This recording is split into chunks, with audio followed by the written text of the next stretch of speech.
Good morning. This school board operational meeting of the School Board of Broward County, Florida is now called to order. Ms. Murray will now introduce her school to lead us in the Pledge of Allegiance to the flag. Ms. Murray? Okay, thank you. This morning, Mr. Todd LePace, principal, and the students of MacArthur High School will lead us in the Pledge of Allegiance to the flag of the United States of America. Would everyone please rise?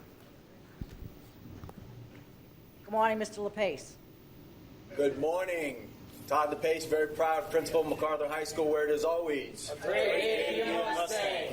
And so I'm going to turn it over to my award-winning chorus director, Mr. Armbrister. Hello, good morning, board, superintendent. My name is Mr. Armbrister, chorus director and student and teacher of the year at MacArthur High School.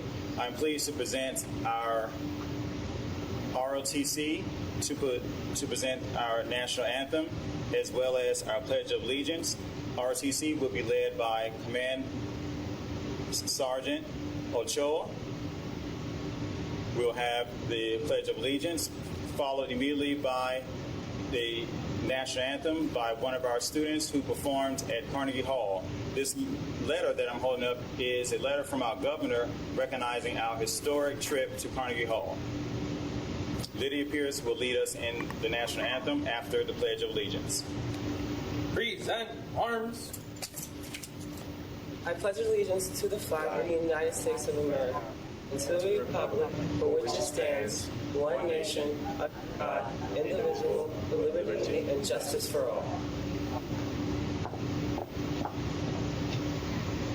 Oh, say, can you see by the dawn's early light what so proudly we hailed at the twilight's last gleaming, whose broad stripes and bright stars through the perilous fight o'er the ramparts we watched were so gallantly streaming, and the rocket's red glare, the bombs bursting in air, gave proof through the night that our flag was still there. Oh, say does that star-spangled banner yet wave o'er the land of the free and the home of the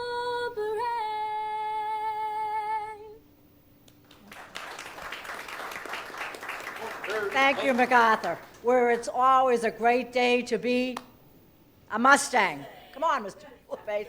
But thank you, sir. Thank you, Superintendent Runcie.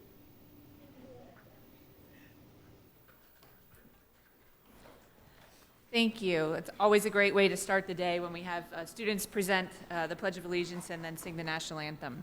In order for the meeting to operate within an appropriate professional environment at this time, it is respectfully requested that all cell phones and other electronic devices be either turned off or put into the silence mode. I want to take a moment just to say on behalf of the school board, this is Teacher Appreciation Week, and although we appreciate you every day for everything that you do, we want to send a special thank you to our educators this week for Teacher Appreciation Week. We hope you're feeling the love and appreciation.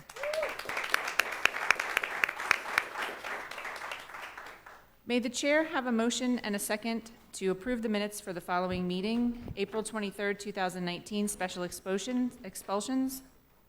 So moved. Second. Moved by Ms. Rupert, second by Ms. Korn. All in favor indicate by saying aye. Aye. Those opposed say no. Minutes are passed unanimously. Are there any changes to the agenda, Mr. Runcie? Yes, Madam Chair, we have the following proposed changes to these agenda items. G3, personal recommendations for non-instructional appointments and leaves for the 2018-2019 school year has been revised. GG1, reopener agreement and 3-year successor agreement of the collective bargaining agreement between the School Board of Broward County, Florida and the Broward Teachers Union. That's an added special order item for 10:20 a.m. this morning. CC3, proposed new job description for specialist social media position, revised. CC5, proposed new job description for the specialist marketing and strategic communications, revised. CC7, proposed new job description for the manager, media and community relations position, revised. EE4, piggyback recommendation of $500,000 or less for relocating modular and portable classrooms, revised. EE7, recommendation of $500,000 or greater for select workers' compensation services, revised. And EE9, recommendations of $500,000 or greater for sanitary washroom supplies has been withdrawn.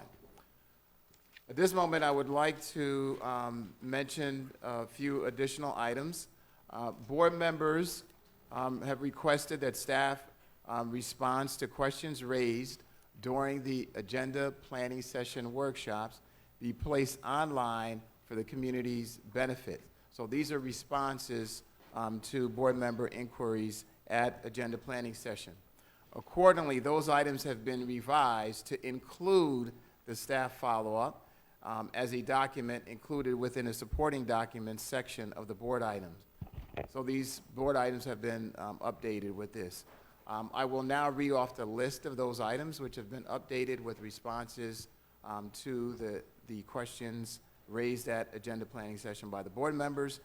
Those agenda items are CC1, CC3, 5, 7, E2, E4, E5, E7, EE2, L7, EE3, EE4, EE5, EE6, EE7, EE8, EE9, EE11, EE13, EE14, EE15, EE16, EE22, EE26, I1, JJ1, and L5. Madam Chair, we have no further proposed changes or updates to the agenda. Thank you, Mr. Runcie. And just to make a clarification for my colleagues and for the community, all of the questions that we asked during agenda planning session, when we receive a response to those as school board members, if you'll recall a while ago, we asked for those to be included so that the community would have access to them. So the list that Mr. Runcie just just read to us was not something that has been delivered to us here this morning, but something that we have received over the course of time since we had, pardon me, the agenda planning session. And so this is just an opportunity for us to update or revise technically those items so that they include the information that the board members have already been privy to prior to today. Thank you. The changes to the agenda proposed by the superintendent are accepted by the chair after being determined that good cause has been established for said changes. May the chair have a motion and a second to close the agenda? So moved. Second. Moved by Ms. Korn, second by Ms. Rupert. All in favor of closing the agenda say aye. Aye. All those opposed say no. The agenda is now closed. The school board will consider agenda items in the following order. The school board will first identify any consent items, single letter items on the agenda that will be pulled for separate discussion. All remaining consent items that were not pulled for separate discussion will then be approved by consent. The school board will next consider G3, followed by any other G items that were pulled from the agenda for discussion. After the G items are considered, the school board will proceed in accordance with the agenda's lettering system. The school board will consider any consent items, single letter items, pulled for discussion for a given letter, and then consider any open items, double letter items, for the same letter. The meeting agenda has been modified to correspond to this order. The next item of business is the consent agenda. This is the time that board members advise the chair of those items they wish to address. Subsequent to this, the chair will ask if any members of the public would like to have an item pulled which has not already been pulled by a board member. All those items not pulled for separate consideration will then be approved under the consent agenda. For the following consent items, are there any board members that would like to discuss G3? It's automatically pulled. Any other G items? E item? Yes, Ms. Good? Yes, yes, I'd like to pull E5. I'm waiting the backup. I'm missing it for whatever reason, so if I get the backup, I'll let you know. Okay. E2. Pardon me? E2. E2. So E5 for Ms. Good. She's awaiting the E5 response that staff provided. And then E2 for Ms. Rupert. And yes, Ms. Korn? I need E5 and 6 backup as well. Ms. Korn also needs the E5 and 6 response. I believe they came yesterday. Okay, I believe. it wasn't in my packet, so. Okay. Any additional E items? Okay. So does that mean, through the chair, Yes. that Ms. Corn is pulling E6 as well, right? Yes. Okay.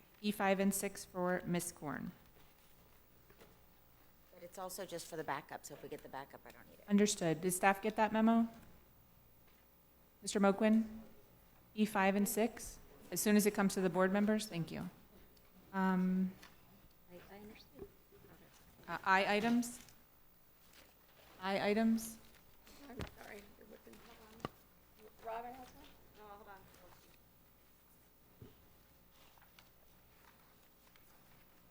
Sorry.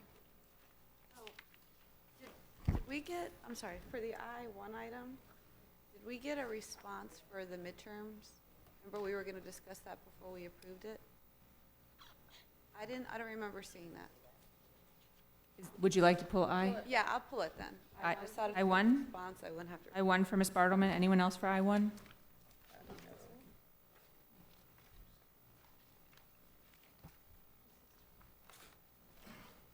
J items? Any J items?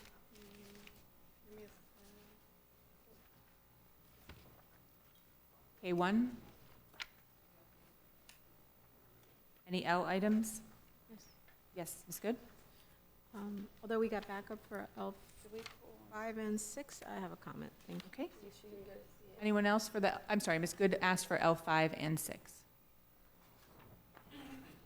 So, brief. She has a comment. She did see the backup, but she has a comment. Any additional L items from my colleagues? Okay. People need to review, or do you think we've got it? Okay.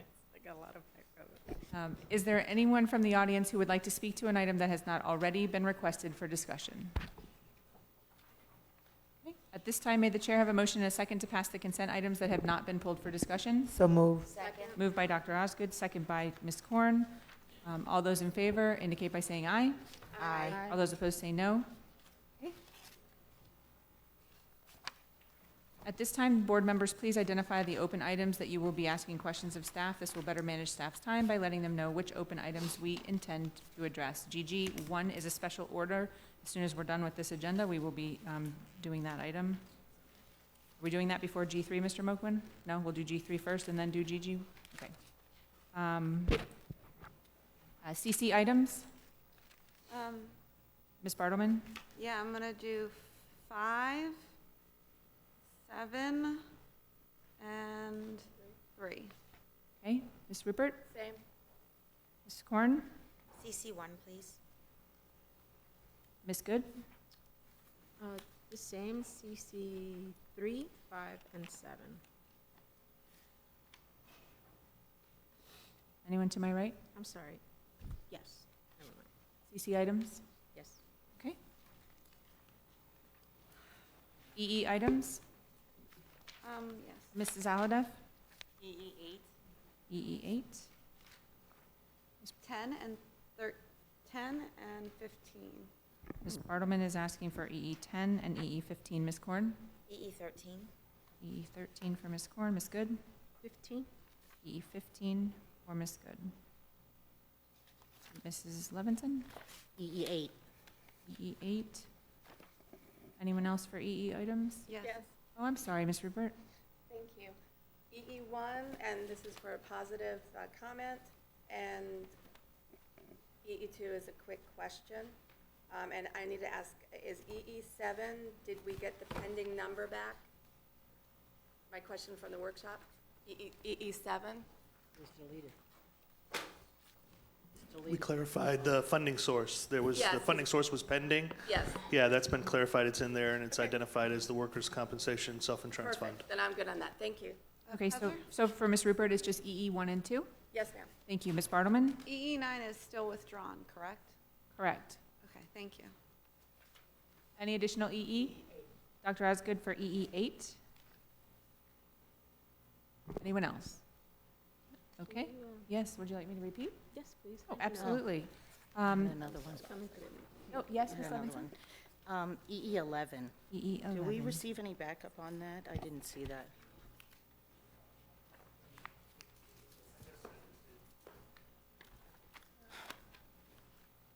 That's not a good time to receive it. Is that a backup that had been sent to us previously, or it was just sent just now? They were just sent just now. There was, they were completed last night and inadvertently not distributed. Okay, so Ms. Levinson has asked that EE11 be pulled. So I'm going to review them really quickly. Ms. Rupert, EE1 and 2. Yep. Ms. Bartleman, EE10 and EE15. Ms. Korn, EE13. Ms. Good, EE15. Ms. Levinson, EE8 and EE11. Mrs. Alhadeff, EE8. Dr. Osgood, EE8. And I'm also EE8, sorry. I'm sorry, Ms. Korn is also EE8. Anyone? Oh, wait. No, I don't think so, Ms. Bartleman. FF? Any FF items? JJ items? Yes, Ms. Good? No, I'm sorry, on the EE items, since there was such a, again, I apologize, there was such an amount of backup and follow-up, so I really want to thank staff. On EE8, did we get a list of all schools that participated? I know that was a question that was asked. It was, so I'll look for that follow-up. Thank you. I don't need to speak on that. Madam Okay. Chair, Yes, you went through F too fast. that's okay. I'd like to make a comment on FF2, please. FF2 for Ms. Murray, please. And then any JJ items? Okay. Can I ask for the G? Speak into your microphone, please, Ms. Bartleman.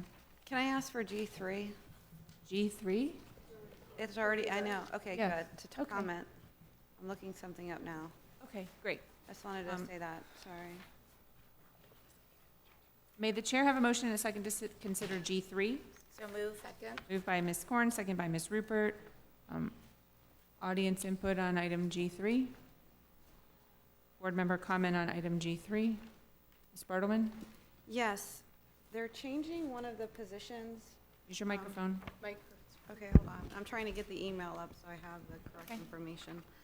You're changing one of the TSP positions to SMAB. Why are you doing that?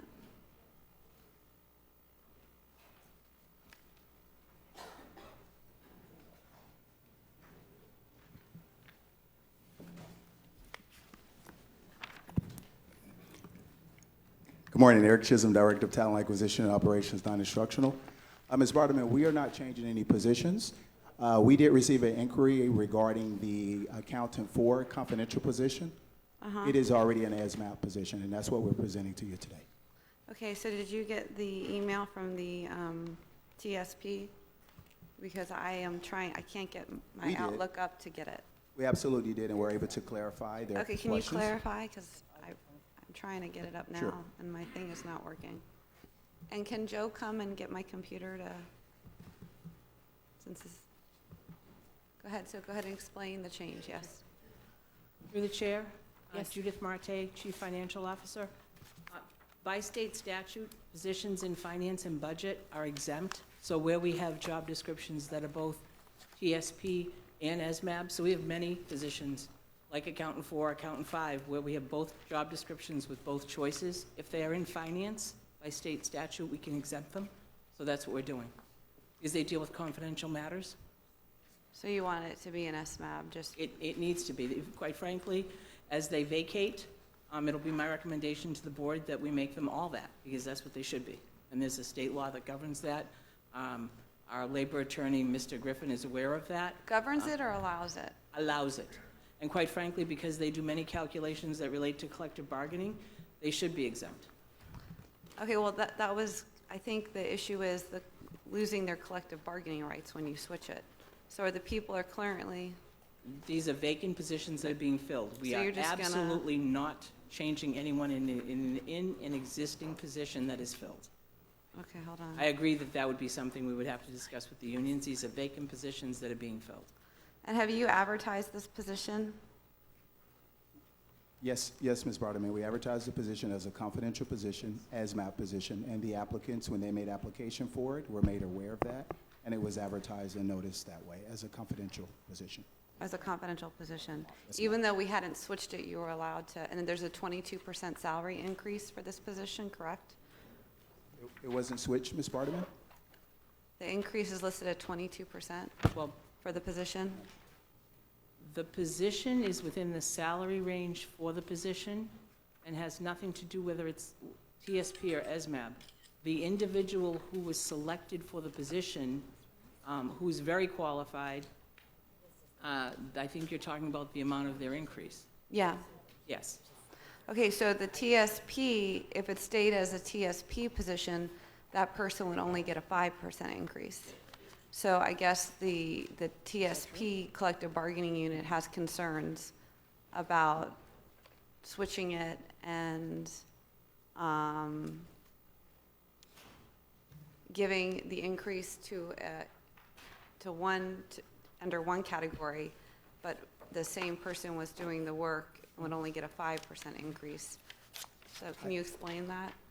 Ms. Barterman, I think I actually had an opportunity to address the concern from the individual that requested that information, and I just want to reiterate to the entire board, the job that we're discussing today is a confidential position that was advertised as such. There was some communication concerns as you relate to the job description because it reflects a pay grade 25.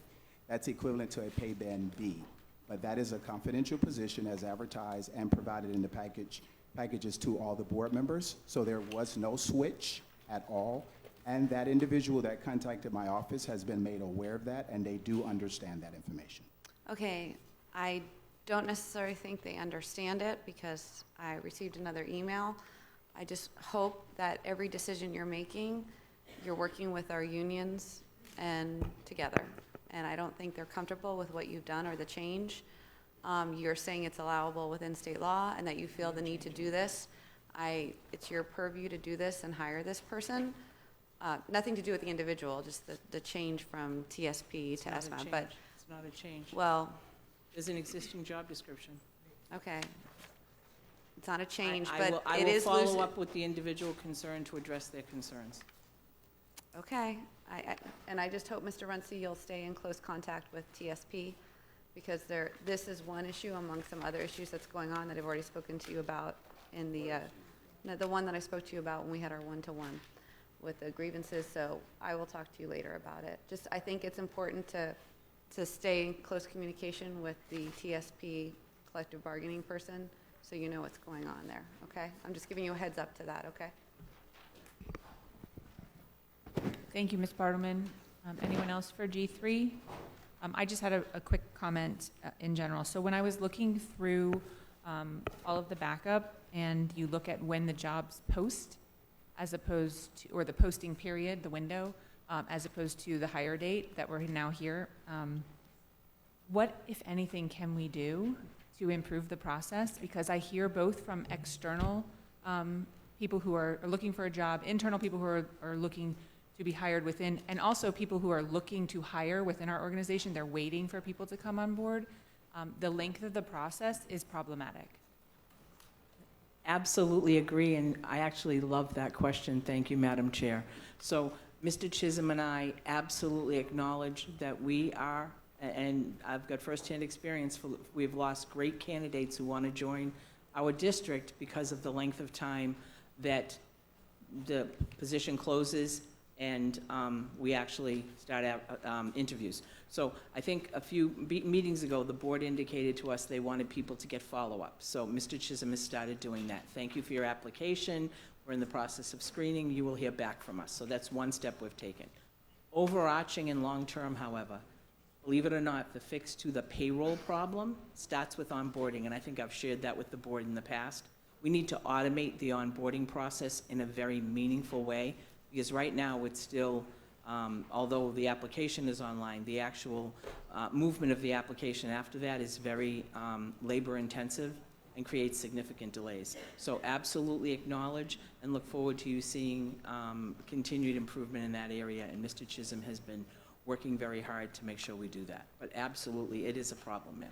Okay, thank you. I think for me as a board member, I would like to receive, I think if my colleagues agree, regular updates as to the progress, because As we all know, it's going to get more and more difficult, and so we need to move as quickly as possible. Yes. Actually, Mr. Chisholm and I are heading up to Orlando to meet with SAP tomorrow and get some quick fixes to how we can use current applications more effectively to get that moving along, because it is a serious problem. Okay, thank you, perfect.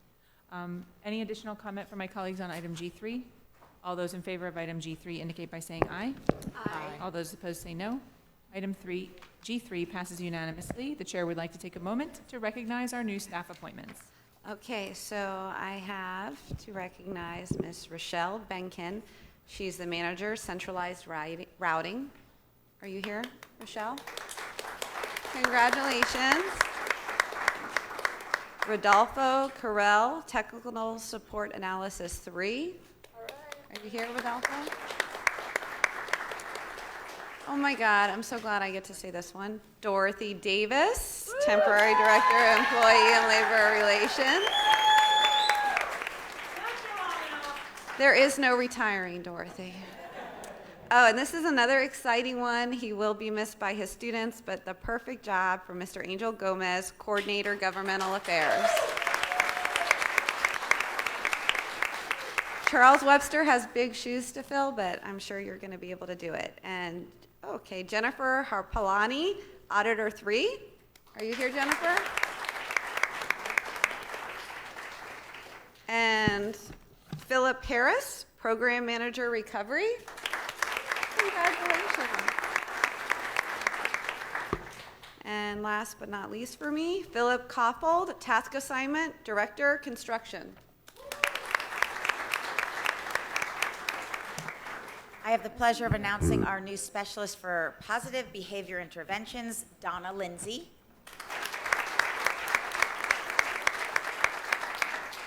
Our new supervisor for school social work services, Johnny Lewis.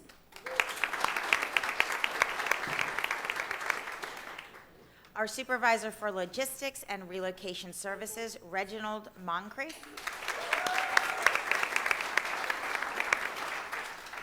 Our specialist for positive behavior interventions, Carmelo Mushinak.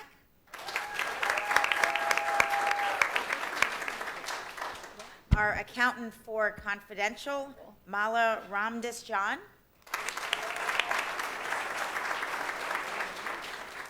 Our new auditor 3, Eric Seifer. And another auditor 3, Abby Ten.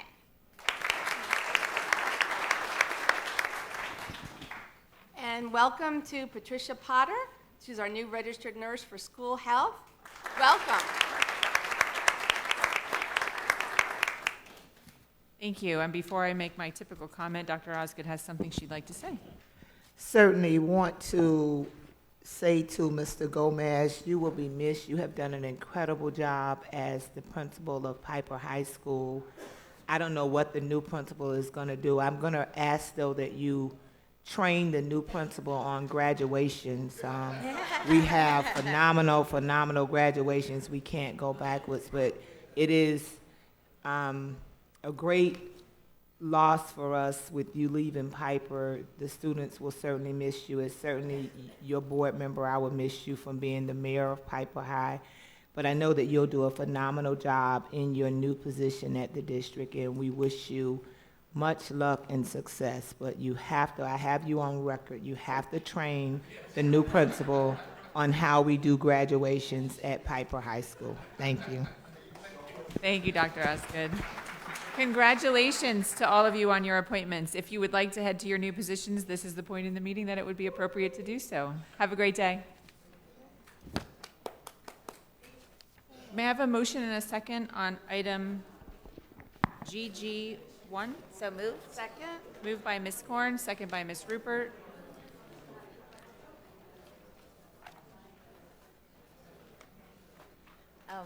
If I could, I'm also, just so staff knows, EE22, I'm also going to speak to.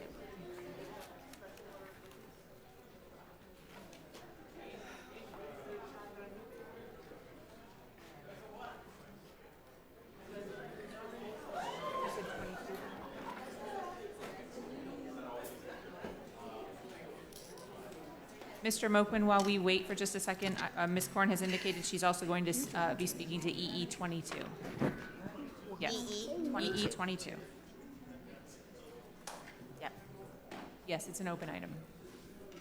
Just as a courtesy, she's letting you know, and staff. Whenever you're ready for GG1. Good morning, Good morning. Morning. Madam Chair, Madam Vice Chair, board members, Superintendent Ronci.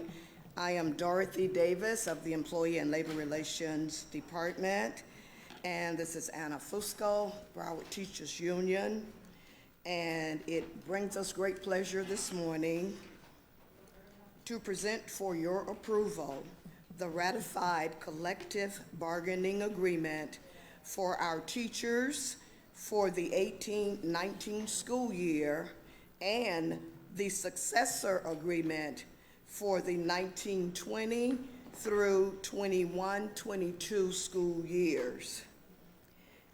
We would like to take this moment to thank the school board and Mr. Ronci for your support and dedication throughout this bargaining process and helping us to reach this tentative agreement. I would also like to thank the members of the district's bargaining, negotiation bargaining team, and those who are present. I'm going to ask them to just stand for recognition at this time. I'd like to thank them for all of the time and effort and dedication that they have spent to make sure that we could stand together this morning and present this contract for approval. I also, as always, like to thank our internal folks who help us through this process. Mr. Moquins and his office, the General Counsel's office, Ms. Judy Marte, Chief Financial Officer, and her office, and of course those employees that are in the Employee and Labor Relations Department for their valuable contributions during this bargaining process. Finally, I don't want to forget the implementation team who always work with us very hard each time we close a contract to make sure that those who ratify the contract are able to get their increases. And at this time, I'd like to give Ms. Fusco a few minutes to address the board. So good morning, school board members, Heather Parente, not Heather Parente, Heather Brinkworth, Chair, Donna Korn, Vice Chair, Superintendent Runcie. Thank you for having this agenda item. I want to give a thank you to our negotiating team who would have loved to have been here. It's the week of FSA testing, and they know that it was more important to make sure they were there for their students, but they would happily be here. I want to thank you all for bringing Dorothy Davis back on for your side of negotiating. We had 12 sessions without her. They were tough ones. She certainly made ending negotiations easier, even though it was a trying year. And I'm not going to go backwards on the trying year. I would just like to go forward on, with your approval after this, we can move forward. Our teachers will see some increase in their salaries, and that you will have some heartful conversations for next year's negotiations. We have an opportunity to bring some better salary increases to our teachers and all employees of the Broward schools. And I'm hoping you guys are going to keep a open mind and open heart of every time I've come and spoke before the board of please putting aside decent salary increase in the budget over goods. And I hope that you guys will go forward with this and when we open up negotiations relatively soon. So I would like to thank the district side that sat across the table from us. They worked hard. They put in a lot of their own hours outside of working hours, and I really respect the job that they try to get done with us. Sitting across from the Broward Teachers Union and myself is not always the easiest thing to do, and they always upheld with integrity, respect, and decency, and you guys need to make sure you give an extra extra thank you to that group for doing what they did. We spent countless hours outside of working hours into the wee hours of the night, putting in time, and they should be highly commended for it. And I respect the team that sat across from us. And I would like to turn it over to you, and hopefully you will approve. Thank you very much. Any colleague input on item GG1? All those in favor of item GG1 indicate by saying aye. Aye. All those opposed say no. Item GG1 passes unanimously. Thank you.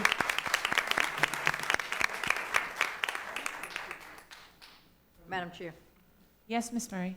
this question is directed to the superintendent. Now that we've ratified this, can you share with the employees when they'll receive their checks?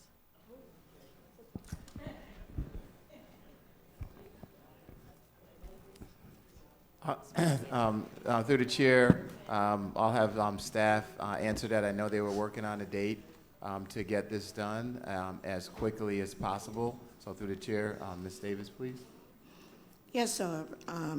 We have been working with the implementation team, and we have proactively started to address when the teachers will get increases, so to ensure that everybody gets it before school ends for them in this fiscal year. So we're expecting to do the first group in their last paycheck in May, and the second group in their first paycheck in June.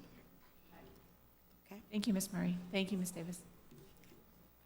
At this time, we will hear committee reports. Committee reports may have up to 5 minutes each. Are there any committee reports? And if so, please identify yourself and the committee you represent.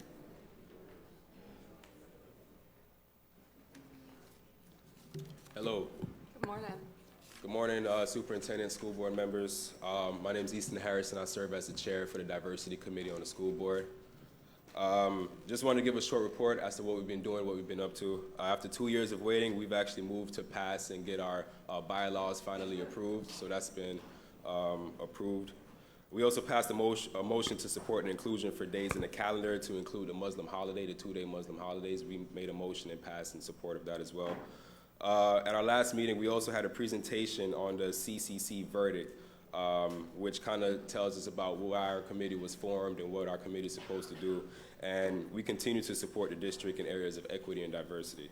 Also, as a reminder to the school board members, we as the committee please ask that you please reappoint or appoint new members to the committee by June 30th. What that allows us to do is make sure that by the time August comes around, we'll have a quorum and we'll be able to further conduct business. And that concludes my report. Thank you very much. Thank Have a you. good day. Good morning. Morning. Superintendent Runcie and esteemed school board members. My name is Ted Victor, and I am the chair of the Human Relations Committee. With me, I have Elijah Manley as an HRC member. I also echo the Diversity Committee, whereby we would like to see the addition of Eid al-Fitr and Eid al-Adha added to the school calendars. We actually made the recommendation before, and it was accepted. However, at the moment, it is not added to any of the 4 proposed school calendars. So we would like for those to be considered and added, and have the Muslim community be included and recognized as any religious or any other ethnic group. Looking at this wonderfully diverse board, I'm pretty sure, I'm preaching to the choir, we all understand respecting and recognizing diversity on the calendar, rather. Secondly, the academic literature does convey that during the summer months, when students have a lot of time on their hands, they often possibly can get engaged in self-damaging behavior. And we, the HRC, recommend that we expand community programs and community partnerships in order to be able to give our students the opportunity to have meaningful engagements over the summer. For example, Habitat for Humanity and also volunteer programs may be coming together to build a mural in order to be able to keep them busy and positively and meaningfully engaged in order to reduce or prevent the likelihood of them engaging in any type of negative or self-damaging behavior. Next, on the afternoon of April 18th, Broward County and possibly the country witnessed brutality on one of our students. Therefore, and unfortunately, we've seen this way too often. As a parent first and as an educator, I'm asking that we expand programs which bridge the gap between cops and community in order to be able to reduce and hopefully prevent any type of police brutality on our students. What you probably do not know, on the same date at the exact same time, one of my adopted nieces in a different city was also brutalized by a police officer. And fortunately, most police officers would not engage in this type of behavior. However, we would like to be able to have more of a dialogue or more of a partnership with police departments throughout our county in order to be able to keep our students, our children safe, and not have them be afraid of police authorities, because we ought to be able to see the police authority as a friend and not as a foe. Lastly, I thank you all for the advancements that have been made on children trafficking or child trafficking or human trafficking. What we are asking is that a quick guide be implemented or created and be distributed to the school personnel, just as we have for child abuse, so that we who have an untrained eye might be able to recognize the possibility of one of our students, one of our children, who might be a victim of trafficking in the classroom. So if we can come together with an agency and create a quick guide for all of our school personnel in order to be able to recognize students in our system who may be trafficked. Once again, the 4 points I'm going to just quickly summarize is to consider adding the 2 Muslim holidays to the school, one of the school calendars, the proposed upcoming school calendars. Secondly, expand community programs for our students to keep them busy, meaningfully and positively over the summer months. And create or expand programs to reduce police brutality on our students. And then create a quick guide to recognize child trafficking. My name is Ted Victor. I'm the proud chair of the Human Relations Committee, and I thank you for your time. Thank you. Thank you very much. Ms. Good? Yes, the issue of the calendar has come up in previous comments, and I know it's a little bit more complicated than just merely making a motion from the committee. I know they work very hard, but I think it would be really important if Mr. Chisholm can share with the entire committee, not just the chairman, how the calendar committee discusses the calendar and what goes into consideration for making those days. I mean, certainly it's critically important, and I want everyone to understand how much we value the Muslim community, and I want to make sure that the process for getting that modified is shared with the committee members so that they can either provide their input to that committee and they understand when the subject matter would come up so they don't miss that opportunity to share their desire to change the calendar. So if that, through the chair, if the superintendent could either have someone from staff attend a future meeting to share the process for that to occur. Yes, through the chair. Thanks, Ms. Good. We will have Mr. Chisholm participate in that and outline the process and figure out how we can work as closely as we can to address this concern. Excuse me. This concern or recommendation. Thank you, Mr. Runcie. Ms. Levinson? Yes, I just wanted to make a comment also. There's statute regarding this that has to be discussed regarding religious holidays. It's more complex discussion. Thank you. Thank you. Yes, Ms. Myrick. Mr. Chisholm has reached out to the General Counsel's office. We have spoken to him about what he can and cannot do about that. It will be part of the discussion that you all will need to have regarding how many days off. As you notice, as you notice on our calendar, there are no religious holidays spoken about.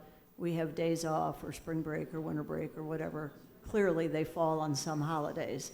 But so that will have to be put into the mix as we begin talking about when school starts, when school ends, those kinds of things. And Ms. Levinson is correct, but he has reached out to us. We are helping him work through that process. Thank you very much. Yes, Ms. Bartleman? Yes, but I also want to say for the public that they know that it is, and for people who are observing the holiday, I know we've spoken about this before, that it's an excused absence, and the teachers should allow the students to make up work until we resolve this issue. So especially since this week is Ramadan, that we needed to put that out there, that we're all sensitive to that. I wanted to talk about the sex trafficking because over spring break, Ted and I met with Dr. Heidi Schaefer, who is the expert on sex trafficking, involved in all the agencies, heading everything. And there was legislation that just passed, thank goodness, that will mandate curriculum. And we're going to have to see where we're going to put that curriculum in for students. And as far as the sex trafficking training for teachers, for Dan and anyone who's going to be part of that, you don't have to reinvent the wheel. It already exists in a module, and it's free, and a lot of districts are already using it. So it's not a lot of heavy lifting to get this done, as it pertains to the curriculum as well, which we will be mandated to do by legislation. But it's something that's very, very important, and I look forward to you moving forward on that. And I will, I think I've already sent you Heidi's contact information, but I will send it again. So thank you. Thank you, Ms. Bartleman. Any additional comment? Yes, Ms. Good? Yes, and also the county has an excellent presentation. They've done it in the South area for parents and students, actually, educating the community on issues to look for in regard to sex trafficking, and it is a serious, serious problem. So I know she was here during Ms. Korn's presentation, and I think it would be an excellent opportunity. Somehow we should share that with the various areas so that the community better understands what are those issues that they should look for. For some parents, they might not be aware what the triggers are, and it's happening more than we know. So, thank you. Yes, Ms. Korn. Thank you. So I know we don't communicate, but my office is actually bringing forward a resolution in June, I believe, and we have been working with staff to coordinate some of those activities. So I think we're all on the same page. Thank you. Okay. Great, thank you. Any additional committee reports?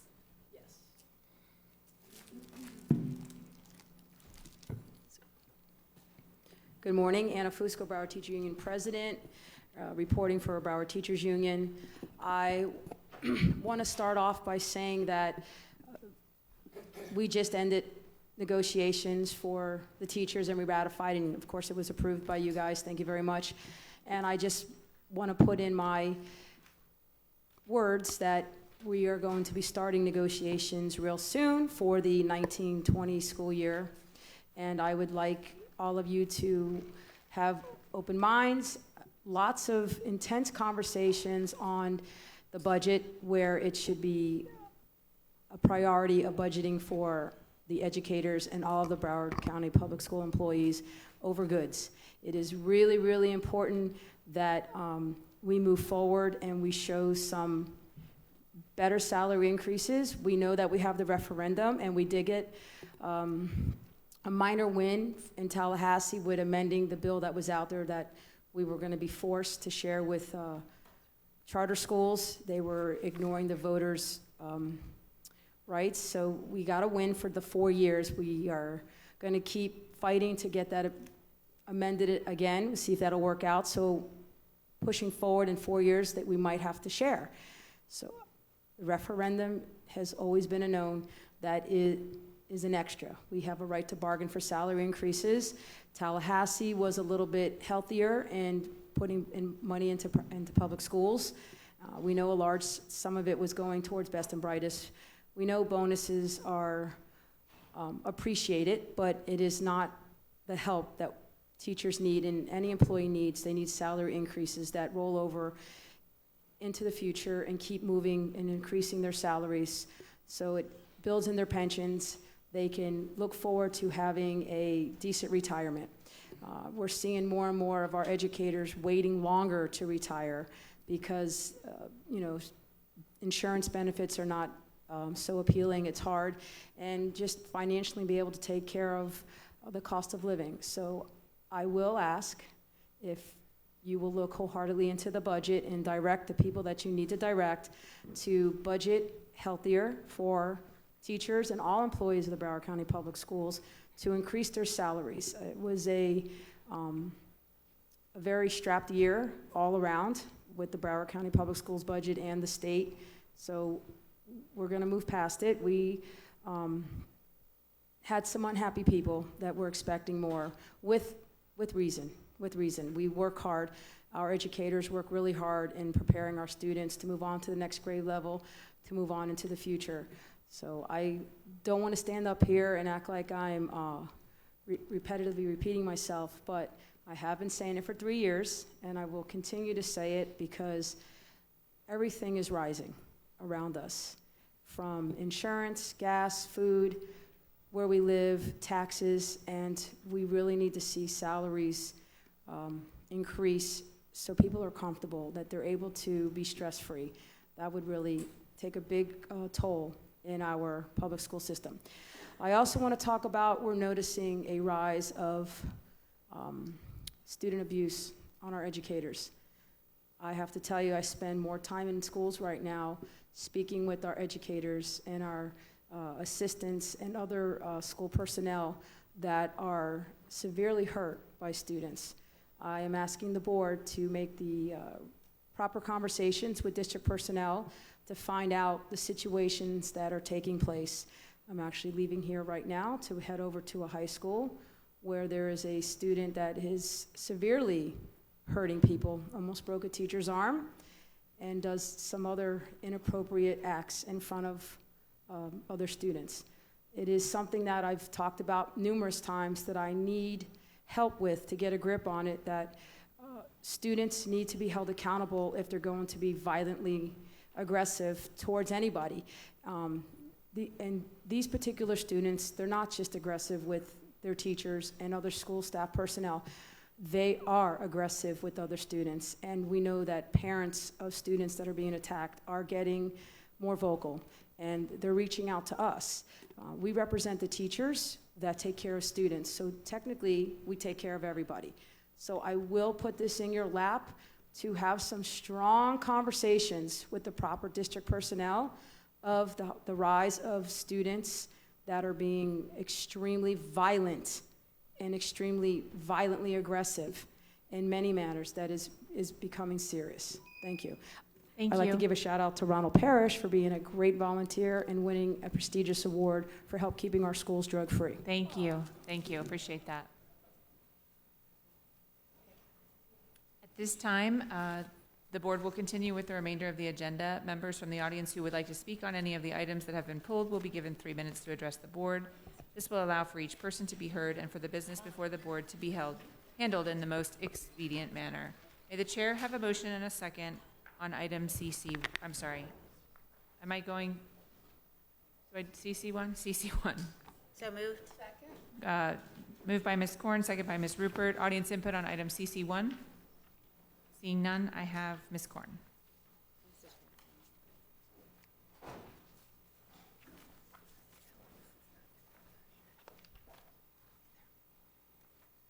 Okay, thank you. So I appreciate staff's follow-up. My question really here is, where are the rubrics going to be posted?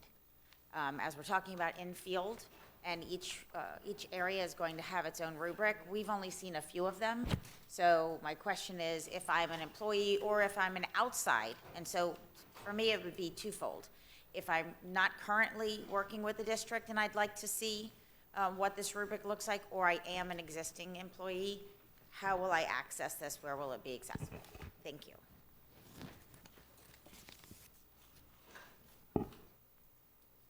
Dan Gold, Chief Academic Officer. So there will be two places where these rubrics are kept. One will be with the Department of Employment and Labor Relations, with HRE, Human Resources and Equity. When individuals apply for their positions, they will be provided with these options. The second is going to be with the department that provides the oversight of the rubric scoring. So if it's a English language arts, if it's gifted, it would be with innovative learning, and employees will be directed to go to either of those locations for the rubric being provided.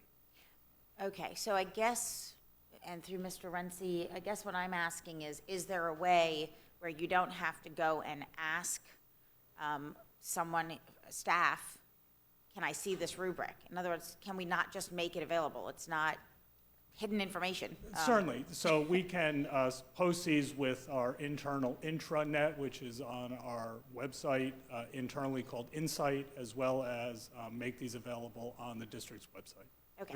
There's no secret sauce here that we're I didn't trying to think there remain. was, right. So Absolutely. that's, the reason I'm asking is because if I'm looking potentially to be employed here, I'd want to be able to know what this new availability is, and if I work here, I don't necessarily, I think it will take the time off of staff to have to respond to each of these, as well as just make it much easier for our existing employees. So Thank you for that encouragement of transparency.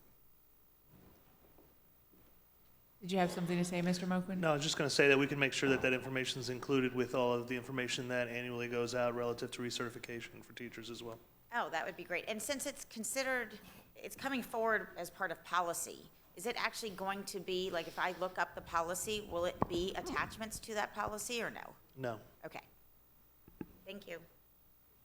That was it. Thank you. And I guess just for a clarification, Mr. Moquin, because it was provided to us as backup to the item, is it also available with this item? Not all of it. Okay. There's only a few. I'm sorry. I didn't mean to answer for them, but.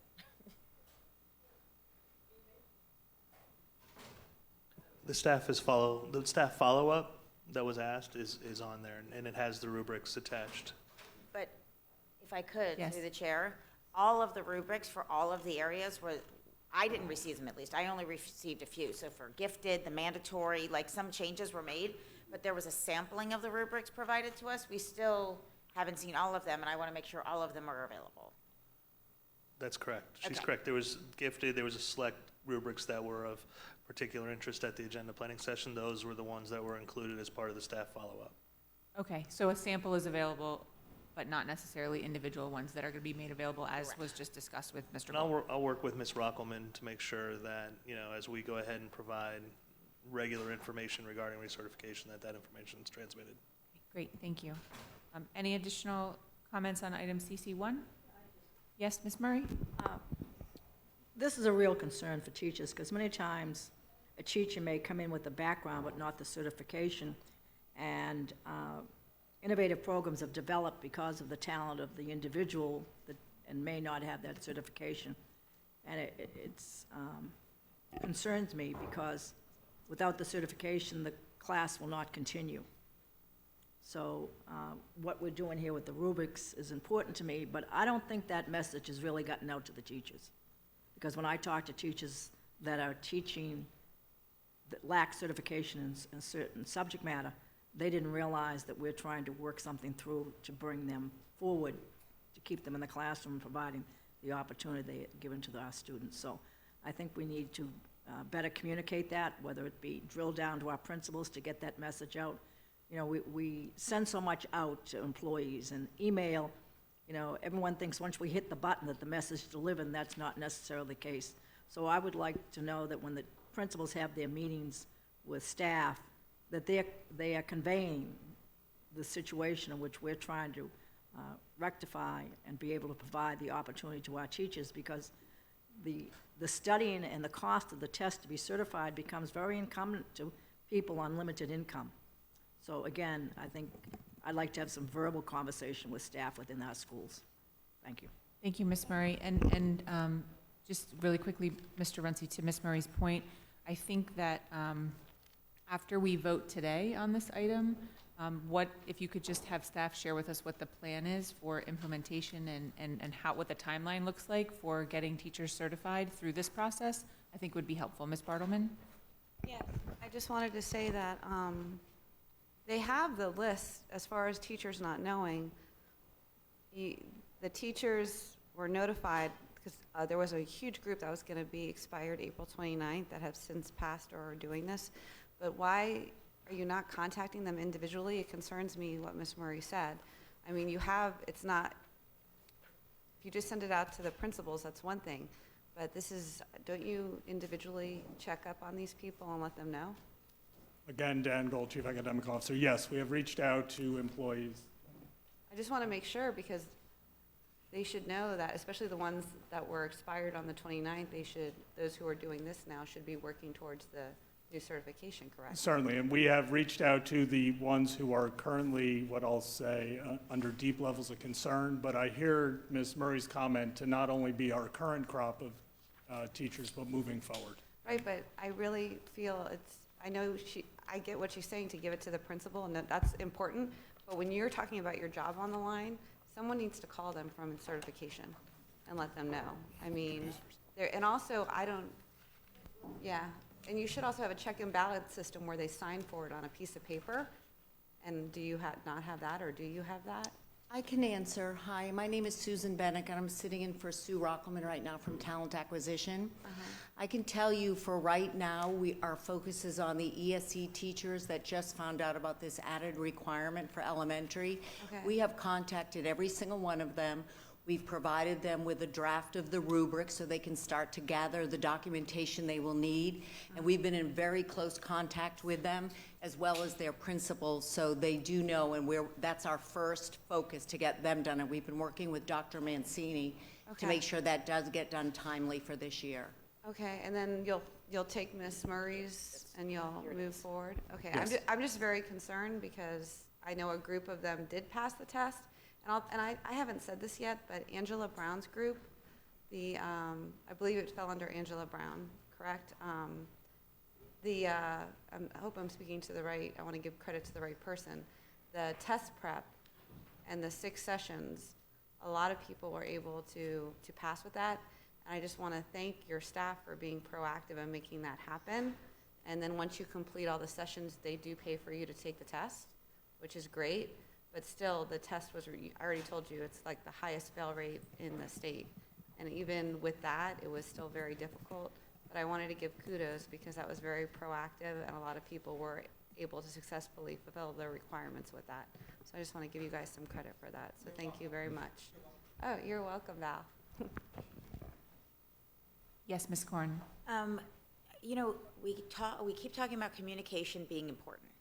This is a very important piece of information. The minute we pass this is going to be extremely impactful. So unless I misunderstood what was just shared, there's a specific group that we're absolutely reaching out to right away. But to me, every single teacher impacted by this should be notified today, like they should. So even if that's just a pop-up on our intra system that says, you know, new requirement, whatever it is, just something so a teacher even knows, oh, wait, there's something here that's going to impact me today. The board acted on it today. That's the kind of timely communication, I think. So staff, I know, is short in terms of being able to say, all right, here's our long list of teachers. How could we possibly get to all of them today? So I think it's incumbent on us to figure out, how do we get to all of them today? How do we let everyone know? And even if I, as a teacher, missed it, and I'm impacted by it, the teacher next door may have seen it and said, oh, did you see this? You probably want to look into this. So I think it's the pushing of information in a timely manner in any avenue that we have, and not so much looking to our staff and saying, well, you've only got 3 people in your department who can do this. They have other things going on in the day. How do we reach each one of them? Let's push the information to everyone. I'd rather give more information than less. We'll initiate a BCPS alert. Perfect. That'll go out today. Fantastic. Thank you. Thank you. Thank you, Ms. Korn, for raising that point. I think it's very important, and I'm glad that we're going to move forward to get that information out to our teachers today after we take a vote. Any additional conversation? Yes, one more thing. Yes, Ms. Bartleman. I also think I feel very strongly with the ESE population that you facilitate everything, you do everything you can do to help get them through. If not, you're going to have a huge gap in teachers.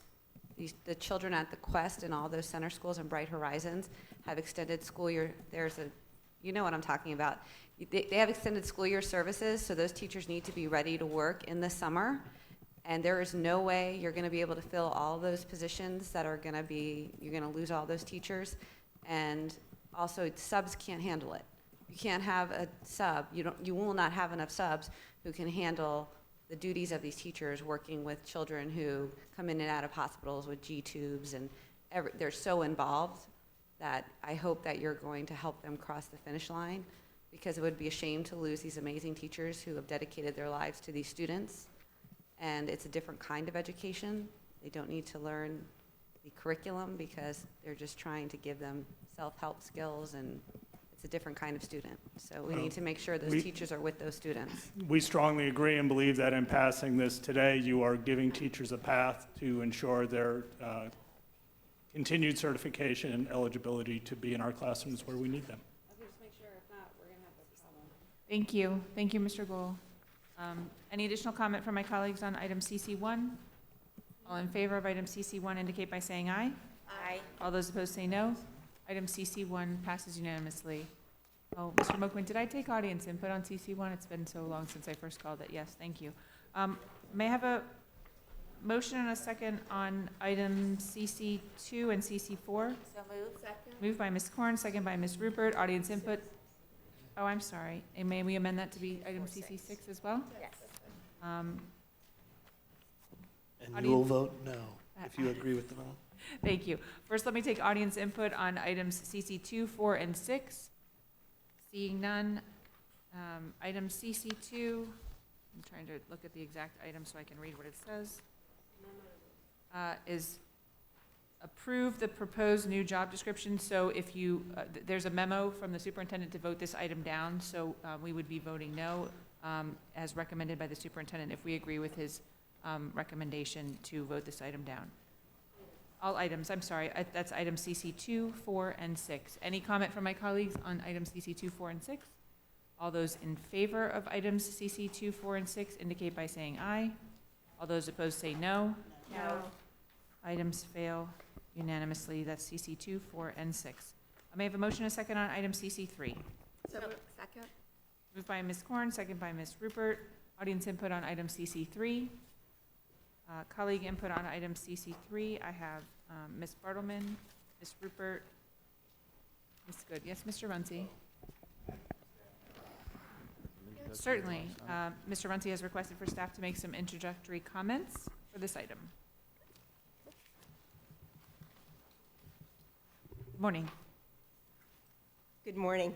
I'm Kathy Koch, Chief Public Information Officer. So good morning, Chair Brinkworth, Vice Chair Korn, board members, and Superintendent Runcie.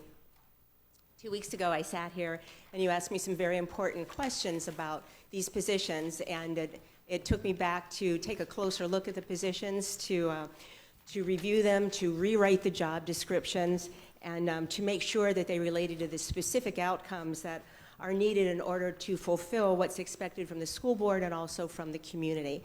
So I'm just going to take a few short minutes to talk about that with you today, and also to answer the question that you said, why are we doing this? Why do we need these positions, and how do they all tie together? The first to discuss is the school board. Over the past year, the school board's image as an institution has been tarnished primarily by the MSD tragedy and the massive amount of media coverage that we have received. We don't have the resources, we haven't been in a position to be able to counteract all of that media interest, and also to be able to get out the good news that we want to during this time as well, in order to improve our perception, in order to improve our brand. With a larger staff, I would be able to meet specifically with each of you to regularly understand what you need in order to convey to your constituents what initiatives are important to you. The Public Information Office would be able to create outreach for each individual board member that would reflect not only the district brand, but to make us more visible to the community as well. Discussing the media, again quickly, in order for us to be able to generate fair and accurate media coverage, it's going to take more resources for us to be able to respond in a timely manner, while we also work to improve our relationships with all media, including the Sun-Sentinel. That cannot occur now because the media needs information sometimes within an hour, especially if it's television. They've got to get out there with information from us, and given the sheer volume of the inquiries, we simply can't respond with our team as effectively as we would like. We're working with 3 people and myself currently day to day on that. So a more robust team would be able for us to provide a quicker response that would help eliminate the perception that we have lack of transparency. Also, with more staff, we would be able to change our current situation. the last board meeting, after the last board meeting, I met with the education writer from the Sun Sentinel, Scott Travis, and from that we established that Scott will now have monthly meetings with Superintendent Runcie, during which time he can ask questions about articles that he's writing about, and in turn the superintendent can give him information about things that we think are important for the community to learn about through the newspaper. We did receive last week some positive national coverage, and this is an example of how it should work. This was regarding, as soon as the bill was signed to allow teachers to carry guns, we immediately issued a statement nationally that included that Broward County School Board had voted on the resolution against arming teachers more than a year ago in March 2018. It reached national news. There were two important ones. That night on CNN, it was the scroll on the screen from Chris Cuomo, and it could have been others, but Chris has a nightly viewership of 1.2 million people. And it was a positive thing when the country knows that this board took a position on that. It was also on NBC.org. And NBC.org has a monthly audience of 105 million. So it was a big statement, and it was timely, and it was positive for us. The same week, we weren't able to get to some other things that we wanted to. But so we know if we have the ability and we have the staff, we can be reactive and we can be proactive and we can be out there the way that we should be. To discuss social media, we're getting we say killed on social media. We have over 175,000 students, and that's their main means of communication.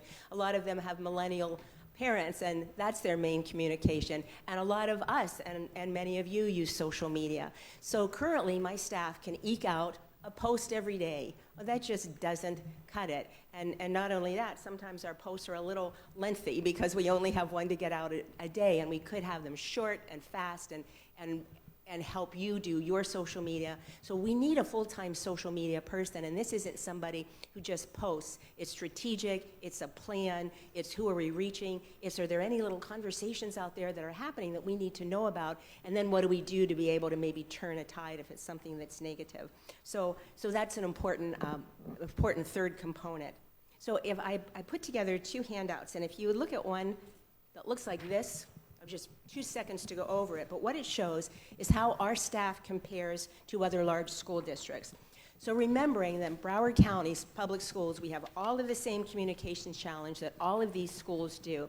And you can see the total, or down the left side, how many folks represent what we do, Miami-Dade 16. You can see them all. But there's one thing that we have at Broward County Schools that they don't have, and that is February 14th, 2018. So much of our media still, at this point, has a focus on that tragedy. So in addition to all of the other things, we are still working hard to make sure that every time we get a media request, we answer it appropriately and thoughtfully. And it's a big lift for us. So we need more staff to respond to the media, to get good press, to be able to send local and national press releases out about our successes, our initiatives. We need more face-to-face time with you. We need more face-to-face time with our schools. We need to communicate better to municipalities. We have to find out what our advisory groups are doing so we actually can filter that in and respond to that. We have so many opportunities. There are ones that are presented to us. There are ones that we want to be able to make ourselves, but we do need to be able to staff those efforts. So the last question was, how many people report to me and how many people work in the Public Information Office? So I put together, this is kind of I'm an art major, so it's a little colorful thing, but I hope it's clear. So the column in the center represents media and community relations. So that's public relations. Now, what we've currently been doing is we have one person who really has been overseeing both marketing and branding and media and communications, which is PR. So it's a huge bucket that everyone is filtering to that. So now we're going to be dividing it. So media and communications is PR. The orange rectangles is one at the top, and then the three. Those are the positions that are currently filled, period. Those are the positions that are currently filled, and those are the three people, and whenever I can be helping, that work on doing all of the things, and you got the description last week for all of those communications.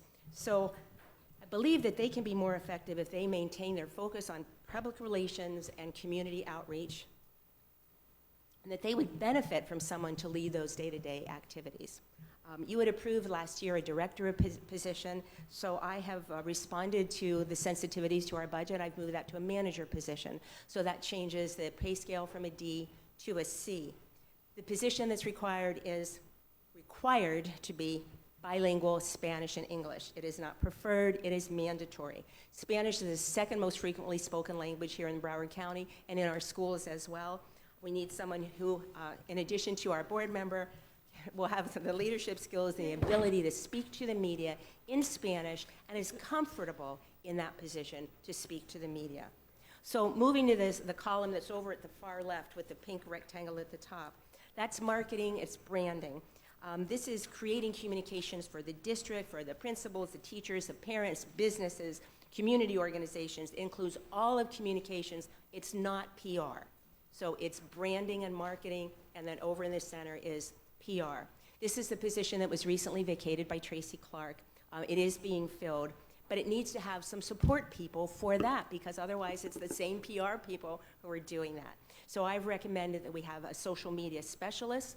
This person would actually be responsible to both sides, because social media can work on branding and it can work on PR. The social media needs to be an integrated part of the communication strategy. And as I mentioned, this specialist could integrate with board members. And then also, it needs to have somebody that's a marketing and strategic communications specialist. Both of these positions have been changed from a 25 to a 22 pay grade. So the result of doing that on all three positions is that there will be an annual savings of $50,000 across those three positions. And why we need three people, I think it's been said, but clearly, we can't get the work done without these three people. Their responsibilities are different from each other, and they're different from my responsibilities. The individuals who are doing this report to me. They have the responsibility of helping me with my initiatives, but they also have to fulfill the goals within each of their areas, whether it's marketing and branding or public and community relationships. And then last, just as a token to, we've got this little blue over here, but we're not talking about it, and that is Beacon, and Beacon is the third direct report to me. On this does answer the question that I wasn't able to ask last week, how many people work for Beacon? You'll see the total is 65, and print graphics are 5 people out of that 65. So thank you for your comments to me 2 weeks ago. It really helped solidify my thinking, and in speaking with my staff, their collective thinking as well. And so I hope that you see that the 3 positions that I'm asking for are important, are integral, and I appreciate you listening to this morning. Thank you. Thank you, Ms. Koch. I have Ms. Good, Ms. Rupert, and Ms. Bartleman on CC3, starting with Ms. Good, please. Sure. Thank you. And thank you, really, for listening to the tremendous dialogue that occurred. Appreciate it. I think it was very obvious based on the product that we got back.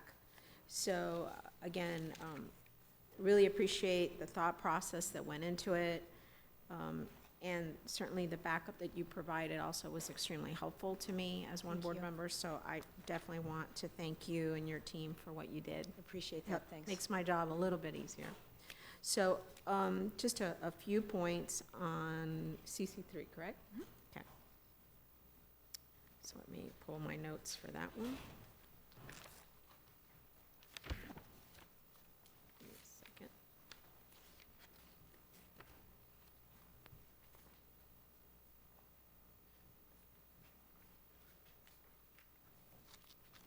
So the CC3 is the social media. Yeah, okay. So on this one, like you mentioned, you went from a 25 pay grade to a 22, which is, appreciate that as well. In your discussions with us just now, you mentioned that the individual would be reporting to you. So I was trying to understand specifically. It really reports to the Marketing and Strategic Communications Director, who reports to me. Okay. So that's why I just wanted to make sure, because the job descriptions I is heard very me specific. say that too. Sorry, I was speaking quickly. And we do listen to what you say. So So the individual would be reporting to the manager, correct? This would be to the Director of Marketing and Strategic Communications. But that's a position that I said really has to flop back and forth because social media is so versatile and they're all kind of working in the same physical area, so that if social media is needed for something for PR, then that would be with that group. The actual report is to Marketing and Strategic Communications, but with one social media person, they have to be able to bounce back. If we're trying to promote an event or an initiative that might need social media, that's the marketing side. But if there's something going on in the community that needs some sort of social media response on the PR side of things, that person has to be able to be versatile to be able to address both of those. Okay, so in the job description, it just refers to that person will be reporting to the manager, not the director. I think that was a change. You had it before as a director, but the position was changed from director to manager, so maybe that's where your thought process is. But I just wanted to make sure that, because in the backup that you provided us, the written backup, you mentioned that this social media specialist position is somewhat of a hybrid position with dual reporting. So when I read that, that's when I went back to the job description, because I wanted to understand what you meant by dual reporting. And I think in your commentary to us in the overview, which was, again, very helpful, I get that you want to have the position have a role between, the various areas of your department, but they're not going to be reporting to two different individuals. That is correct. They will still be reporting to the manager, correct? That is correct, and it should be over to the manager. That is correct. Okay. Thank you. And so I just wanted to get that clarification and also understand, as you mentioned, that it was downgraded from a 25 to a 22. That is correct. Both of the specialist positions were including that. Okay. Thank I you. really thank you very much for listening. Appreciated your questions. It was a tough one, but they I were know that. so right on, and they sure needed an answer, and they needed a lot of thought. It was a great overview and very, very appreciative. Thank you. Thanks. Thank you, Ms. Good. Ms. Rupert? Oh, sorry, I thought you called Robin first. Thank you for the additional backup. It's been illuminating. And I appreciate the downgrading of the director to manager. We're talking about CC3. I'm sorry. Specialist social media. Right, but you brought up that who they get reporting to, which is the manager. So just saying that. Yes. So the social media person, now I feel like Mr. Sherbola, I will make it work. I will speak on this item. The CC3, all right. Obviously, we need help with social media. We've all said that. And I think since the superintendent's been here, he's really cranked it up for Twitter, Instagram, whatever all those other AMs are, to try to meet people where they're at. Exactly. I'm still not convinced I'm convinced that you need positions. Let me just start from there. I agree that you need positions. I'm not exactly sure that the director, I know it's not on the list, but we have the social media person, and I think it could be downgraded, the director to a manager, and then the two specialists, the social media and the marketing, I would be fine with. So what I'm saying is I would be fine with the 3 and 5. I would have an issue with CC7, which I know is not pulled. I just wanted to let you know where I'm at. CC7 is a manager. It's not, Yes, it's but not I a think director. we only pulled one. We're only talking about CC3 right now. Right, that's what I Okay. said. I can't speak on the Okay. other. But I wanted to let you know my thought process. Okay, Thank you. thank you. Thank you, Ms. Rupert. Ms. Bartleman? I will only be supporting CC3. And you, I Ms. will not be Bartleman. supporting the other positions. So thank you. That's Thank you. for what I said last week and still feel this week. You need to speak into your mic, please. I said I will only be supporting CC3. I will not be supporting the other positions. I'm not going to reiterate what I said last time I was here. Same reasons. Thank you. Thank you. Thank you, Ms. Bartleman. Ms. Levinson? I'm just going to make an overall comment so I don't repeat it each time. I thank you, Ms. Koch, for coming forward with a more thorough explanation today, Thank you. for including bilingual, for downgrading those positions, which save $50,000 from the original proposal. And I just want to reiterate again that this board has constantly spoken about our communications, internal and external.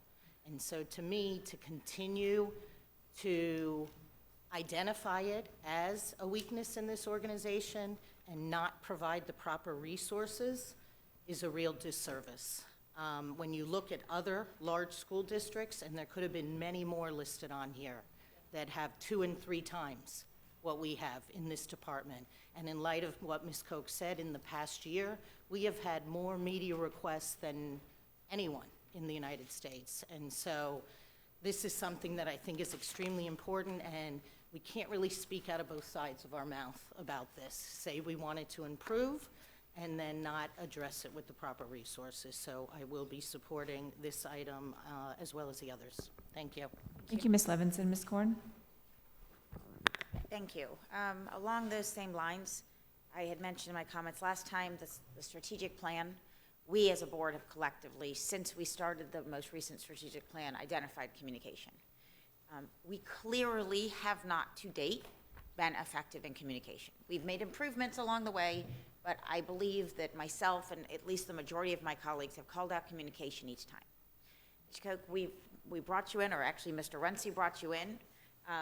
We waited to hire these positions even though they were previously approved, or at least they were in some context, not exactly the way they're being brought forward, but actually we approved them at a higher grade than we would be approving them today. And as much as I think we have been very cost conscious and have had a hiring freeze, we have consistently as a board spoken to the fact that we have to make significant improvements and realignment. We supported it through Mr. Runcie without having you here. I think these changes are imperative.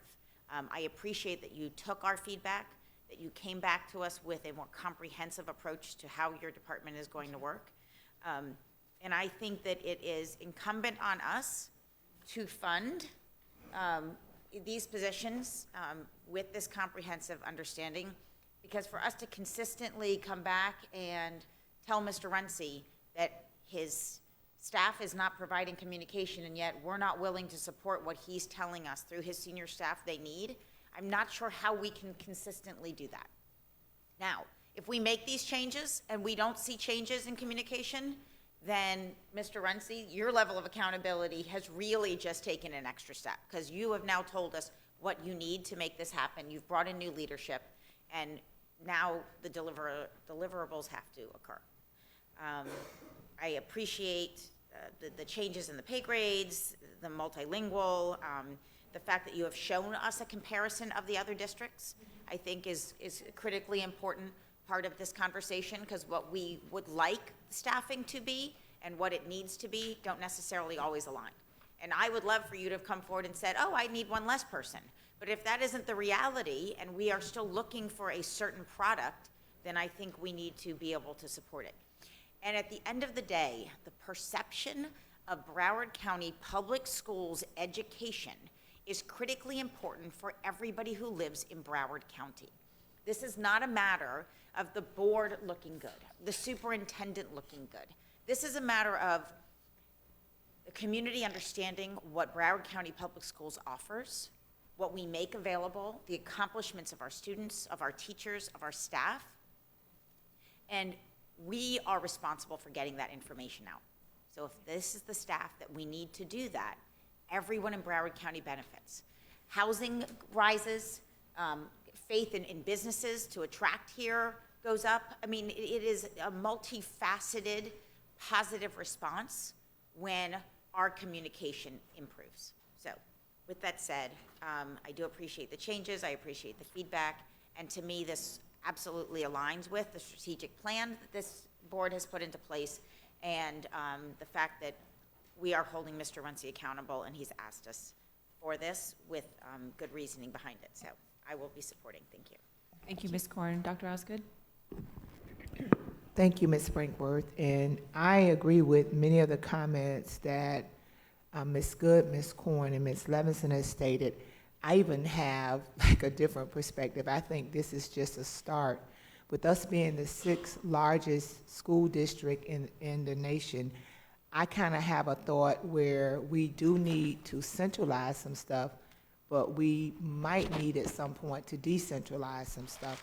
For example, I can see very clearly having a PR person that works through, let's say, the curriculum department or the board office that handles public relation, marketing and stuff in those specific departments, because they understand the language of those departments. Right now, we have people in place and we're adding people, but it's general. Sometimes we need communication that's specific to a department by someone that understands the language of that department, that could communicate it in a more effective manner. Sometimes in communication, you need to be general, but there are times when you need to be clearly specific. Safety is another one. We're creating a whole new enterprise safety department with a whole continuum of professional development that's going to need to be communicated to the community as well as to our employees. So I could easily see that being an assignment of an individual, that 80% of their job is just communicating and supporting that particular department. And I can walk through other departments that I feel that communication and that need would be to our benefit to have. However, within the guidelines of the limited funding that we have to make decisions to start somewhere. And I know I have constantly complained and have written it in Mr. Runcie's review and talked openly about the lack of communication. We just went through a major crisis where we were very well understaffed in communications, even in conversations with board members that had experienced tragedies previously. They were just at odds that you're never gonna survive unless you double your communication team, your PR team. The first thing we had to do is add to our team. And I think that we experience the brunt and the pains of not addressing that at that time in a more expedient way. So to be at this point today, I'm excited about having something that I feel comfortable today has been thoroughly thought through. I feel that the comments that the board made have been taken in considerations and added. Even a bullet where it talks about better supporting the board office. We kind of leave that out of this, but that is a very, very important part of this conversation. And I know that there's oftentimes sidebar conversations about us being elected and, not campaigning for us. At the end of the day, we all do our own campaigning, but as board members, as a part of this team, we have a strong need for effective communication to our constituents, to our employees, to respond to stuff, even as individual board members that are going on in our district that we have to respond to as it relates to schools and children and moving, those things forward. So I am excited about these positions. I like the restructuring of them. When I look at the way that other departments are structured, you have a chief, you have a director, and you have managers. So I see this as being in line with the current way that we have structured the departments. I did have a question about the dual reporting, but I understand now is what you're saying is it won't be actually dual reporting, but the job will be integrated, that it will work on both sides of the house. And I think with public relations and marketing, you find that it has to be integrated all throughout the district in various departments in order for us to be effective with it. I like even looking at this and seeing the breakdown of Beacon, and I know in my conversation with you talked through a couple of plans with Beacon that we will later be able to workshop and discuss more fully. That's also been a major concern of mine, that I think we're losing a lot of revenue that we could make through Beacon. So I am really happy to have this before us today, to not just continuing for year after year to talk about the need of communication and prioritizing it and making it happen. As we look to implement things in the strategic plan, if we're going to do our job as board members and be responsible leaders, we are going to have to spend some money or identify some resources to make those things happen. I mean, I know that we're squeezing the orange right now, trying to get every drop we can from everywhere. But to me, this is as important to our district. You know, it's right up in the top 4 or 5 priorities like safety and academic achievement and those other things. And it has been a huge, huge deficit for us. I know as long as I've been here for the last 7 years. So I'm better able to support all 3 of the positions today with what I've seen here in my meeting, you know, with Ms. Koch, and understanding the bigger picture and ultimately where this could go. I'm also, you know, very interested in, you know, having students be more involved through the communication, social media, and those kind of things, because it is absolutely the way that they communicate. Not so much Facebook as we do, because they think that they're so much younger that they need to have a different platform, but Instagram and Twitter and Snapchat. And it's going to take somebody with that millennial mindset to help us level up and use those social media streams in a way that we can really target and reach our young people as we continue to communicate to them as well. So thank you, Ms. Cope, for hearing the board. Thank you for putting some more thought to it. Thank you for working in a team way with us to help us to improve a deficit that we've had in the district now, I know, for at least 7 years that I've been on the board. And again, I feel that this is just the beginning. As we continue to emerge, we'll need to continue to revisit how we're communicating, public relations, marketing, and those types of things. So thank you. Thank you. Thank you, Dr. Osgood.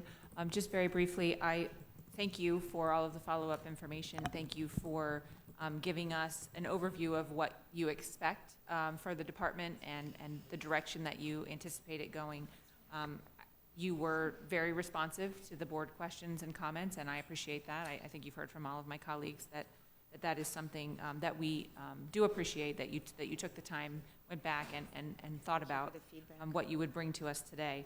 And something that Dr. Osgood just said made me think about how this particular role, the specialist for social media, could possibly get us more through using influencers.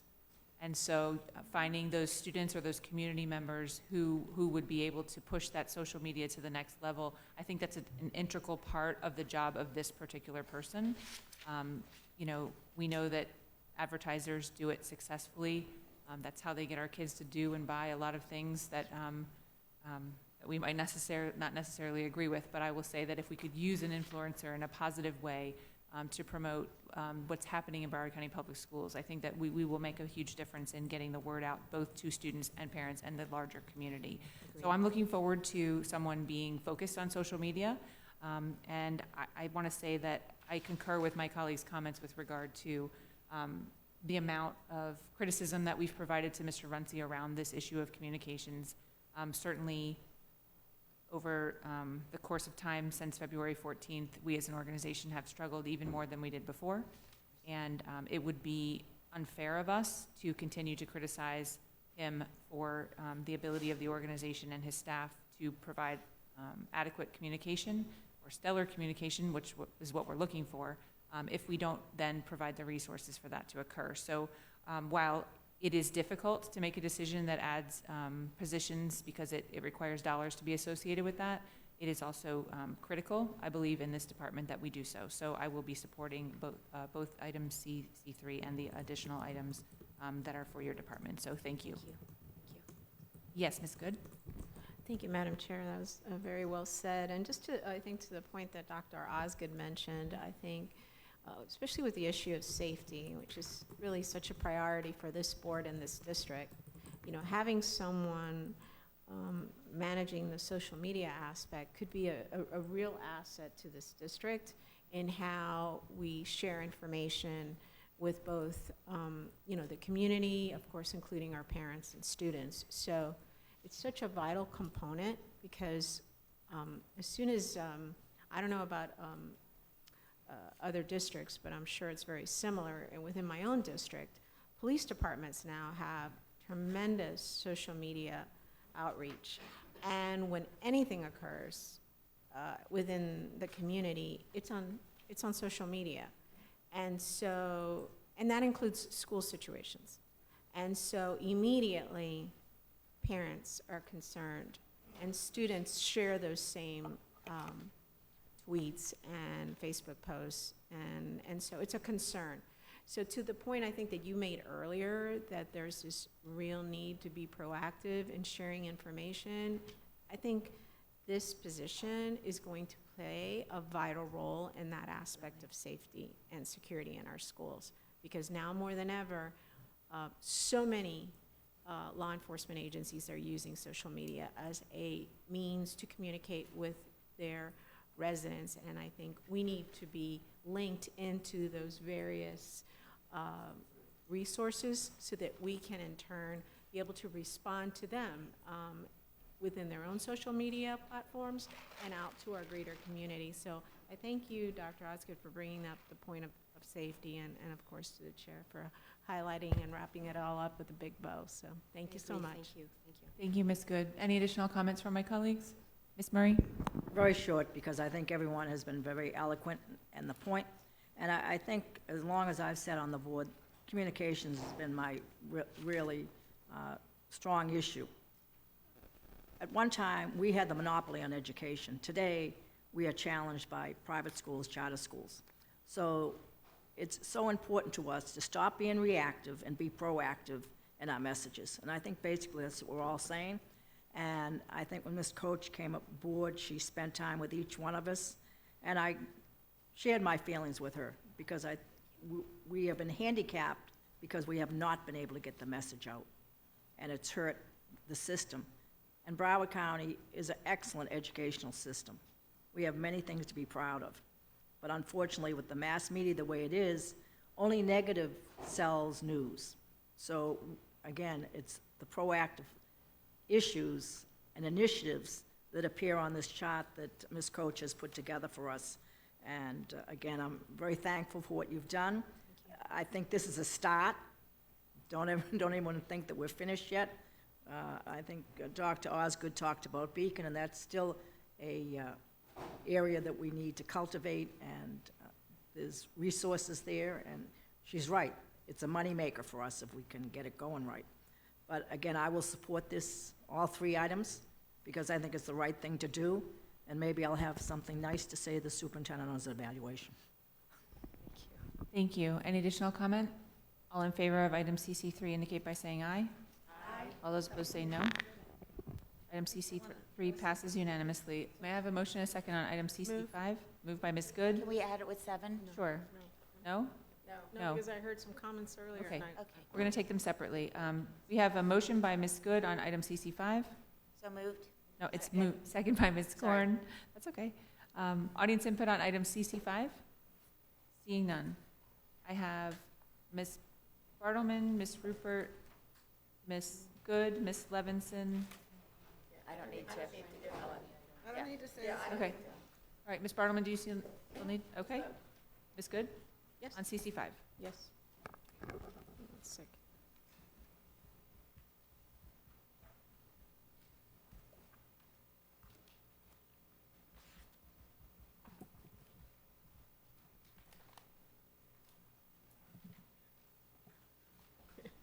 So much backup that it's good, but I gotta get organized.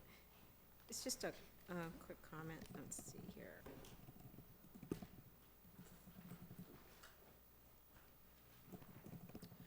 It was similar to this position, again, you downgraded 25 to 22, and the job description says that it's going to report to the director, not a manager. So I wanted to get clarification on that. That And is maybe I correct. looked at the wrong That is- one. That is correct. Is that correct? Hold on. Yes. So this one, I just wanted to get clarification, will not be reporting to the manager position, but to the director. Right, and the Director of Marketing and Strategic Communications, and this is the Marketing and Strategic Communications Specialist Got it. reporting to the manager, pretty much the same name.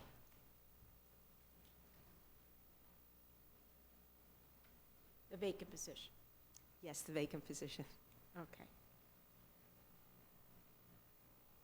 But the other position that we just approved, social media, does not report to that director. That's correct, It and will that be goes up reporting to the manager of media. to the manager of media.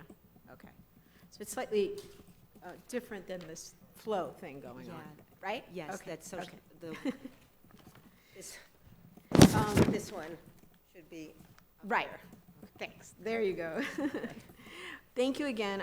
Just reiterate, I think it's really important. I think the same comments that were said earlier apply. You know, again, we continually criticize or provide feedback to the superintendent regarding the communications aspect of our district and how we need to improve upon that. And so I can see how this position is vital to the success of what we're trying to do here.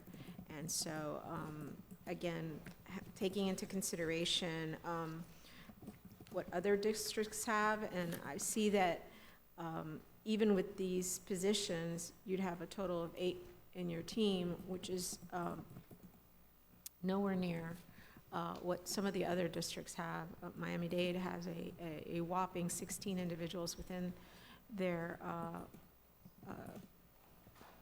communications team, and I really think it is critically important that if we're going to get information out to the public and also be equally responsive to the media, all aspects of media, and sharing information with them so that they're better prepared to inform the public, it's critically important that you have all the pieces of the puzzle to better get that information out there. And if you start dismantling these pieces of the puzzle, it becomes problematic. And so for me, I think one of the issues, and I wanted to point out last time, was, again, the level of the positions that you were seeking to have, and I understand your thought process behind it, and certainly I appreciate, again, you reevaluating your needs and allowing us the opportunity to provide you some resources, maybe not to the level that you had wished it would be, but I think it is a start in the right direction, and it will help us certainly provide the resources to not only you, but to this district, because now more than ever, we need to be a better communicator. So thank you so much for your efforts. Thank you, Ms. Good. Ms. Rupert? Thank you. I'd forgotten something. While I was going over the comparative numbers for the other districts that are around us, I noticed that it looks like some of them were also adding their TV station to their numbers, and it made me look back at ours, and in the blue, where we would not be counting that as the number of what we have. I don't know how you could have marketing, and that's not part of a marketing and strategic communications. Production, which is our TV, there's 18. Print graphics, that's supposed to be part of your department as well? It's the functions of these specific titles were direct communication to the community. Printing provides a piece of paper or a board, sometimes to us, sometimes to someone else. But these are the messages, and this is the creation.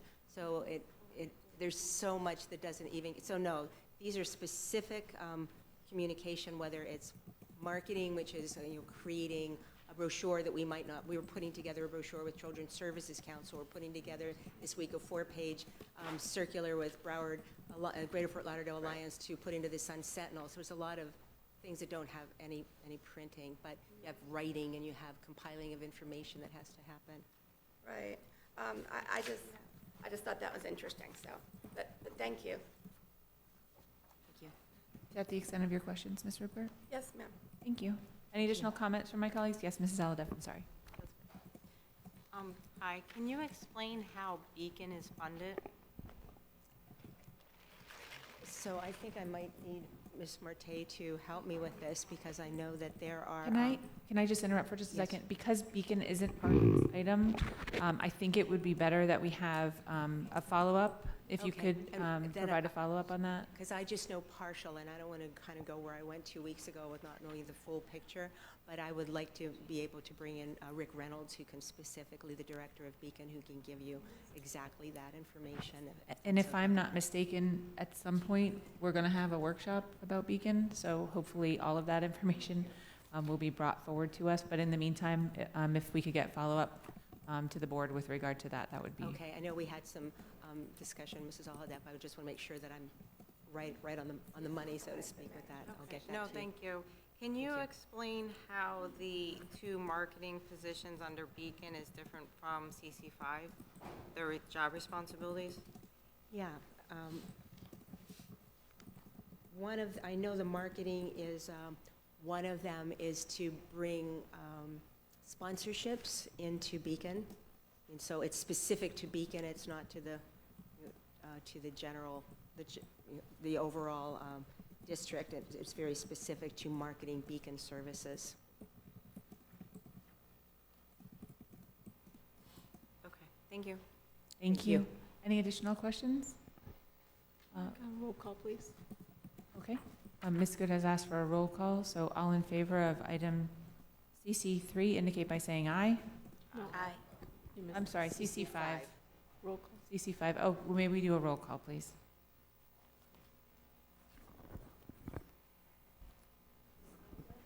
Aye. No. Aye. Aye. Aye. Yes. Yes. Yes. No. Let the record reflect item passes 7-2. Thank you. May I have a motion and a second on item CC7? Moved by Ms. Good, second by Ms. Korn. Audience input on item CC7? Seeing none, I have Ms. Good, Ms. Rupert, and Ms. Bartleman. Ms. Good? Okay.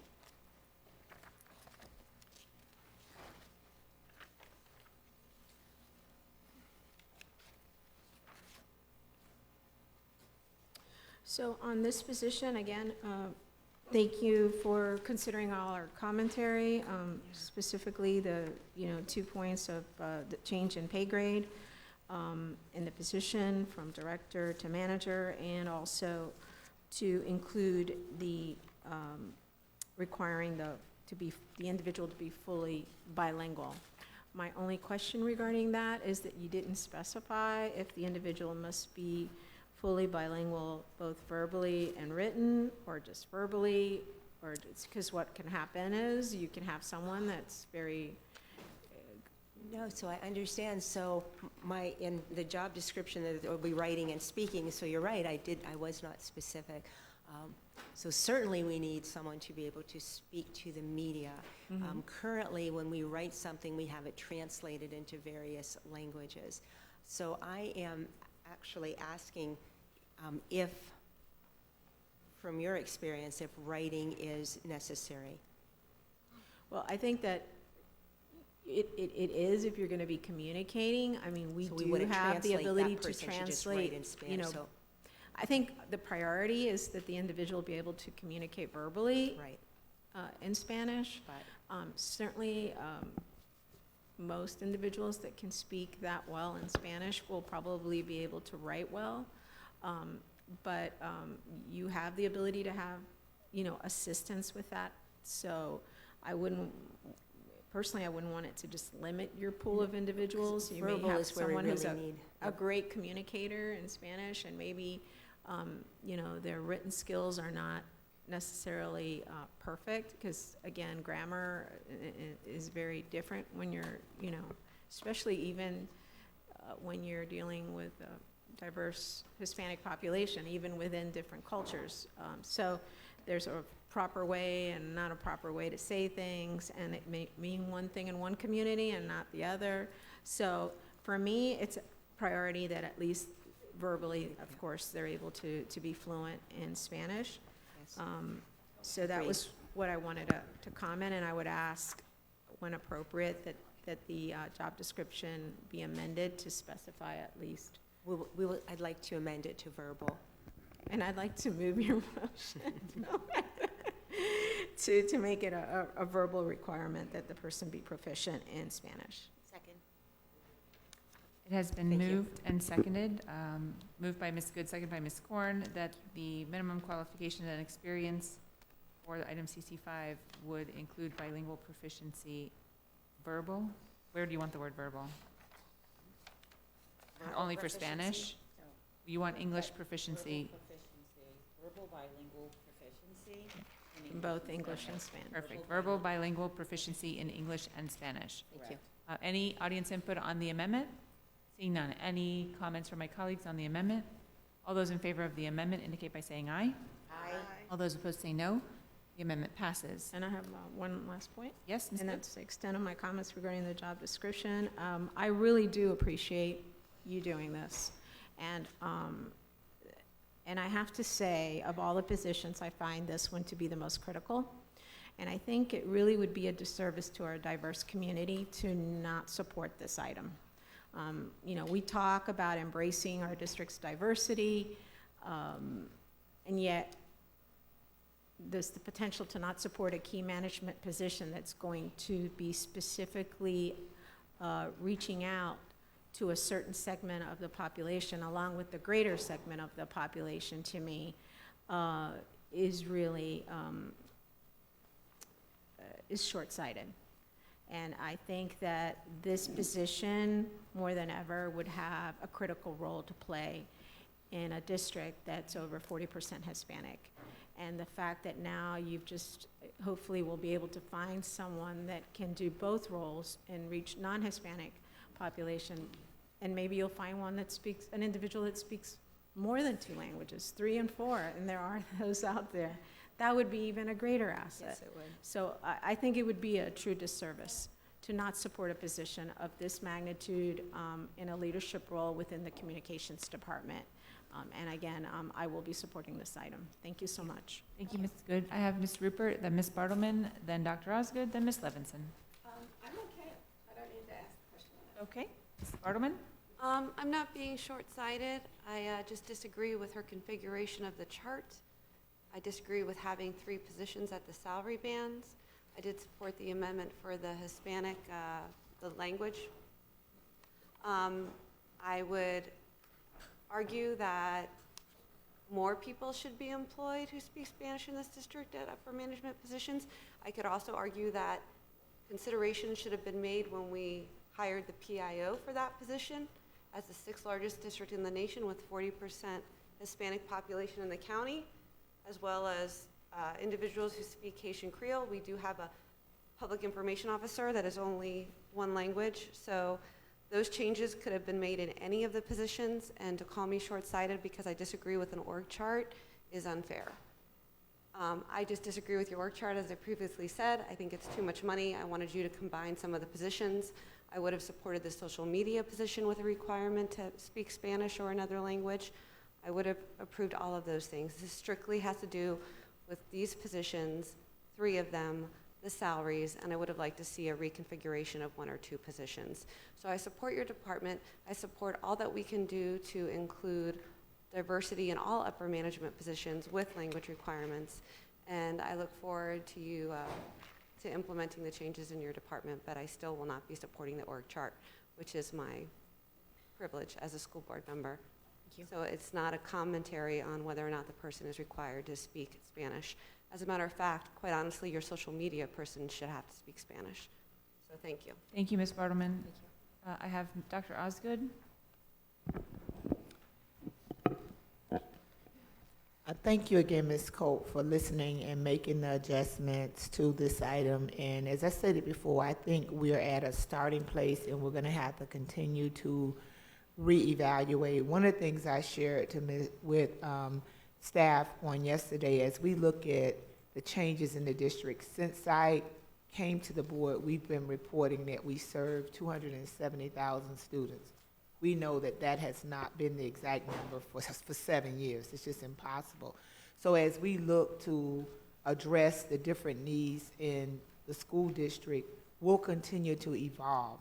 I think we're at a good starting place where we're being intentional in our hiring practices about diversifying those that we are hiring. I can remember this county having the same sentiments about African Americans working at the school district. About now, people are saying how we need more men in classrooms, both black and white. And I think as we continue to improve what we're doing in our service delivery model, we'll continue to make brave moves like this to address different populations.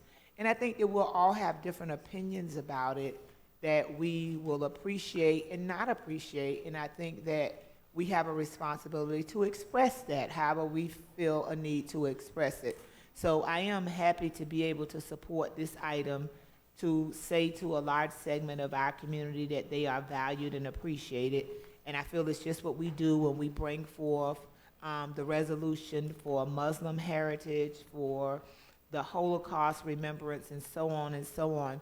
We continue to take those brave steps, our LGBTQ community, we continue to take those brave steps to address the different diverse needs in the district.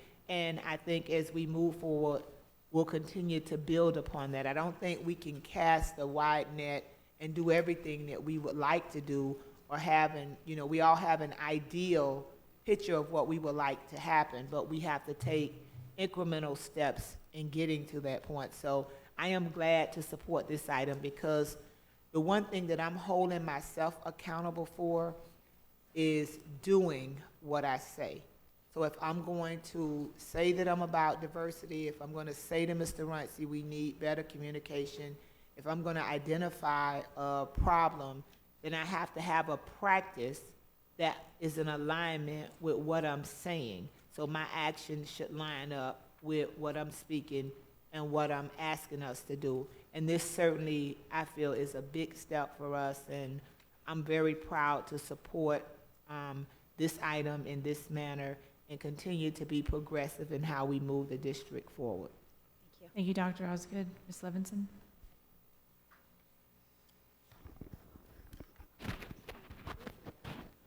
Yes, I just wanted to thank Ms. Good for making this suggestion at the last meeting. I truly value it. I think it is much needed. I think, as Dr. Osgood has said as well, that we value diversity in this district. And as the manager of media and community relations, it's really integral that we have a bilingual person in that position. And Ms. Koch, I want to again thank you. We hired you for your expertise. And so when I look at org charts, I defer to the person who has the expertise in the area. And for you to be successful in your area, you need to be able to have a sensible layout of how you would like it to function. And to me, you have presented it extremely well, and I defer to the expert in terms of the positions. And like I said, you took into account what was said at the last meeting. You dropped it by about $50,000. You added this bilingual component, and I'm looking forward to communications really improving in this district and having a chance to get all the positive, wonderful information out that happens in our schools each and every day. Thank you. Thank you, Ms. Levinson. Any additional comment from my colleagues on item CC7? Yes, Ms. Good has asked again for a roll call for the vote. Yes, and Excuse me. Yes, Ms. Bartleman? and again, I want to put on record, my no vote is simply because I disagree with the way the org chart is put together and the money and the resources that are being put in. Just the way I feel, I think 2 positions would have been fine, nothing to do with the language issue. And I would encourage you that all the positions that were created today, this is the only one that requires the dual language. And quite honestly, if we're going to put our money where our mouth is, all of them should require dual language. And I know you have preferred in the other listings, but there's people who communicate in other languages on social media as well. The Caribbean community communicates on the radio in Creole. And so I encourage you to, even though we didn't mandate it, that in all of your positions, you include someone who speaks another language so we can get out to the whole community. Thank you, Ms. Bartleman. Yes, Ms. Good. Yeah, just very quickly, and I appreciate my colleagues, all my colleagues' comments. certainly my comments weren't directed at anyone specifically. I just, as the only Hispanic board member on this board, I really value the changes that were made. And I will say is, we can always continue to look back, but I think this is a critical opportunity for this board to move forward in a positive fashion and to support a position that supports an individual that could speak multiple languages, especially targeting the Hispanic population, which is, again, one of our largest populations within this county, I think would be an asset to this district, and not supporting it would be a disservice to that community, and I repeat that. Thank you so much. Ms. Thank you. Winkworth? Let me just say this. Let me just say It's this not a as the chair. No, I'm going to say this as the chair. Voting no on an item because you disagree with the org chart or the dollars associated with the item is not at all related to your support of diversity in this community. It is very clear that this board, as a collective, supports the diverse community that we serve. So I would like to not have any further discussion about people's positions about that. It is very clear from where I sit as the chair that everyone on this dais supports the diverse community that we serve. I've heard your comments, and I have heard your comments, and we are now going to do a roll call vote. Thank you. Yes. No. Yes. Yes? Yes. Yes. Yes. Yes. No. Thank you. The item passes 7-2. If I could, through the chair, Yes, being on Ms. the Corn. prevailing side of CC5, I believe one of my colleagues would like to bring it back to the floor, so I'm going to ask to bring it back to the floor. Okay, there's a motion to bring CC5 back to the floor by Ms. Korn. Second by Ms. Rupert. How's that? Yes, Ms. Rupert? I thought thank there was you. some question over here. So No, I just wondered, how did that transpire? I'm sorry? because Ms. Rupert asked for an item to be brought back. No, I didn't hear Ms. Rupert make a comment. Yeah, she gave a note to Mr. Mogul that she would like an item Oh, brought okay. back. Thank Yeah. you. Yes, in the outset, I had said I was going to support the two specialists, and I would like to do my vote to say yes and still keep my 7 and my 3. But I wanted to bring this back. I realized that I'd made a mistake, and I wanted to have the opportunity to vote this way. Thank you. Is this the CC5? Ms. Bartleman, this is CC5, yes. Yes. This is which position? This is the specialist for marketing and strategic. All right, yeah, so I would like to make an amendment to make dual language a required instead of a preferred on this position. Ms. Bartleman has put forward a motion to add the requirement similar or the same as what we added in CC7. That's not what she just said. Okay, Ms. Yeah, Bartleman, similar please to clarify what you would like. Similar to CC7. Same language. May I make a comment? Yes, Ms. Koch? If we do that, I would like to not be specific to the language. That's, well, we just had a huge discussion about 40% of the community being Hispanic and how important that was. So I guess I'll let my board members decide. I can go either way. Ms. Bartleman has put an amendment on the floor. What would you like for it to say, please? Required dual language and a language I guess dual language is fine. If that's what you're asking, I'll support you on that. And we'll see if anybody wants to change it. I'm open to any amendments. So minimum qualification and experience for item CC5, you would like it to include bilingual proficiency in English and another language. Correct. That meets the needs of the community. Okay, do I have a second? Second. Second by Mrs. Alhadeff. Audience input on the amendment being proposed. Ronald P. Barish, good morning. I concur with that amendment. Thank you. Ms. Korn? Thank you. I don't know what is currently transpiring on this dais, but I have to tell you something. This is not a tit for a tat. This is really outside of how we should be behaving. The position that was brought forward before was at a director level, and there was a leadership request at that level. If we're going to start going backwards so that we somehow have an appearance to be doing something that we've already spoken to, then we're going to have to open the last specialist one. And now we're going to have to start looking at every single position in this department. I am not interested in going down that path. So I believe that the last item, which I supported this motion, was at the director level. I think leadership at that level is absolutely on point, and I support it. I support all of these positions to hopefully be able to acquire someone to fill them who will meet that requirement. At the same time, I think that we are going to start to limit our pool as we continue to go down in all your pay grades if that is a requirement. And I am not interested in making it such a pool that is so small that we potentially don't have the quality, and yet we do have the resources for that individual to still be very effective in their role. And for that reason, I'm not going to support it, not because I don't want someone who's capable of having dual language, but because we have constantly come back to this dais to open up some of our positions and our job descriptions because we want to make sure we have the greatest pool available. So at the leadership level that we've already taken that vote, I absolutely believe that it is a fantastic recommendation, support it wholeheartedly. At this level, I'd like our pool to be larger without continuing to add some of these additional requirements. Thank you. Thank you, Ms. Corr. Ms. Levinson? Yes, I'm not going to belabor the point. I think that was said very well.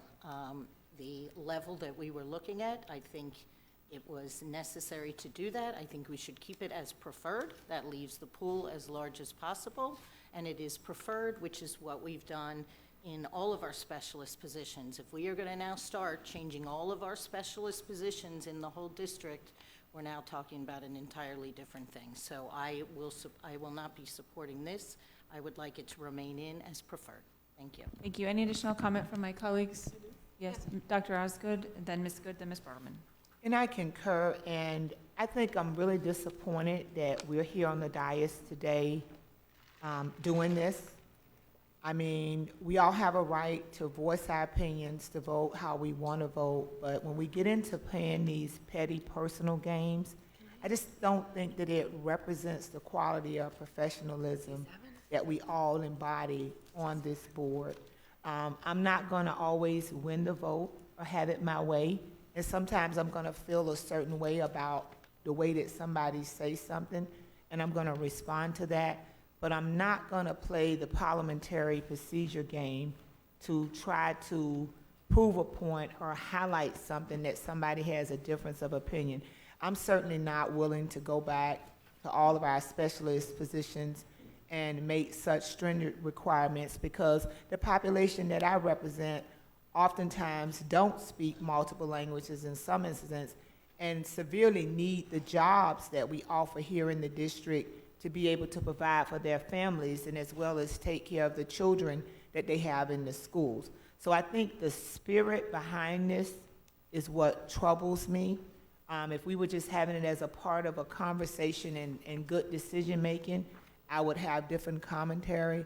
But the spirit, the mean spirit, the playing the game spirit that it's coming across to me in is not, I think, what we really want to portray or put out to the public. We're just on a whole nother level of professionalism. We care about our kids and our staff too much that we're not gonna come to this dais and play little games or tit for tat or power struggles or trips in this way. It's just not appropriate as board members. And I'm really trying really hard to check myself, and I'm gonna just ask you, please, all of you to do me that favor as well, and deal with personal stuff kind of offline. Don't, have it be something where now it becomes punitive to our employees or to the process of good decision-making. Thank you. Ms. Good, followed by Ms. Bartleman. Yes, thank you, Madam Chair. And I guess with regard to the manager position, that was something that was discussed previously. I think there was great conversation amongst the entire board. And if I recall, there was great support for that aspect of the job description to be modified. And so, again, I appreciate it, although it's a different item. I don't think this one had the same opportunity for conversation.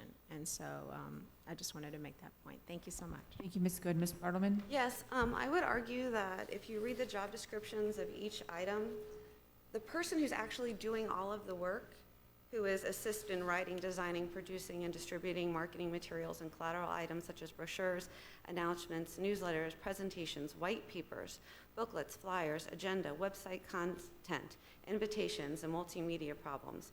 The person who is doing the internal and external strategic communication programs. The person who is the one who is to inform stakeholders of messaging and broadbanding is actually the CC5 position, which is not a director position. So the person who is going to need to develop all of this communication is the person who is the director of marketing and strategic communications. If this is not a bilingual position, that means all the work that this person does has to be translated by the manager. And it would make sense to me, or by staff, whoever you're going to have translate it, it would make sense to me, though, that the person who is in this position has the ability to communicate in another language, since they're the ones that are developing all of the communication, and this person is merely a manager. I don't mind if it's I said I don't care if it's Spanish, it could be Caribbean. This is different than other job descriptions because this is the Public Information Office. Their whole job is to get out and brand and to communicate with the public. Now, while I don't agree with your org chart or the money in the org chart, your job is to get the information out, and we know we are a very diverse community, and the opportunity to have this person speak Creole or Spanish and then design, as opposed to things that can get lost in translation, I think is only a benefit to this district. And I don't look at all the other positions in the district the same. I look at this one specifically because the whole job is communicating with people. So it would be nice to have someone who could speak Creole in your department. Clearly, this person is going to be speaking Spanish. It would be nice to have someone on your org chart that speaks another language that is predominantly spoken in Broward County, and it could only benefit the district. And when we had this conversation, that's what I thought about. This person is going to be able, I'm sure this is the one that's going to be in the news conferences and doing all of that. This person is the one who's doing all the heavy lifting, creating all the communications. And it would only help you if you had someone with a different language in this position, and I don't think it limits the pool, in my opinion, because public information officers, we want people who are bilingual who can get the message out to as many people as possible. So if I don't have support, that's okay. I understand, but I think I did vote for the amendment on the other position because I do agree with Ms. Good that you need to have people who speak multiple languages. I just look at this as another opportunity to bring someone in, and you don't have to go back and change every single position. It would be nice if we had someone who spoke Spanish and definitely someone who spoke Creole or Portuguese, since those are like the top 3 languages in Broward County. So, thank you. Thank you, Ms. Bartleman. Ms. Korn? Thank you. With the dual language being preferred, all of those things can be accomplished. Is that correct? Thank you. Yes, and so as the chair, I would just like to say, I think you've heard from this board time and time again that we support with that through that preferred qualification, that if we can bring people speaking additional languages, it's only a benefit to our district as a whole. I'm going to ask for a vote now on the amendment. All those in favor of the amendment indicate by saying aye. Aye. All those opposed say no. No. Can you do roll call? Ms. Bartleman has asked for a roll call. Aye. Yes. No.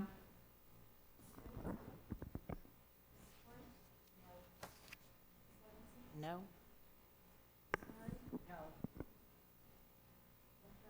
No. No. The item fails. Now back, I'm sorry, the amendment fails, thank you. Now back to the main item, item CC5. Any additional comment from my colleagues on item CC5? Ms. Rupert. Mine's just quick. I just want to thank my colleagues for bringing it back so I could do what I said I was going to do. Thank you. Ms. Brinkworth? Oh. Yes, Ms. Bartleman? Once again, I disagree with the org chart and the pay. I think there are too many positions, so I'll be voting no. Thank you. Thank you. Yes. Any additional comment? All those in favor of item CC5 indicate by saying aye. Aye. All those opposed say no. No. Since we had a roll call on the last vote for the same item, can we please do the same? Ms. Korn has asked for a roll call. Yes. No. Yes. Yes. Yes. Yes. Yes. Yes, thank you.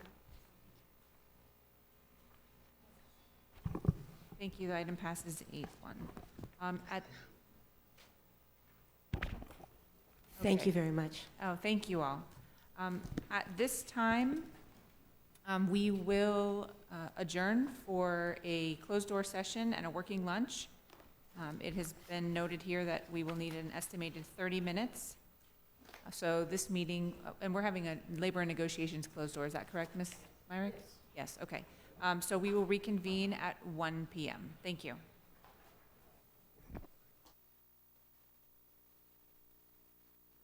Thank you. Good afternoon. This school board meeting is now reconvened. May the chair have a motion and a second on items, E2. I don't know if staff is here yet. No. Moved by Ms. Good. Second by Mrs. Aladeff. Oh, hold on. No, just E2. E2?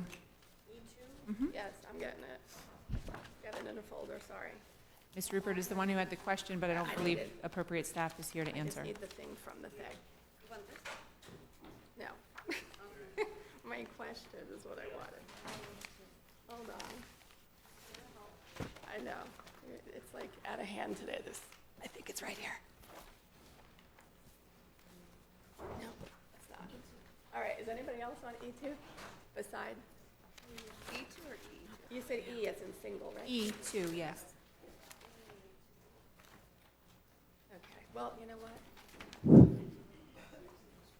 Yeah, I know which one it is, but. Right, I actually had wanted to ask my question because it didn't get answered. I'm missing my question. I don't know if. You want me to move to postpone it and go to the next item? So you find it? I can make a motion to table the item to later in the meeting so she can find her paperwork and we can go on. Yeah, just if, Is that easier? Sure, withdraw. That's good. so Ms. Good, do you withdraw for E2? Yes, ma'am. And Mrs. Aladeff, your second? Yes. Thank you. May I have a motion and a second on item E4, please? Second. I have, you know what? I had a question on E4, but I didn't say that out loud, so therefore, passed on consent. E5, please. Wait, are we on E4? I don't know. For those who had questions, it was Ms. Korn. E5 has been moved by Ms. Good, second by Dr. Osgood. And I have Ms. Good and Ms. Korn with questions on E5. Yes, we know. Thank you. My mistake. I don't know. I'm just Okay. Thank you to staff for all the, it's a really quick comment. How are you? Again, I appreciate the backup and the follow-up. It was just, again, my comments regarding the timing of the item coming forward for a renewal, even though, staff feels confident that that's what they want to do. And I think in one of the backups, and it may have been this one or it may have been another one, I think procurement indicated that your process normally is like 60 days. But I think that's what the follow-up said. And was it 60 or 90? So, good afternoon, Mary Coker, Director, Procurement and Warehousing Services. Per policy 3320, we're supposed to bring it back 60 days. Okay, but 60 days really wouldn't afford you the opportunity to go out for bid and come back to this board, would it? No, it would not. Okay, so I think in the past, this board has indicated that items come back to us, with sufficient time, and I guess we should probably look at modifying the policy so it allows, dictates probably a more accurate time frame.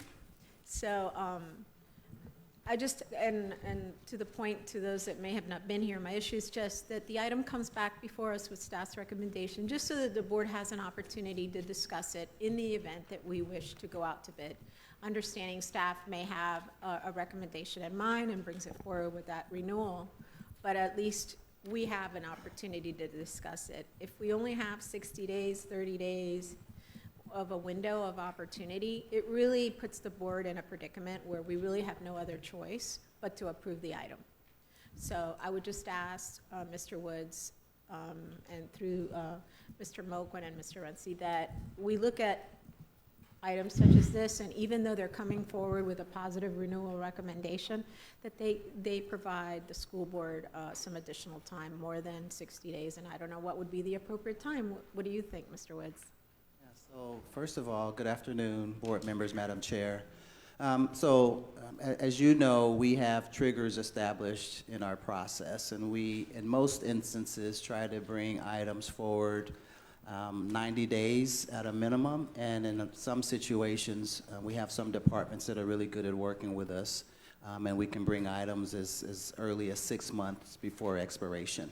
With all of that said, there are times such as this where we don't make that, but I think what you're asking is for us to continue to be diligent in bringing the items forward sooner than later. Is something that we can continue to accommodate or work better at. So, and I think that it's important that we communicate that to the end users, because they may be, and I get it, they may be with the thought process that things are going well, things are working well, so therefore their recommendation is going to be a renewal, and it's not, you know, it's not a big to-do. Right. But I just want to make sure that we as a board have that opportunity to review it and maybe make an alternate recommendation. And with just 60, 90 days really doesn't afford you all the time you need to really go out and do all that due diligence, which is a lot of work. So again, I appreciate all the follow-up and everything, and anything we can do to better communicate that with our end users and let them know if you know, we need to bring these items to the board with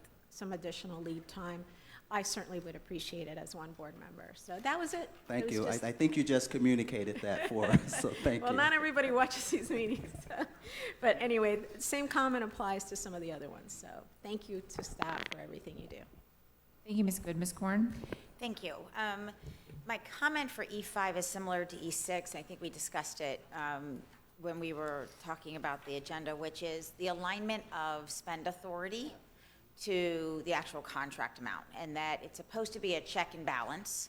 I know that this E5 and will be the same in E6 are for emergency, and so that's why we have a larger gap, but that's even accounted for in this. So for instance, in E5, there's an anticipation of 4 unplanned emergency events, each up to potentially $25,000 for $100,000. And yet when you look at the unused spending authority, and that's already estimating for forecasted spend, estimated spend for the remaining months in the award, as well as the $100,000, we are still hundreds of thousands over. So for me, the purpose of spend authority is check and balance. And for E5 and E6, I don't see that aligned. And I know that you're not asking for more spend authority, so I'm not by any means speaking to the fact that you're over asking. I think what you've basically done is just said it already exists. We're not going to ask to tailor it back. But for me as a board, for consistency, I think that it makes sense that we are looking, and I think you've done a great job aligning what the financial impact responsibility is, but I think the spend authority should align. And so for that reason, I don't want to not approve this based on that, but at the same time, I don't think that it's serving its purpose by having a spend authority that's significantly more, considering all the factors you've already anticipated in this. So with that, I guess, Mr. Woods, I would ask for your direction. I don't know if it's something at the dais that we can potentially say, well, let's bring this number down to 500,000 or. But again, you've already accounted for a great deal of the current estimates, extra 100,000. So help me try for us to use this in the correct purpose. So let me start, and then I'm going to defer to Ms. Coker to talk about some of the details. I am in 100% agreement that the spend authority should align with the contract. Just let me state that for the record. As it relates to this specific item, I will defer to Ms. Coker to provide some insights into that alignment. Good afternoon. I'm going to try to also say one thing, and then I'm going to refer to the business unit, because in collaboration, when our department works with the end users, we work very in advance of the time that we have to come back, whether it to be to renew it or to go out to bid. So one of the things that we do at the very beginning of the process is we pull up the financial analysis worksheet to understand what the spend analytics were, in order to have a better understanding of, obviously, if they had the budget, if the needs are the same, et cetera. So in this case, these are two stories where indeed the spending authority was, when asked at the beginning years ago, was much higher for specific reasons that the end user department can explain, and they have done so at some point with the follow-up. But when we collaborate in coming to a consensus number, obviously as procurement and warehousing services, we give our recommendation, and then the end user knows basically their business, right? I don't think we're in a position to dictate one or the other. We try to understand what's in the best interest of the district, and for sure we hear the board's desire to continue to reduce costs. Spend authority is indeed a check and balances, which is why we control the financial analysis worksheet. So I would defer to speak to the business unit, because they presented a compounding case to us as to the reasons why. At the end of the day, the reality is that even if we have $1 million of spend authority, if they don't have the budget, they can't spend it, right? In this particular case, I understand that they feel that they have the budget and that they may need this in circumstances where we may not have the time to come and request it, whether it be a hurricane or disaster or some other incident that they may need this spend authority to be aligned, whereas we may not have the time to come forward at a time as fast as they need it. But I will defer to Dr. May.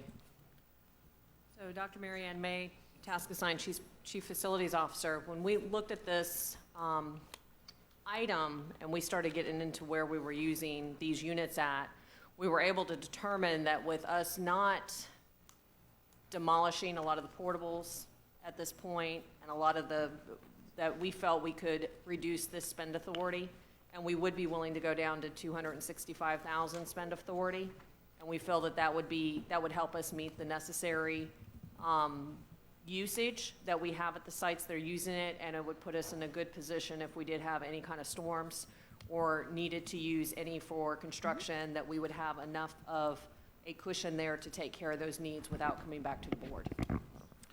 So, Dr. May, if I can just clarify, because Yes, I sir. did see that revised follow-up response, but that was for agenda item EE6, and we're on EE5. So does that hold true for? That is EE5, refuse and roll-offs. Roger Riddle-Moser, Environmental Health and Safety. I think this is E5, is that right? On the back of the second, refuse and roll-offs. And it is refuse roll-off units. Yeah, but, I'm sorry, through the chair. Yes. I have that, and that's why I'd asked for the backup. But, so, I don't see like the item. Help me understand how, if we pass this item right now, what is the spend authority based on the additional backup that was provided? So the spend authority hasn't changed. Right. From the initial, I believe it's 2016, and I'm looking at the ITB recommendation tabulation from June of 2016. It was for $920,000. Therefore, we've continued, we are extending it. We're not asking for any money, but if you go to the financial analysis worksheet, you'll see that of those $920,000, thus far, to date, we've used $295,000.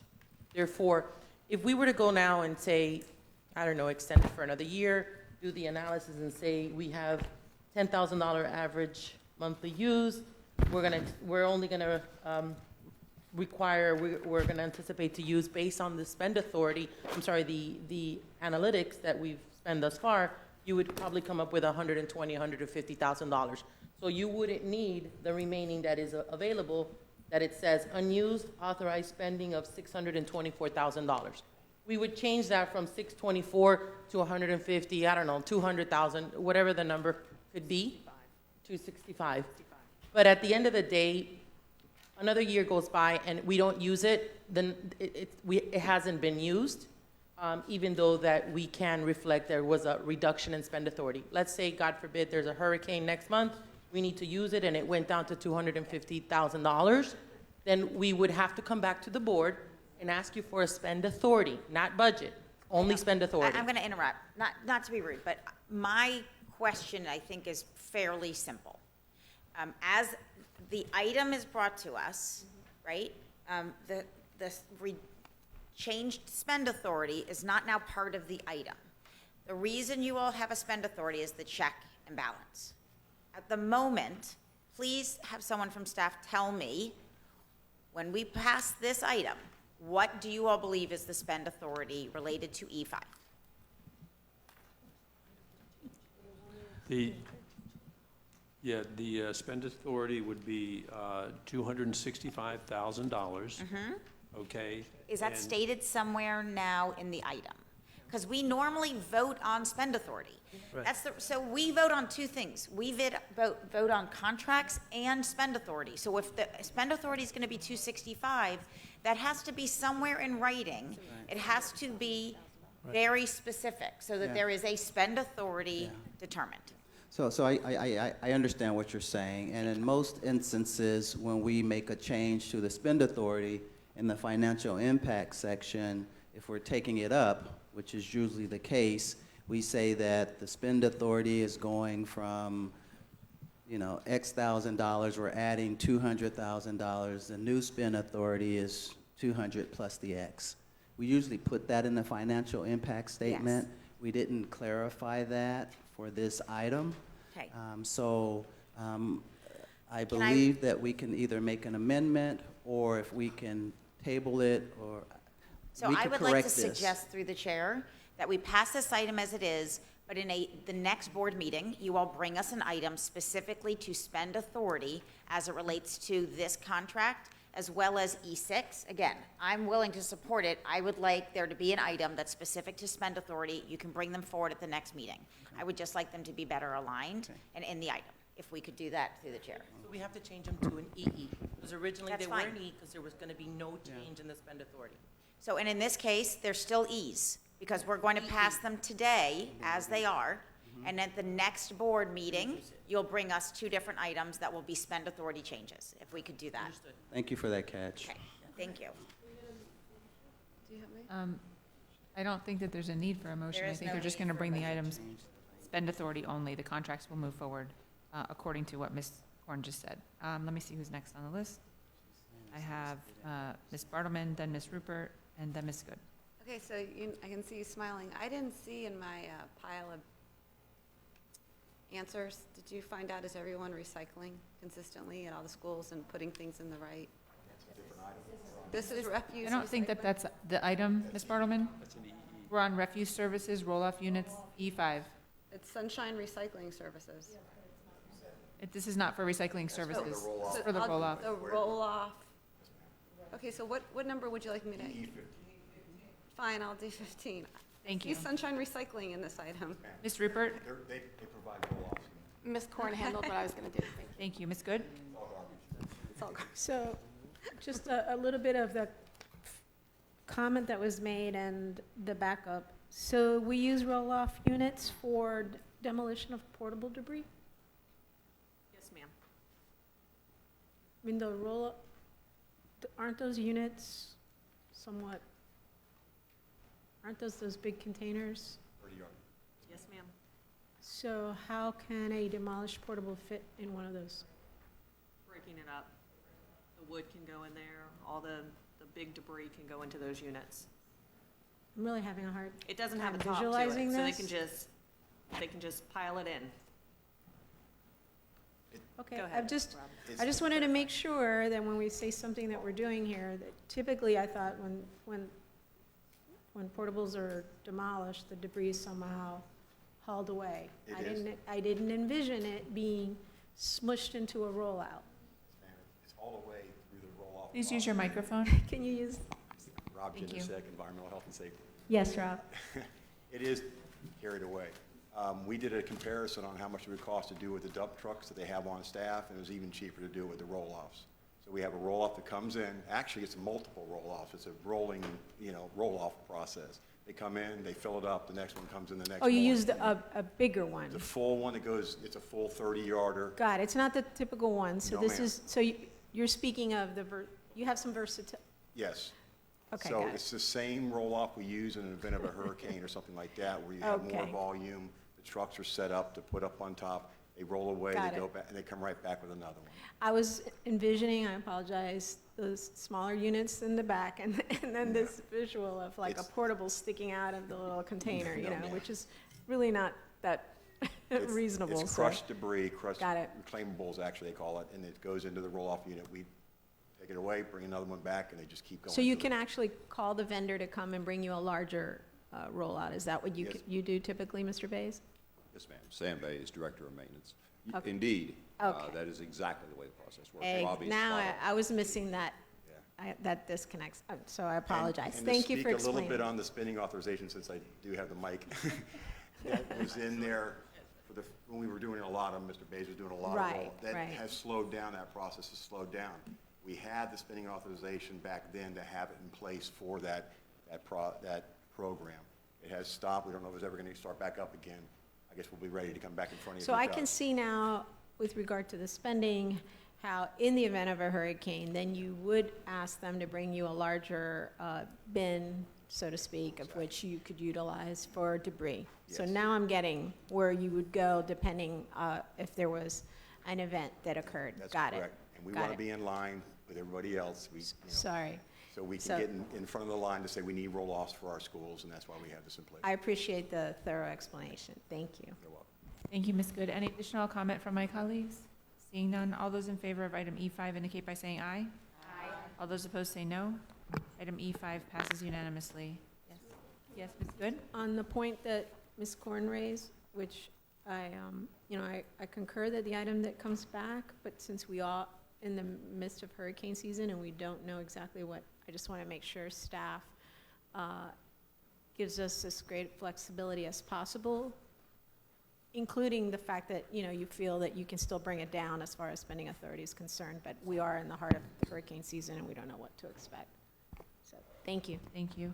I'm actually going to take E6 since staff is already sitting there before I take E2, and then I'll go back to E2. May I have a motion and a second on item E6? So moved. Moved by Ms. Horn, second by Ms. Rupert. Audience input on item E6? Seeing none, I have Ms. Horn. I've made my statement, so if I'm ready to pass this, if we could just bring it back like we are for E5 at a future for spend authority. Thank you. Any additional comment from my colleagues? All those in favor of item E6 indicate by saying aye. Aye. All those opposed say no.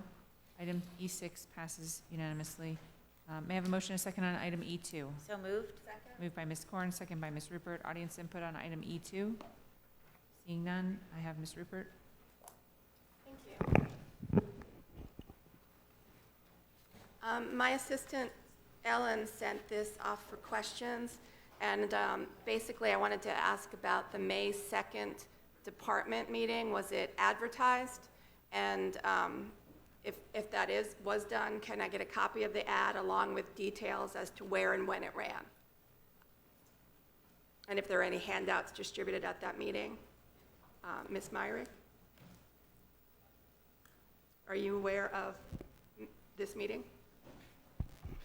I was made aware last night that the Supplier and Diversity Task Force, along with the Small Business Task Force, had a meeting on May 2nd. That's what I was informed. I was informed that it was not advertised, even though both of those meetings are meetings that generally have been advertised in the past.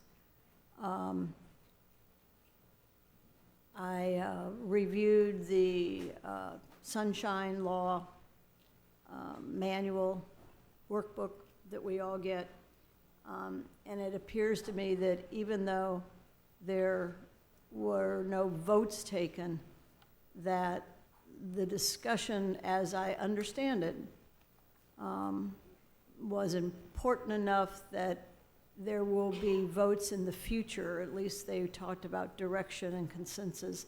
There will be votes in the future.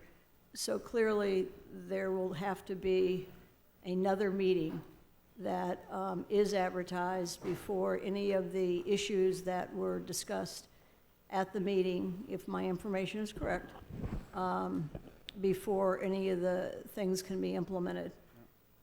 I have been working with Mr. Woods in the last few days about re-engaging Franklin Lee, who was the Originator.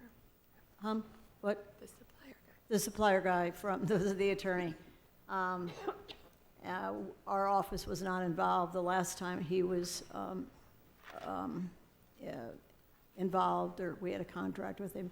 So we're working on that. I think we've come up with a solution. There is some issues that the board ran into several years ago, but you have to take some certain steps if in fact you engage an attorney that is not a member of the Florida Bar. And he's not, but there are the bar has rules about how to deal with that. And so we're working on the contract so that we can engage him. Wow.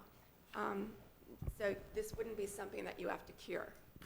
Well, there were no votes taken, so the answer basically is no, except that there will have to be a full discussion again about whatever issues. I was told that there was some consensus going forward. And whatever that consensus is going forward, I hope there's some minutes. I don't know if there are or not. And whatever consensus came out of it, those full discussions will have to be in the sunshine again before when you have a cure meeting, you have to have your full discussion again. You just can't come and say, all those in favor say aye. You know, we talked about it 2 weeks ago, so all those in favor say aye. You have to have the full discussion in the public one more time. Okay. And then as to were there minutes taken, I guess Mr. Woods, you would know that, right? So let me first of all by thanking Ms. Myrick. I think she addressed the situation specific to our understanding. I think it's important to add just a little context around what we're doing and our intentions on the back end to have a formal sunshine meeting with this group to make decisions will occur in the very near future as we get into some of the policy change conversations.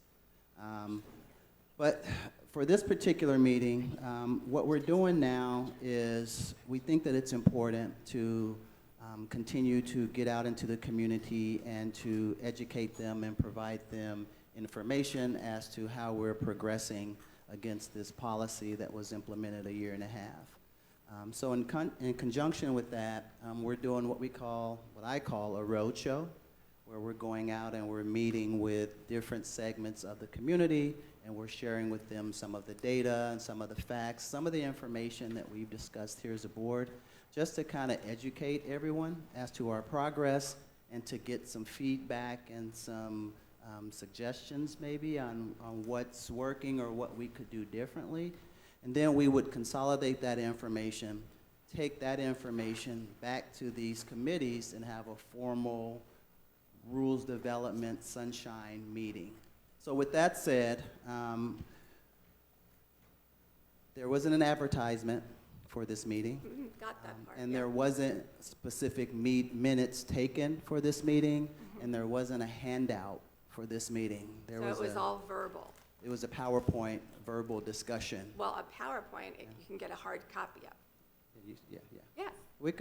Yeah, you said handout. I just wanted to be clear Well, on. no, any I kind of wanted to be material clear. that does it, that might I even want to be get clear jumped to the over. board that there was not a handout at this particular meeting. Right, just a PowerPoint. And from my teacher days, you either do it up there or you hand out your PowerPoint and the kids go along with you. So I guess I'm a little confused about the group coming to consensus if there was really no active what you're going to do. This was a information only, and 100% behind that. I think we need to be out in the community more, but we also have to do everything by the book.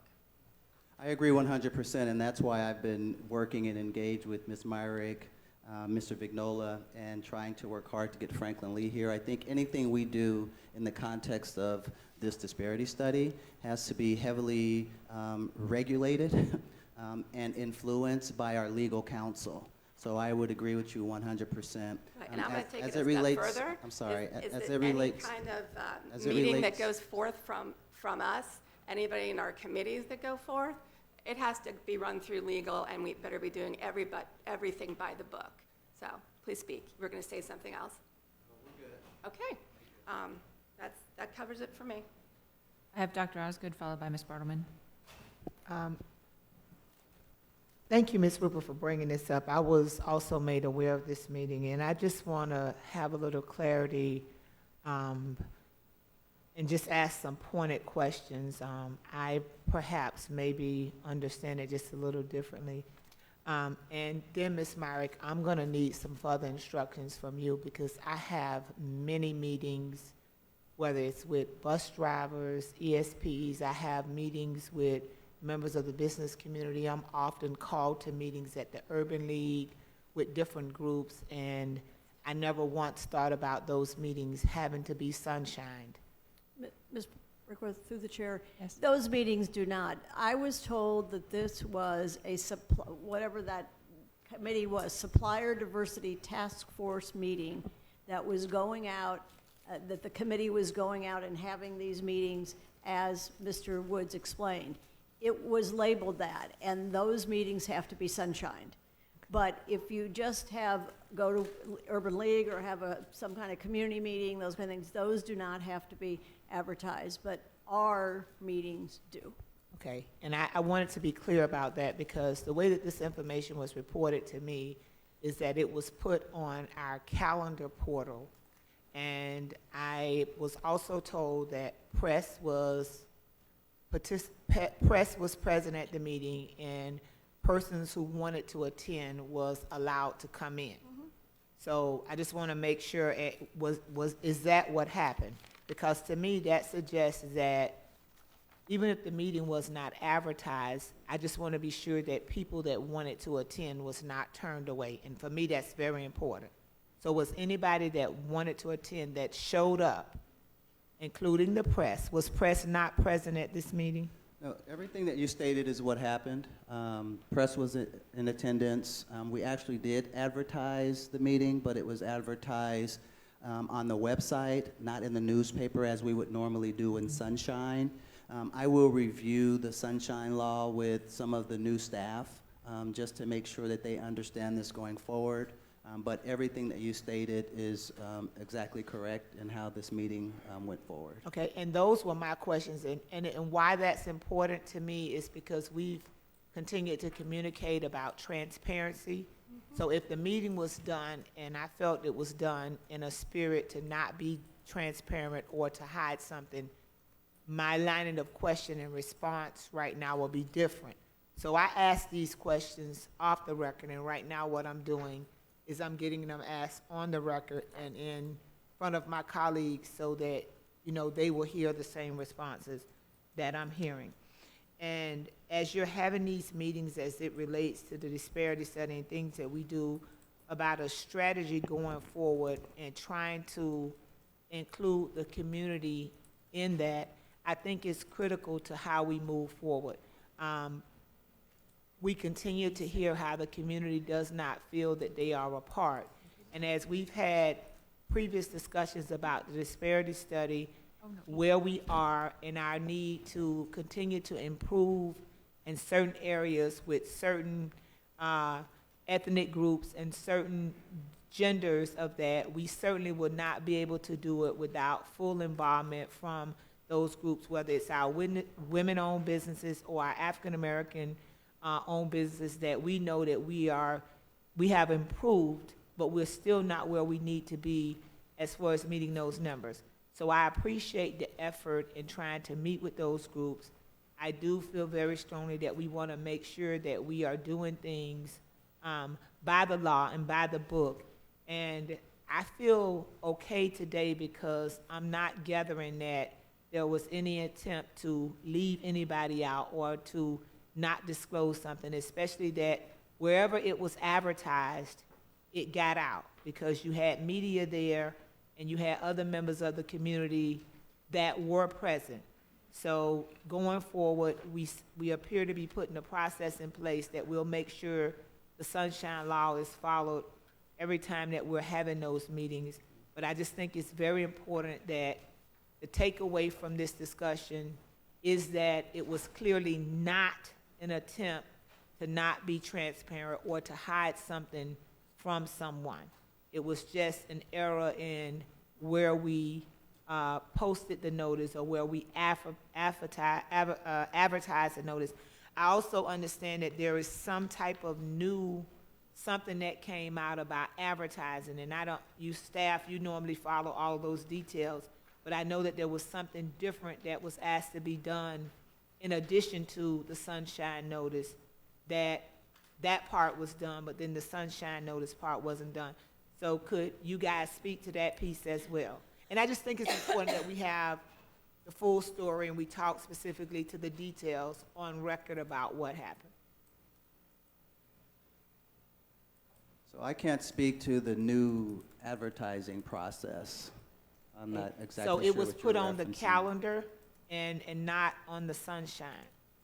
So what is the process? Okay, so if I'm a new employee in this department and I'm trying to have this meeting, what tells me, are there certain things that are advertised on the calendar and not in the sunshine? And I'm sure they are. But how do I know as a new employee, if I'm taking on this responsibilities, what is it, where am I training, or what is it that tells me that I need to do both? So that's a great question, and that's actually some of the dialogue that I've been having with General Counsel. Okay, because I think that's very important yeah, as we bring on new employees and we deal with this. We either gonna centralize the posting or to check off accountability for meetings, but I think it's important that we all know the process for that. If we're coming into a position in the district, or if we're the person now that's needing to have meetings, to know what a clear process is to make sure that we're following the fullness of the law every time. I would agree, Dr. Osgood. You know, our office, through having Pat Gleason come down and what occurred on this, kind of got Bob and I thinking that we probably should do a separate training at least once a year, or have Pat come down, more of a basic training, because as you know, that when she comes down, she kind of updates you all on new legislation and whatever. I mean, new legislation as well as new case law. But, you know, we'll respond to any questions we get, obviously, but I would assume that a new employee would ask their supervisors or their superiors, does this need to be advertised or does it not? And if those people don't have a question about it, I think that they would be the ones that would know, that would call us. Or use my thing, when in doubt, advertise. So, so anyway, I think we're working with Mr. Woods on that, but I think that this example of this got Bob and me thinking yesterday that maybe we should have a administrators only and whoever else they want to talk about when meetings, what meetings, and how they have to be advertised, and to have that training. And I'm, you know, talking a lot from personal experience, having been the board chair and just trying to do professional development outside of the sunshine, and having years of experience working at the League of Cities, where it was allowed for elected officials to go to a setting for professional development and not have it sunshine, that they could do it outside of the sunshine, and then getting 2 or 3 difference of opinions even at that time, and then having the School Board Association come in and say that we probably should have, you know, sunshine the meeting. And I can honestly tell you that I've done additional research and can clearly state entities of elected officials that don't do it for professional development, because nothing that you're talking about in professional development will ever come before for a vote. So as a board member who still is trying to better understand the appropriateness of it, and understanding fully that it's about decision-making and being transparent to the public, and seeing strategy meetings and professional development, in a sense, being very, very different, I just think that it would benefit all of us to continue to dialogue. How we do our ethics training every year, I think it's very appropriate to continue to have conversations about a sunshine law and other things as they evolved. And that's what I see happening with the sunshine law. It was very different years ago. I remember distinctively being the person responsible for the League of Cities and the professional development and organizing, doing and all that stuff. And it was the times that you didn't have to do the sunshine notice. Now a lot of other things have come into place, and there are different ways that you have to handle those things. So I think that it's warrant us, not just with the staff, even from a board perspective, to continue to have those types of discussions. I remember being told about board members, you know, going to a school together. I think about sometimes now we may get on a bus all to go somewhere together down to the county commission for the joint meeting, you know, and we don't talk about anything that we're gonna vote on, but the fact that we're all together. So I just think it's a conversation that we need to continue to have so that we can just make sure that we're following the law to the fullest. And when it's times like this when we don't do it, that it comes forth in this way and we have a clear, open conversation with every detail so that we can determine, and I'm sorry Ms. Rupert had to go since she brought this up, we can have a clear conversation as to the intent. And that's what's important to me. If the intent is to not be transparent, then that's a problem. But if that was not the intent, then I see it very differently.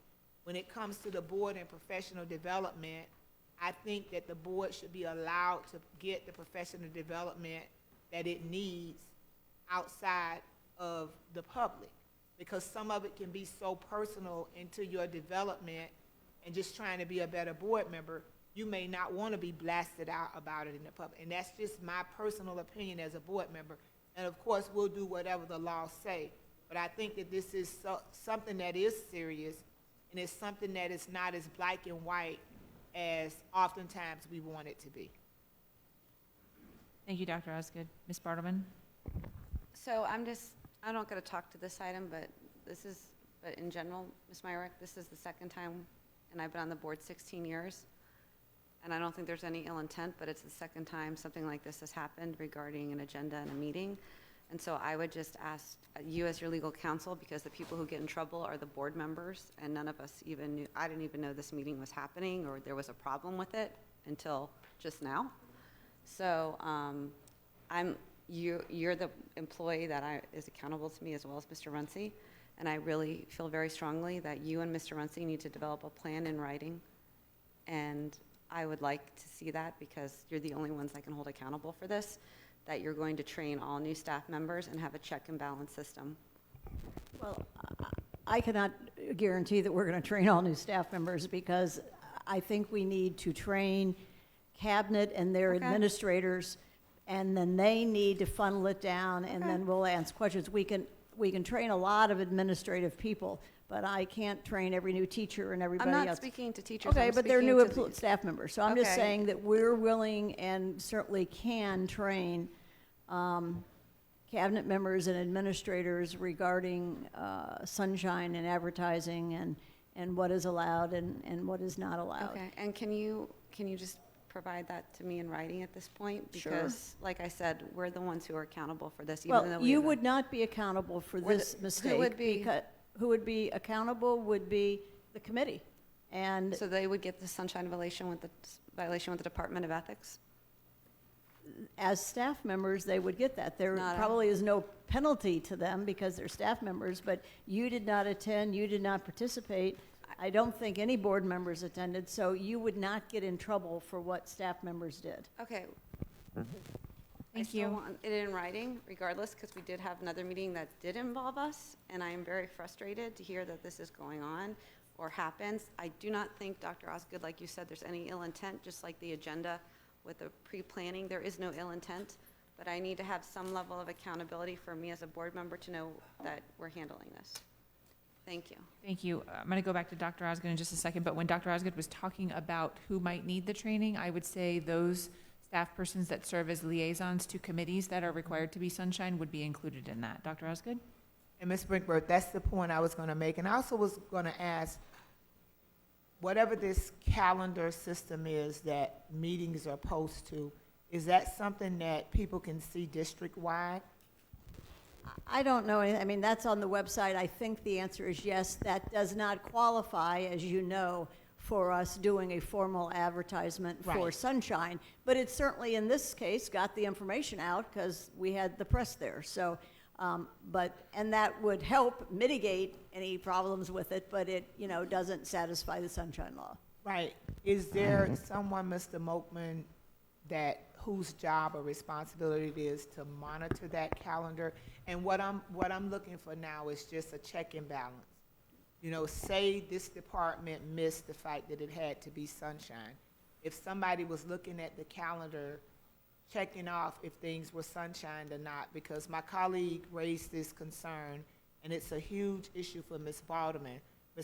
So now I'm just looking for another check and balance that could help us, kind of, in a sense, police ourselves to just, make sure that these things are not falling through the crack in that way. I actually had a conversation this morning with the Department of Ethics, so I know that it's not a violation or anything that can be brought against board members. None of us attended the meeting. We were not involved with it at all. And I know that it's not a penalty in a sense that could be brought against staff legally, but it is something that we want to address and make sure that we're doing, in the right manner. So maybe that's another check and balance, because if there are meetings going on, I think we certainly want to know about the meetings, or somebody on staff should know about those meetings. If they're being posted to the calendar, just somebody saying, was that sunshine, or just making sure that was sunshine periodically could be another way of helping us as well. Thank you. Any additional comment from my colleagues on item E2? All in favor of item E2 indicate by saying aye. Aye. All those opposed say no. Item E2 passes unanimously. Okay, get ready. I'm going to read a bunch of them off.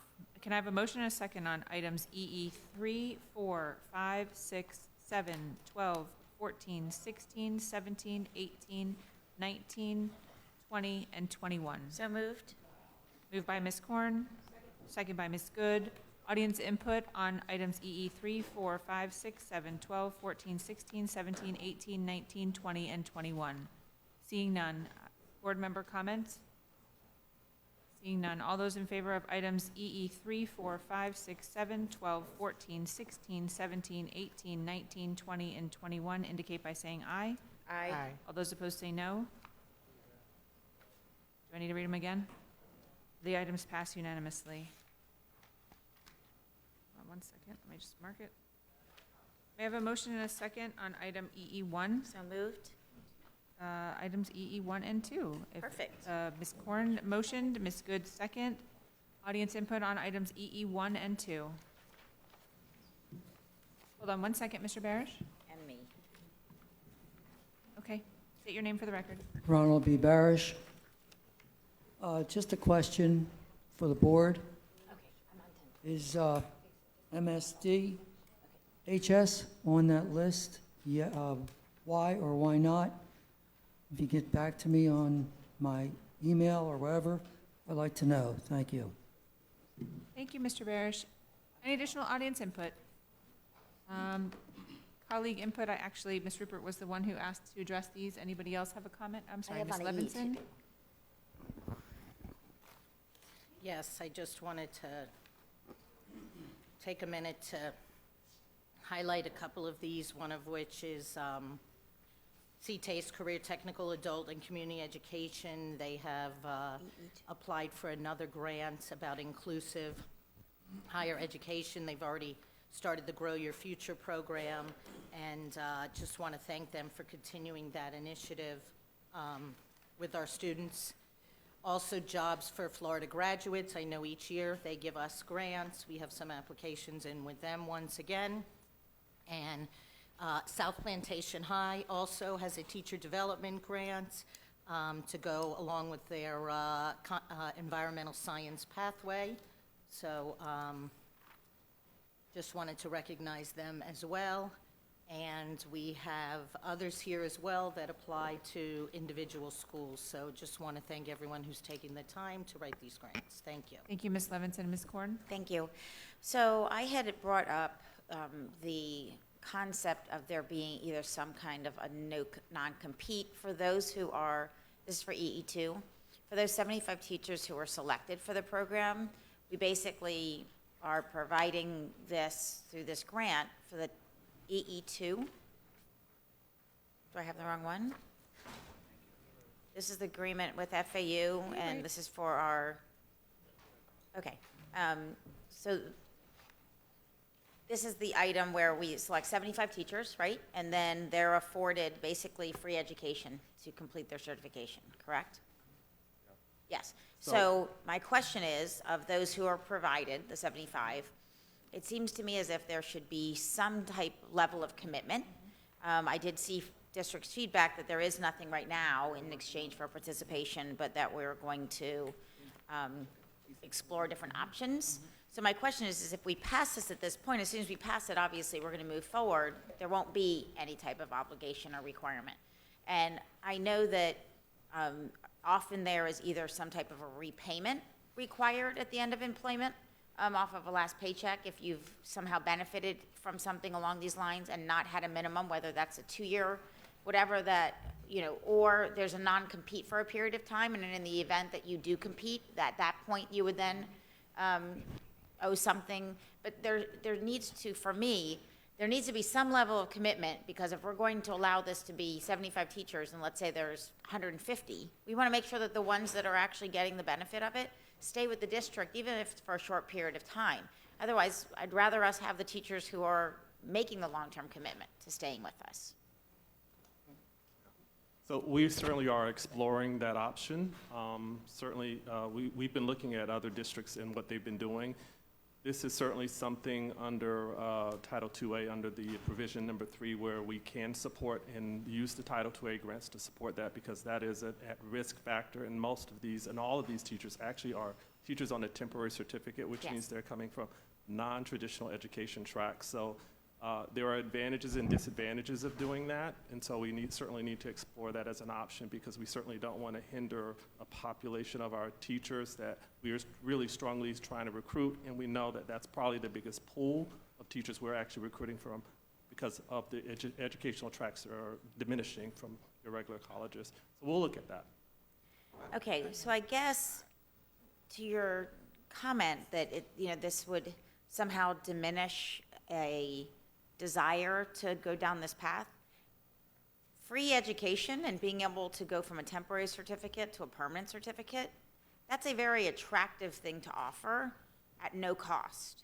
For the district to come forward and say, we need some level of commitment from you to be selected, is difficult for me to understand how there would be any kind of really diminishing of a desire to go forward with this program.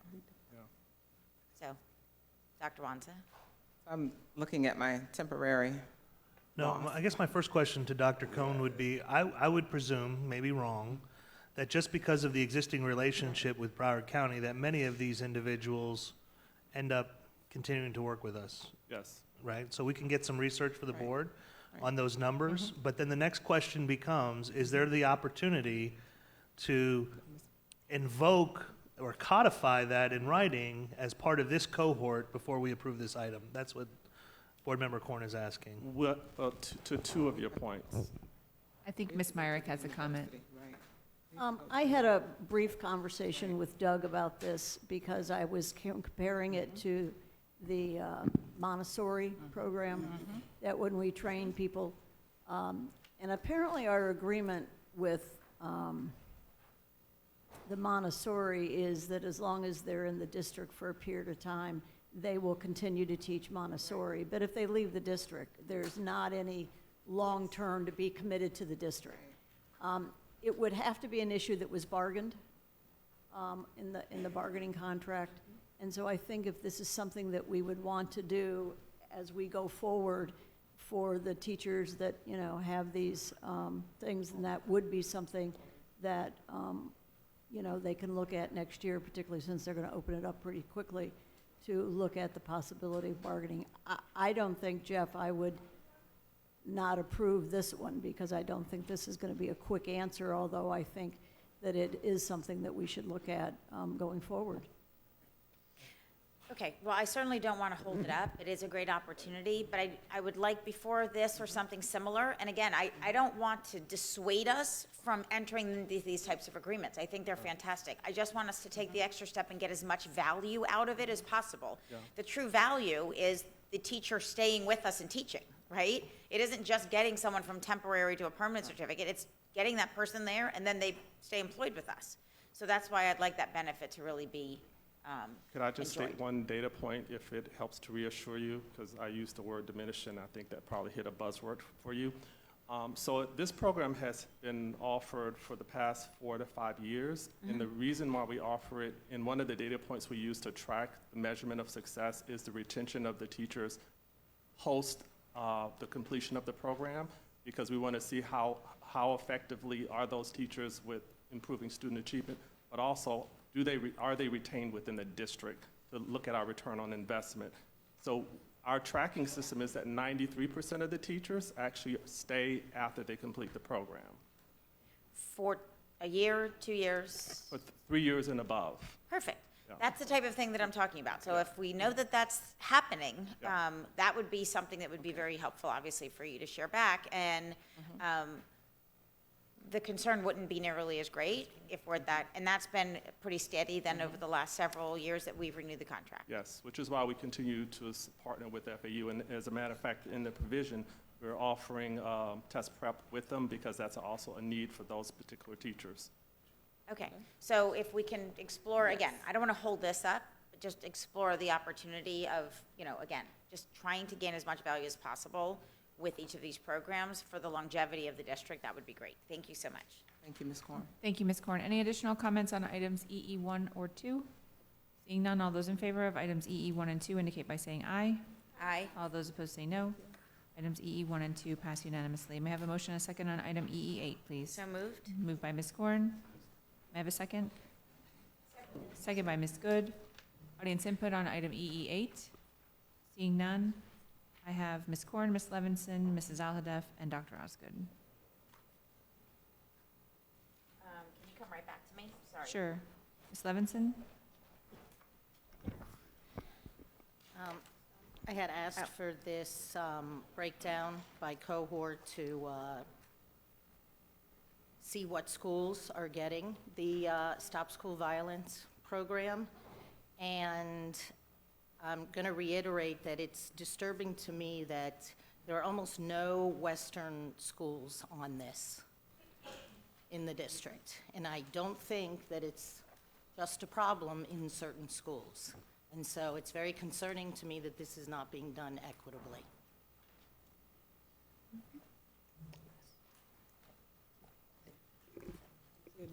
Hi, I'm Judy Bremner. I'm the Stop Violence I'm looking Grants at this, facilitator. and let me just Oh, I'm preface, sorry. the Start With Hello has more schools. The Say Something curriculum is only in these schools. So the Start With Hello is more broad, so I'm not commenting on that one. I'm commenting on the Say Something curriculum, which really needs to be in every school. I agree with you 100%. I would love to have it mandated in the future. Right now, we have 129 schools that are involved with the Start With Hello, and then there are 53 in our cohort schools. And to speak to your point as to how they were chosen based upon the data provided in the student assessment and research report, and the criteria were incidences of violence, including acts against person, property, and rules violation. But I agree with you. For Say Something, that's the data that we looked at? Yes, correct. Okay, to me, I don't think that would be the relevant data to be looking at. And you said there's 53 schools. We have 70 middle and high schools, and basically District 6 and District 4 are not included in these schools. So there only are about 17 schools not included, and they are basically all in these two districts. There are a few in others. And, you know, in light of what happened in Stoneman Douglas, which is in District 4, it's Absolutely. disturbing to me that hardly any of the western schools have it. I would love to see it mandated in all of the schools. Well, how was this, so it was just done from that data? They weren't even asked to participate? So just to clarify, as you probably know, this is part of a grant. So last year, the grant came out, and through the grants department, we wrote the grant, sent in a proposal, and based on the requirements for the proposal, we're targeting schools that had incidences of violence. And we measured violence as our research department helped us to identify the markers using our assessor report to be able to choose the schools that had the highest incidences of violence in the past year. I'm just going to interrupt now, Okay, and go ahead. I'll let Ms. Aladeff expound. Okay. But Marjorie Stoneman Douglas is not on here. Right. So you looked at incidents?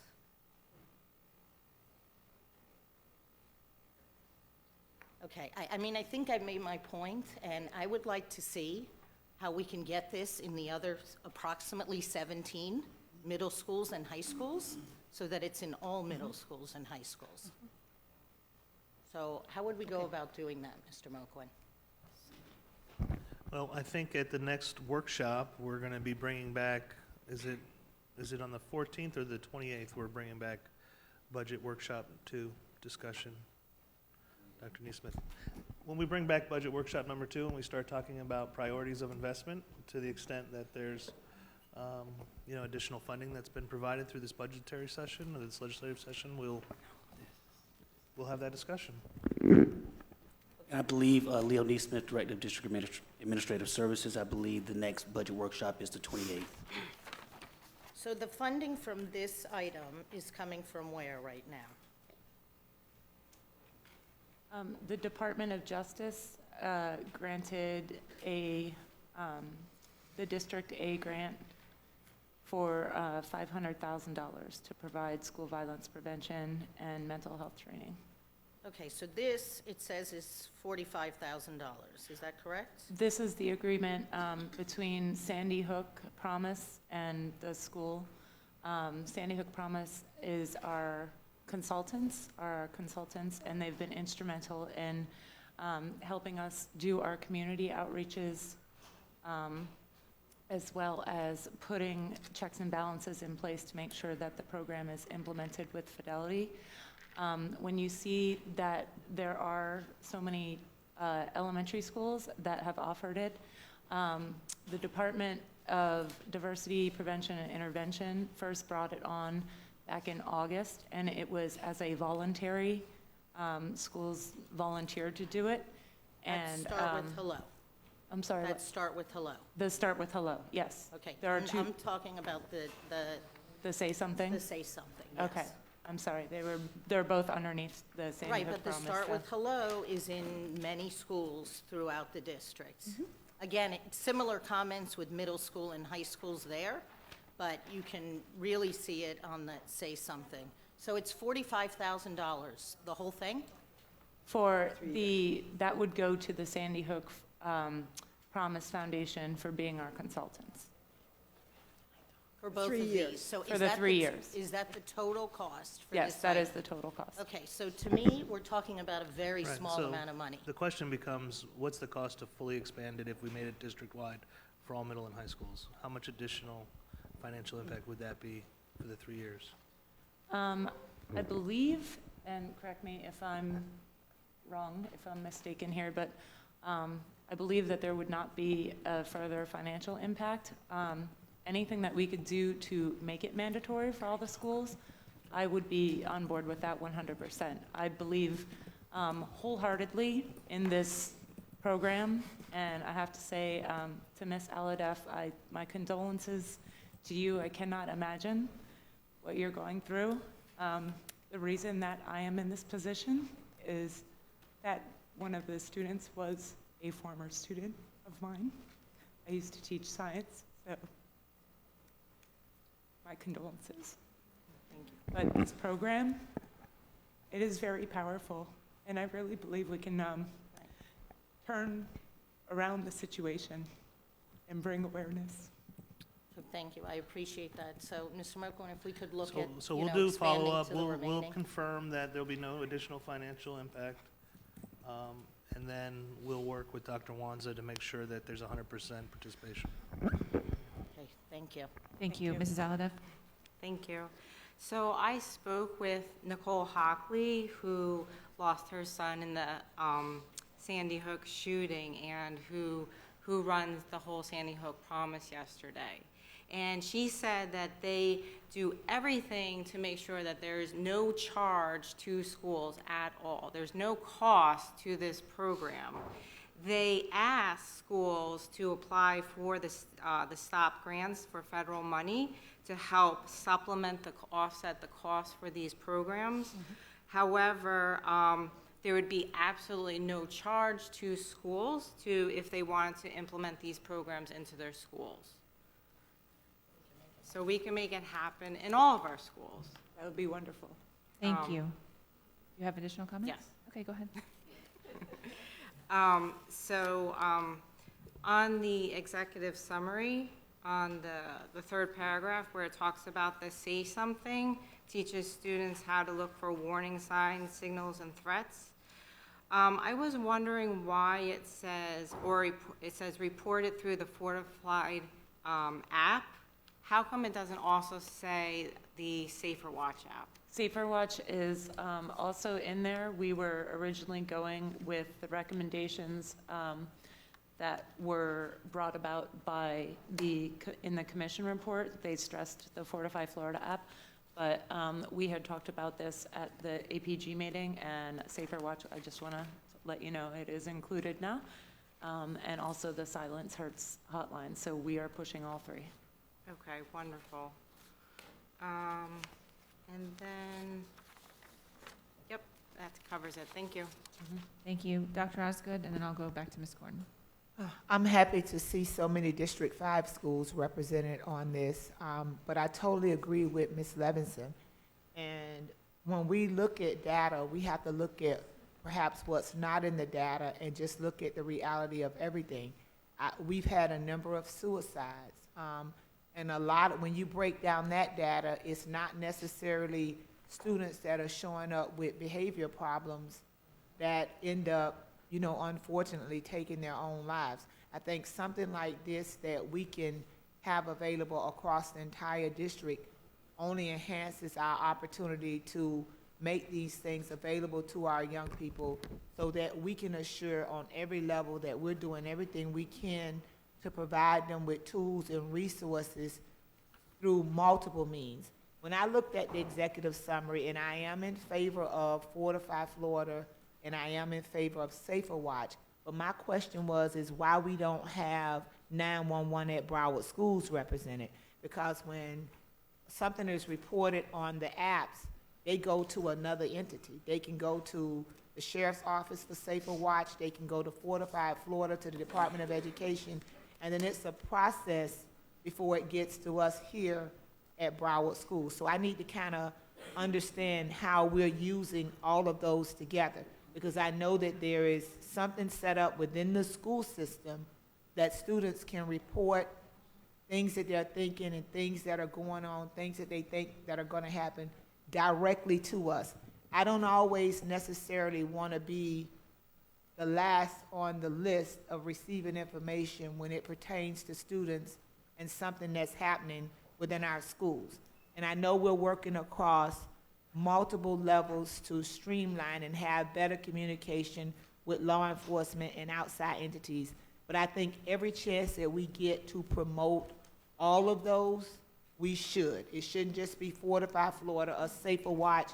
We should also include the things that we have had in the district and the things that we have on the district level, as well as ways of students communicating and being able to report things to us. And I very rarely hear us talk about, you know, 911 at Broward schools or that option. I feel just as strongly about that as I do Fortify Florida or Safer Watch as well. And as we look at the various instances, I gotta be honest, I was very blown away not to see MSD, where I know that we calculated schools that had fighting incidences but there was a mass shooting there. And I just don't see how we didn't just include that. That's just my opinion. And even where we have a lot of the conflict that sometimes is resolved, that's verbally abusive conflict that takes place, I just see this being a way of training young people how to deal with things before they escalate into some type of act of physical violence. So I'm certainly in agreement with Ms. Levinson and Ms. Aladap that it's actually something we should have across all of our schools. And it's one of those things that we have to communicate to our school-based leaders the importance of having it in place and having it available and identifying individuals on the campus that's going to actually be champions for it. I don't want it just to be another tool that stays in the toolbox. You know, it's kind of like if I need to change the tire on my car, I only use the lug wrench if the tire goes flat. This has to be a tool, you know, that's utilized where we can, like putting gas in a car, you need it for that car to run. And where we are with mental health, we need to do that. And I also just want to add, and I don't know if it's possible, but we had a report that came from the president that actually had a good section in there about school climate and funding available to help change school climate around violence and provide means of mental health. So I don't know if we've accessed that part of funding to help us do the things that we're doing as well, but I know that that was a large part of President Trump's report that we received, and then there was funding actually identified to support things that were going to work to change the school climate. Thank you, Dr. Osgood. I have Ms. Horn, followed by Ms. Good. My question actually was around the expansion of it, so we had it addressed. Thank you. Thank you, Ms. Good. And I just totally agree with the comments made. I think if there's an opportunity to share with all our schools, and again, I appreciate what we've done so far, but I think really all students across the county, as you've already mentioned, would benefit from it. So I appreciate your passion. I know each and every one of you where your heart is, so thank you. Thank you. Thank you. I concur with Ms. Good's comments with regard to expanding to every school. I know my colleagues have mentioned it, and I'll just reiterate what Ms. Good just said. Mrs. Aladef would like to make a second comment. I just wanted to say something that Dr. Osgood said with the Safer Watch app. That information, when the tip comes in, it's now not only going to BSO, but it's now coming to Broward County Public Schools, to certain entities in the district. If I could, through the chair. Yes. And I think that's good, but what I get from parents is it's not something that says Broward County Schools.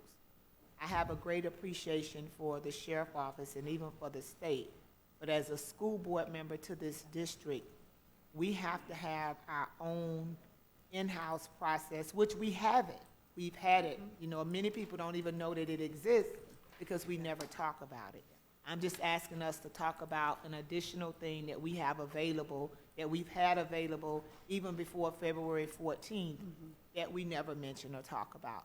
So I just think the more we can mention all three of them, we're covered on the state level. We have the sheriff's office connected, and then on within our local school, we have a resource that we have available as well. And I think it's been like a big hidden secret, you know, that 911 at Broward schools is there. I don't recall in the 7 years that I've been here seeing us do anything to really promote that and know that it's available. I only know it's available because I'm young and I hang out with young people all the time. And I had someone say to me that they reported something through it. And I said and as they did, then I went and did the research for it. So I just want to make sure that everything we have available is communicated to our students and even our staff to use those things if they feel they want to report something anonymously. May I just say thank you, Dr. Osgood, that we do have it on the flyer that Judy makes available to the schools. It's one of the resources we have to email a concern to schools 911 at Broward Schools. So we do have that in the flyer in the schools. Thank you. Thank you. Ms. Levinson? And I just want to, I know I mostly focused on the Say Something curriculum, but I also would like to expand the training for the Start with Hello, that we have both of them in all schools. Yeah, So absolutely. just wanted to reiterate that. Will do. Thank you. Thank you. Any additional comments on item EE8? All those in favor of item EE8 indicate by saying aye. Aye. All those opposed say no. Item EE8 passes unanimously. May I have a motion and a second on item EE10? So moved. Moved by Ms. Korn, second by Ms. Bartleman. Audience input on item EE10? Seeing none. Ms. Bartleman? Yes, I just wanted to know, just to follow up on the Canvas conversation, Mr. Gall. I sent you some feedback, a lot of positive feedback, and the issues mainly were like, and honestly, and I wanted to use this as like a moment to say what other software issues are like, have easy fixes that we don't know about because we're not communicating with teachers, and I guess I'm using it to illustrate that this is like a simple thing that, like in Canvas, if they develop a test, the teachers, especially like at a school at Cypress, they want to be able to move the questions around and change the numbers. And that's like something really easy for that we could ask Canvas to do for them. This isn't the Canvas. Yeah, it is. It's the software one. It's on there. I'm sorry. I'm using it as the puddle jump. But I'm talking about all the software in general when we're talking about this. Like that seems to be like something that could be easily fixed, but it prevents teachers from optimizing the use of it. And I sent you and Mr. Runcie a list of other things. By the way, a lot of positive feedback. Just little things that would make their lives easier. And I'm assuming for all the major software products we have out there, there are things like that. And maybe we should build in some sort of quality assurance system with feedback. I mean, even our apps ask us what could be different or what could we do. I think it would make it better for teachers. So as we go through this and we're limiting the amount, I'm glad we're limiting the amount of licenses we have. But the licenses we do have, let's communicate and say, what else can we get out of this license for you? Like, I'm assuming that that would take Canvas not even a hot minute to fix and would improve it for all teachers. And some of the other stuff like the template and that other stuff. But I'd like to see us do that. And I think more teachers would use products if we listen to them. And it's not the products that's the issue. It's just little glitches that can be worked out, I think. So thank you. And I hope did you appreciate the comments? Did you see the positive ones as well? It was really good. Through the chair, Ms. Bartleman, thank you so much for that correspondence. And one of the wonderful things whenever we actually do get utilization is lots of questions and suggestions. And many of our questions are answered with better professional development and professional learning. Some are changes we need to the product, and we are working with them. For the board and the community, a number of the issues which were raised relevant to item EE10, and the one item in item EE10, which is the one in front of the board right now, that pertains to Canvas, are answered in item EE22. Good. Where there are responses for items 6, 7, and 8. Item E22 is specific to Canvas and is outside what Right. Mr. Bradford has brought forward with item E10. Okay, well, is it okay that I just said it Absolutely. here and I I'm can be just done trying with it? 'Cause to paint Canvas the is on whole here picture too. for the board. Okay, all right, thank you. And then the other issue was elementary school and the expectation of how that works for them, because they're the ones not using it and if it's appropriate. So it is appropriate, and understand that a learning management system is got two audiences. One is teachers with themselves and their colleagues and the ability to share lessons and best practices. The other is a student-facing aspect of Canvas, which we are continuing to build out in our secondary schools, but is less applicable to our elementary schools. By working in close collaboration with the Broward Teachers Union as well as the Teacher Advisory Committee, we have begun to get feedback similar to what you gave us in your correspondence on multiple fronts. We are working with those agencies, and in particular, I do want to thank the BTU. They gave us an opportunity to go and present Canvas to them. They understand it. They are still hesitant to move to what I would envision, which is it being a mandate. And out of respect for them and some of our principals who are still asking for more time for the coalition of the willing before we move forward with any forced requirement, we are encouraging rather than mandating. Okay, thank you. Thank you. I'm sorry, I could have done it under 10 or 22, so for anyone else, I apologize. Thank you, Ms. Bartleman. Ms. Korn? Thank you. I'm going to speak to Canvas on item E22. On this item specifically, though, on page 2 of the backup, it refers to the breakdown of the 3 major categories, and curriculum and instruction is almost 1.5 million. We have been waiting, in fact, I'm surprised Ms. Levinson didn't jump in before me, but each time this is brought up, I thought there was like a deadline. We were supposed to get a list of the menu of educational software available to our schools, who's using it where, how is it being utilized, a comprehensive understanding of the curriculum side. Where is that, Mr. Runcie? That's going to be presented to the board in conjunction with a budget workshop that's coming up. So that analysis is being done by staff now in a number of units. Mr. Goldshop, Dr. Wanza, we're working through that, and we're going to actually present that as part of the budget conversation. Which is when? 28th. Okay, so the reason I'm asking from a timeliness perspective is because the rollout for school next year is when we really want to have an idea of the scope of what's there, what's available, how is it being utilized, how might we be, if there's any changes that need to occur, you would want it to be before the next school year. So I feel like this is a long time in coming. I'm certainly excited about it, but I have to tell you, I feel like it's been a very heavy lift to get here. So that's going to be a very long conversation, because I have to tell you, for me, that could be a workshop topic all in of itself. I mean, we've been talking about it and waiting for it for so long. So please allot plenty of time for that item. Thank you. Ms. Levinson? Not to disappoint Ms. Korn, I had this conversation with Mr. Runcie and Mr. Goal on Monday, and I have been assured that we will be getting it for the budget workshop so that we can have a lengthy discussion on these items. Thank you. Yes, we did, and thank you very much. Thank you. And do any of my colleagues have additional comments before I make mine? I'll come back to you. No worries.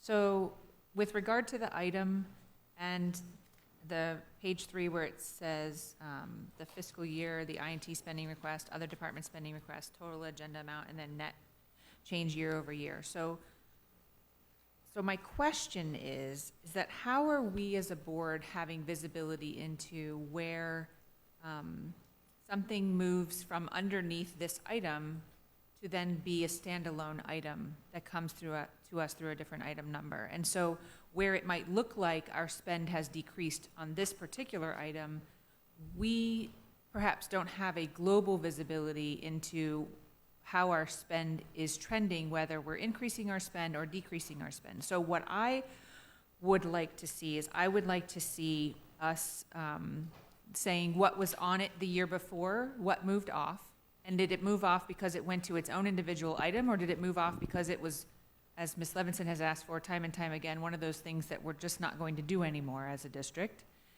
And then the same thing for when things come on. There are some things that come into the district that are software or programs that we purchase that don't come underneath this item, but they have an individual item that they come before us with. So I think as a board, we would have a better understanding of what items we're actually purchasing and how we're purchasing them. Because I think to paint the picture that there's an increase or a decrease with this item alone is a little bit misleading. So is that something that you think we could do, Mr. Woods? Absolutely. I think you're asking for just a matrix that identifies kind of like the rationale for the change. Whether I heard 3 kind of categories. If it increased, why did it increase?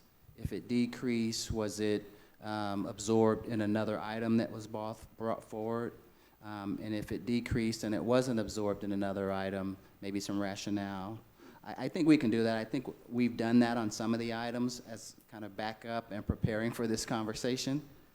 I know I've reached out to some of my departments asking that exact question. So I don't see why we couldn't do it for the entire item. Okay. I think for me that would be helpful because in looking at the net change year over year, then I have questions in my mind. What did we eliminate? Did we eliminate it, or did we put it under another item and it's no longer in this item? So that's kind of the questions that I had when I was looking at it. I have one more. Yes, I think it was Ms. Bartleman, Ms. Korn, Ms. Levinson. I just wanted to ask a question about the workshop format. You're just presenting to us. We're not going to have to make any decisions at that workshop, right? Or how is that? This is what I just want to avoid. You're going to have a list of all the schools and all their programs. And I just don't want to leave that meeting and then get a ton of phone calls from principals arguing with me as to why that program is good, and they're not there to defend themselves. Like, I don't know how you envision this to happen. That's why I'm asking. And maybe my vision isn't the same as yours. So what is it going to be exactly? Because it's with the budget, where we're going to have to make a spend decision, and then we don't even have the people who are responsible in utilizing the programs there to defend their individual programs. So how is that? I just don't know. Or maybe you're just going to present a list and that's it. I'm just curious. I just want to be proactive. So, through the chair, Judith Marte, Chief Financial Officer. To your first question, Ms. Bartleman, the board will need to, in a global fashion, the same way we did the first workshop, we'll be asking the board for direction as we head toward the approval of tentative budget on August 1st. So, I apologize that I don't have a complete answer to the specifics of this item. Okay. But I do know that we will be presenting the cost savings as it relates to buying items centrally versus out at the schools. So what I heard from principals fairly globally at the Principals Guideline Committee was, let's just take the example of iReady. Okay. They're all paying different amounts for the license, number one. Okay. It's used in K-5, so if you are a K-8 configuration, the vendor currently makes you buy licenses for 6, 7, and 8 that you cannot use. So we are gathering all of that together and getting one price and rolling it out that way. So there'll be a savings associated with that amount of dollars that's pretty straightforward and doesn't really change program delivery, just makes it more efficient. And I know we're going to discuss that at the budget workshop.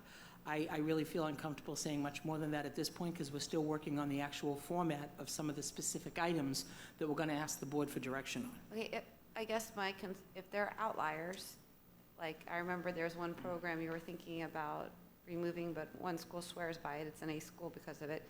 Can someone be here to speak on behalf of the principals at least?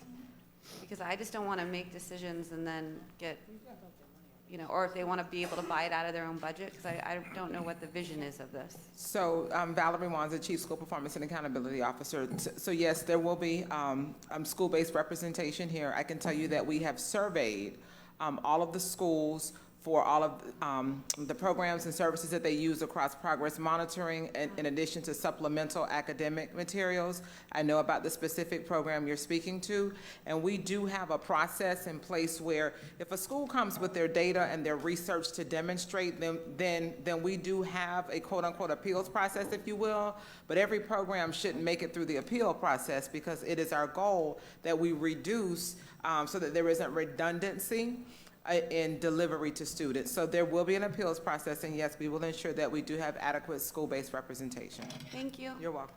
Thank you. Ms. Korn? Thank you. And if staff needs to give us a backup on some of these items, there were a couple that were removed in terms of funding, so it looks like we've ended our use of that software. But Kronos is one of the ones that we're obviously still moving forward with. There's a slight increase. And the part of Kronos that we're still, I think, waiting for, and I think that we were told at the last renewal that we were going to have real time for parents, families, to be able to know the location of buses. And I know recently there was another discussion about... I wish that was Kronos. I'm sorry? That wasn't Kronos, that was I'm sorry. EduLog. Oh, okay. So where are we on that one? Yeah, so is that in this list? If it's not, then Yeah. you can just give me, it is? No, good question. It is on this list. Okay. And where we are in that process is, I think the board is aware, or I'll remind the board that we actually recently went out to RFP for our GPS and routing system. That item is currently under review, under the cone of silence. But we are looking to make sure that as we procure our next item and move forward, that the capabilities that were promised in the previous contract are available. Perfect. On the food and nutrition, 7 of 9, we're getting rid of 2 meal viewers. Was that something we just didn't use, or who was utilizing that software? Because it looks like we are no longer. Yeah, I'm trying to think for a second. I did reach out, I believe for the meal viewers, and I may have to circle back, but I think we have a replacement product Okay. that does. Oh, I'm sorry. Hello, I'm Jane Landy. I'm the supervisor for information systems for food services. If you look, thank you. If you look, there's a $44,000 meal viewer and then like a $57,000 meal viewer. It actually decreased and ended up in 2 spots on this document. So Yes. it actually went down. The cost went down. But it looks like it went down the full amount.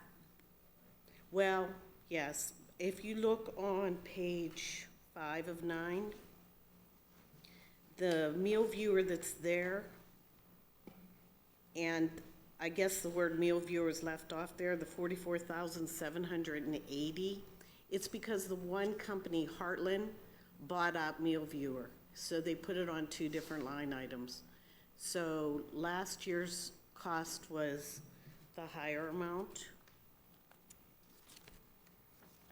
Okay, so we're still using meal viewer. We're still using meal viewer, Okay. and it just became 2 different line items on this document, but the cost actually went down.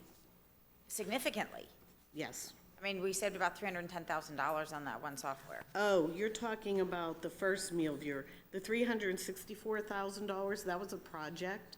Okay. That was implementation of digital boards in our high schools to display menus. And that project, that part's been completed. Okay. So the regular standard licensing is actually in that other product, though, that's on page 2. Okay, perfect. The other one is in our single sign-on, which we canceled. I think that's on page 8 of 9.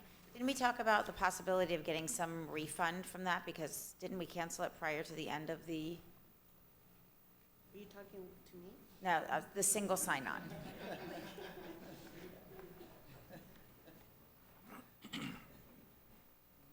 If you could get back to us, I think that one was left up when we Mr. canceled it. That one was left up in the air, and we were told that we would get some follow-up. I don't remember getting the follow-up, and maybe I'm picking out the wrong contract, because obviously there's limited information here, but our single sign-on, we were having so many difficulties with it.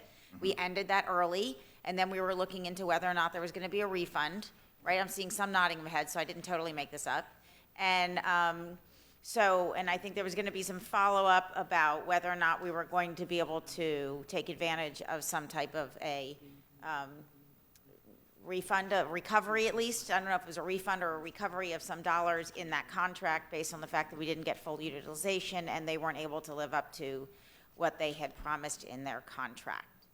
So if we could get follow-up on that, that would be great, because I don't want to delay any longer on that. And then the last one is on page 9 of 9, under SunGuard Availability Services, the $107,000. That was a technical support, but it's the only thing I see here for disaster recovery services. I was looking to see, well, if we ended this one, what other disaster recovery are we doing? I didn't see it. I apologize. Matthew Bradford, Task Assigned Chief Information Officer. Can you repeat the question regarding? SunGuard 9 of 9. Okay. The very last item. SunGuard Availability is listed as a disaster recovery service. And I didn't see anything else there that potentially to replace it, but the full amount that was funded in 1819 is now a variance, so it looks as if it says the item is placed under technical support services. Right. I was having a hard time tracking, so Okay. just tell me that we're keeping it and it's just We somewhere are. else. We are keeping it. Okay, so we still have a disaster recovery. Yes. And the cost is similar? Yes, it's actually the same amount. It's Perfect. actually the same amount. Okay, I just wanted, because here I was just, I wasn't able to find where it was. Okay, so if you could get us some follow-up on that one last item that I asked for, that would be great. Thank you. Thank you. Ms. Levinson? Okay, and Ms. Corn, to answer your question, it's on page 3, the third from the bottom, the $107,000. Okay. My question was on SAP, also on page 3, the $1.2 million. That talks about some payroll, HR, financial, 1/1/20 to 12/31/20. Does that have anything to do with the new work, Ms. Marte? I am on page 3, and I'm on the first item on total area 1, about 2/3 down the page. So thank you for the question, Ms. Rich Levinson. We are currently in talks with with SAP about what it's going to cost to go forward with the new changes that I'll bring to the board at the workshop. Embedded in that discussion is approximately $860,000 of credits against current costs. Okay. So is this item being applied So towards that, or you're going to be asking It'll for be- additional? It'll be netted out against the ask. So that's ongoing maintenance. Okay. But part of what we currently own that will sunset as we bring on the new systems. Now, by the way, there'll be new maintenance costs for those as well, so we may end up with a net positive cost increase because there's going to be substantial difference in what we're doing. We're going to a cloud-based solution, but that is being discussed, and I can give the board an exact amount. So that's a portion? Yes, of it. part of that will go away. Okay. All right, thank you. And then along the same lines with Kronos, with the audits we've had for overtime and such, with your discussions about payroll, will we be expanding Kronos? Because I know we've spoken about that for quite a while. Yes, absolutely. The intent is to expand Kronos. Just two things. One, we'd like to implement the payroll changes from a technology and process standpoint, get that in place, realize those benefits, and then layer the Kronos piece on top of that throughout the rest of the district. I know the last time we priced that investment, it was, I don't know, somewhere around $3 million or so, but don't Right. quote me on that. But we But the know return on we know the investment, return on investment can be significant, but we'd like to get this payroll piece in and see what the results are that we're getting from that, and I think we may see some savings that may help us to further finance. To offset that? Yes. And that would be possibly Yeah. phase 2 or Correct. something of this That process? is correct. Oh, Ms. So, absolutely, Mr. Runcie, if I may just expand, absolutely, the discovery that we've done around payroll, that is part of the long-term solution to get everybody on Kronos, but that's a journey, right? That's a process, it's gonna be collectively bargained, et cetera. But I will tell you that part of what was discovered by the SIM team and my team as we went out and interviewed stakeholders in the process of payroll was that, excuse me, the existing the existing Kronos system has some tweaks we can do to help with some of the existing audit exceptions in those areas, which will be implemented in phase 1 at a very de minimis cost. Excellent. So we actually spent a great deal of time with Mr. Wood's team in transportation, and they had some great input, and we'll be implementing that right up front, probably before the end of June. Excellent. I'm looking forward to the whole presentation, and I think it's really an example of how the whole organization is working together, breaking down silos and working together on a common solution. So thank you. Thank you, Ms. Levinson. I just have a quick question, Mr. Bradford, from the answer that you gave with regard to the disaster recovery services. So on page 9 of 9, it's listed there, and the variance is listed as a decrease of 107, 125. And then on page 3, as Ms. Levinson pointed out, it's included there, but I thought I understood you to say that there was a decrease, and that's not what I see here. So can you No, just... So, the way it's written, I have to verify. I'll get you more information as far as why that's there, but we are not changing our costs when it comes to disaster recovery. The amount listed on that second page you spoke about is the correct amount. I'll get information for you as to why that's listed as far as a decrease on the last page, because I'm not understanding as to why that is. So, Madam Chair, if I could. Net zero. It goes up 107,000 and then decreases 107,000. But there's another line item on there that Right. says exactly the same thing. It says Right. disaster recovery. One is SunGuard, and the other is, what's the other vendor? There's another vendor. that's listed. So is it, the One is question not is, happening and the other's happening. so the Net one zero. on page 9 is going to be now covered through whatever contract is the third from the bottom on page 3. Is that what's happening? 1 second.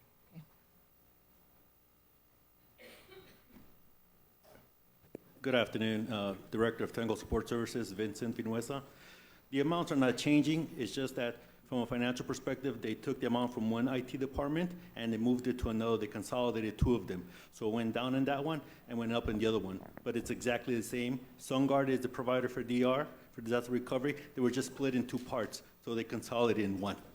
Okay, thank you. I thought I understood Mr. Bradford to say in his response that there was a decrease, which No, there is not. no It's decrease. just moving from, It's just moving from one to another, Okay. same exact amount, they're just consolidating into one. okay, Thank thank you. Any additional comments on item EE10? All those in favor of EE10 indicate by saying aye. Aye. All those opposed say no. Item EE10 passes unanimously. May I have a motion and a second on item EE11? So moved. Moved by Ms. Korn, second by Mrs. Aladev. Audience input on item EE11? Seeing none, I have Ms. Levinson. Okay.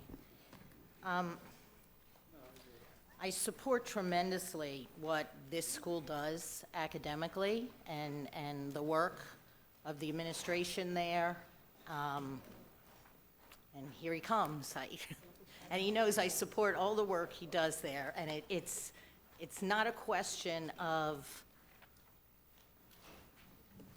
whether to go ahead with this or not. The question is to do it right now. To have one school starting a costly program that could impact the district with a lot of money and not be able to discuss it ahead of time. I read the backup, and you have to purchase their assessments. There's all kinds of things that go along with a program that comes from this company. And I know that there always are. So, you know, I'm going to listen to what you have to say, Mr. Thomas, about it. But to me, it's just a more comprehensive discussion, because when one school does it, and this is for a very small amount of students, a lot of money for a very small amount of students. So, if I could, this is, we are a small school my name is Hudson Thomas, principal of Pompano Beach High School. So thank you for your time. We are a small school, and we are starting small. It's only $6,400. The purpose for the program for us, we are primarily an AP school. We are an advanced placement school. We offer right now AP Capstone. We are a Capstone school. So this program allows our students in 9th and 10th grade to be able to flow right into an AP class. Students, and if you read it, it says all students. We had 44% free and reduced lunch. Everyone gets to be in an pre-AP class. And if they were questioning why they should get into AP, this program gives them the confidence to do that. So that's primarily the reason, because we're an AP school and we do well in it. But we want more students to be able to get into an AP class. Okay, and I understand that from the background, the backup that was provided. There's a lot of ways to prepare kids for AP classes. It doesn't necessarily have to be a pre-AP class that comes from the College Board to prepare kids for AP classes. And when we talk about all students, which you know I always talk about all students and all students having access, that becomes very costly across the districts if this ends up being something that we are now saying we want all students to be exposed to. So that's where I am with this, without having a more thorough discussion about this and what the costs really are. So I can address that. I see this as an investment. As you know, we get funds back from College Board and for our students taking the AP test. And this is the very funding that goes back as an investment for the pre-AP. And more students that get enrolled into AP, funds come back. So we're not really taking additional funds, new funding for the program. It's just the funds that's been accumulated by our students going back and reinvesting into the pre-AP program. Okay. I'm just very wary. I know how SAT for the day started with 1 grade. It then moved to 2 grades, it then moved to 3 grades, and this is what happens in this district. So I have to be cognizant of that when, you know, I make a decision like this without having had a broader conversation about it. So thank you for the explanation. Thank you. Thank you, Ms. Levinson. Ms. Korn? Thank you. So to expand a little bit on what Ms. Levinson is adding, I guess what I'm having a difficult time is understanding how does this actually improve the educational experience of the student.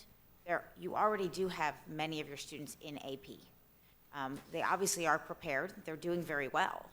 So why do they need this extra step beyond honors and the other types of courses we already offer without having to pay a fee to College Board? This, again, it's a program. Yes. So, and what it talks about is putting everybody in the language that helps them get into and be successful at an AP class. Not everybody gets into an AP and passes. This is really a process that really funnels them into the process. Once they get into an AP class, they have a better chance of being successful. But I'm sorry, if I could, doesn't that actually come from our educators? I mean, if I'm in pre-AP Algebra 1, if I have a good Algebra 1 teacher, that's who's preparing my student to be successful in the AP class. I don't need a pre-AP class taught by a College Board. I need a good educator. I need a good teacher. Ms. Korn, Gabriel Moha, Director of Secondary Learning. I totally agree with you. However, what's being missed in this contract is the professional learning that comes with it as well. So College Board does an amazing job with development of teachers. So with this contract, it's a 4-day face-to-face PD for every teacher that's teaching the pre-AP courses. So he's not just getting the content or the tests or the assessments. There's also professional learning that comes with this contract. So it's a 4-day summer institute as well as up to 8 hours of follow-up throughout the year. So I see Mr. Thomas as not just investing in the curriculum, but also investing in his teachers for the PD as well. So for me, that's where the strength of this contract is. Not so much in all the curriculum, the assessments, but also in the PD that comes along with from the College Board. So along those lines, then next year, do they give the training again? Because there's no guarantee you're going to have the same teachers teaching it. So each time you have a new instructor who's teaching pre-AP, is the same thing offered to them year after year before we allow students to enroll in that pre-AP class? Yes, new teachers teaching the pre-AP have to be have to take the staff development. And the staff development makes them a better teacher. It doesn't just tell them how to succeed in an AP class. That's where I guess for me, this feels like we're getting students ready to be successful in a type of class, rather than getting students better educated in that subject area. So help me connect how this is further educating the student along the lines of the material, rather than preparing them for a College Board class. Like I said before, we are an AP school. Yes. And at the end of the day, for students to get into college, they need to pass not only the AP courses, which give them credit for college, but also be successful taking the SAT. And I feel this is a comprehensive program that prepare our students. This might not be for everyone, but for our school, this is where we should be. And given the fact that we've moved from regular to honors, and now this is a natural progression in where our school should be in terms of where we're going. So if I could, through the chair, we talk about piloting things, but I don't know how effectively we really use pilots, because we kind of say we're going to do a pilot and then we just kind of jump in generally more broadly. For me to support this, along the lines of what Ms. Levinson was saying and having a broader discussion, I would like, before you bring this back to us for any other school, that there's at least 2 years of data where you can provide, so before you expand it, and before you ask us to do this at any other school, we have 2 years of data to show what is the impact of this and whether or not there's a value, not only in the students passing, but just overall, their educational, that we've added some value to their education and not just to passing of a test. So that's what I would like as a board member. That isn't something I don't think we have to amend this for, because it doesn't change the contract. But Mr. Runcie, that would be the only way I would be comfortable doing this, is under that type of understanding. And I don't know that my colleagues agree, but that was, I guess, the direction I'm thinking. Thank you, Ms. Korn. Ms. Levinson?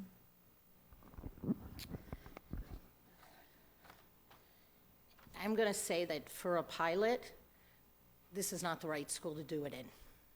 This is a school where you have to be a certain level to even get into the school.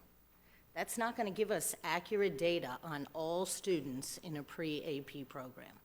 It's just not a good cohort to have, to test it out. No offense to your school, you have a very high-performing school.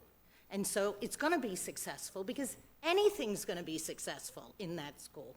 You're not looking at putting it in a place to really see what it does with some of the lower achieving students when you talk about success for all students. So I'm just going to tell you that I want to invest. I keep asking about professional development in this district for our teachers.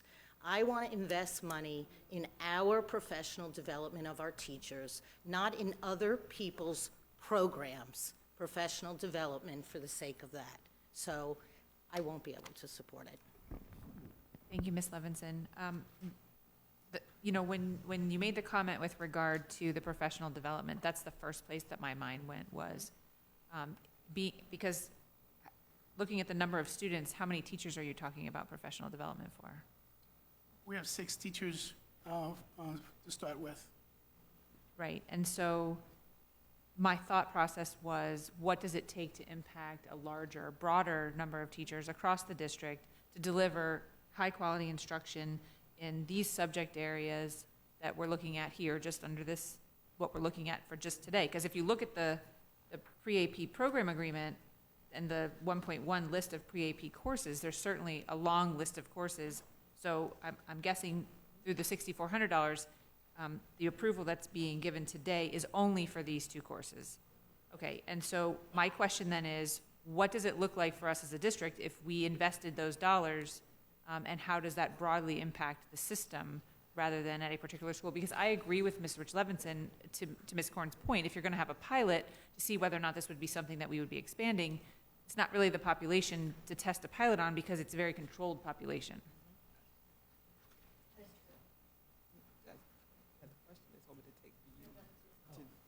So, Ms. Brinkworth, so I understand the question. You're asking what it would take for us to train the same number of teachers? Not the same number of teachers, but with a $6,400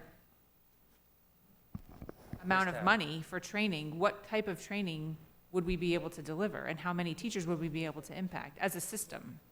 And I know these dollars are coming from the budget of the school. I totally understand that, but it's for us as a board, it's a bigger conversation. Give me one second, I'm sorry.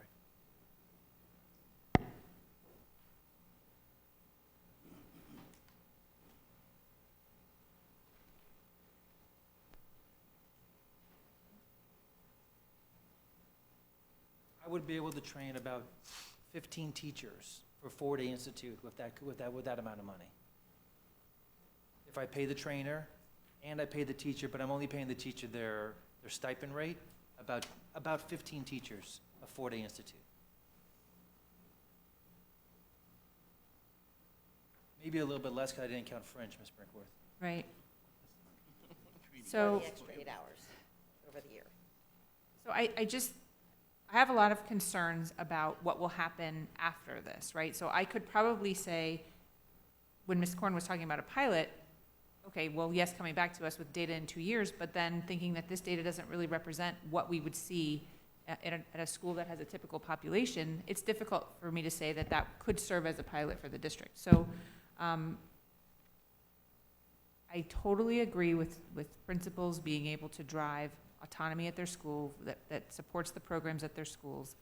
But as Ms. Rich Levinson said, it tends to be something that we do at one school, and then we expand it at that school, and then other schools, and there's no way for us to know the impact, truly, to expand it to other schools because of where it's occurring. So it's kind of like a catch-22 for Pompano High School. Yes, Ms. Korn? So, 2 points. First, I mean, my own daughter took Capstone, right? And Capstone is really a preparation for, but it literally, you're learning about research. You are researching. You're learning collaboration. You're learning how to research. You're learning how to present. In what I read here, I don't get any of that takeaway. I don't feel like you are a stronger student. In other words, the training isn't, it's more, how do you prepare to be successful in an AP class in these areas? That almost feels like teaching to a test, right?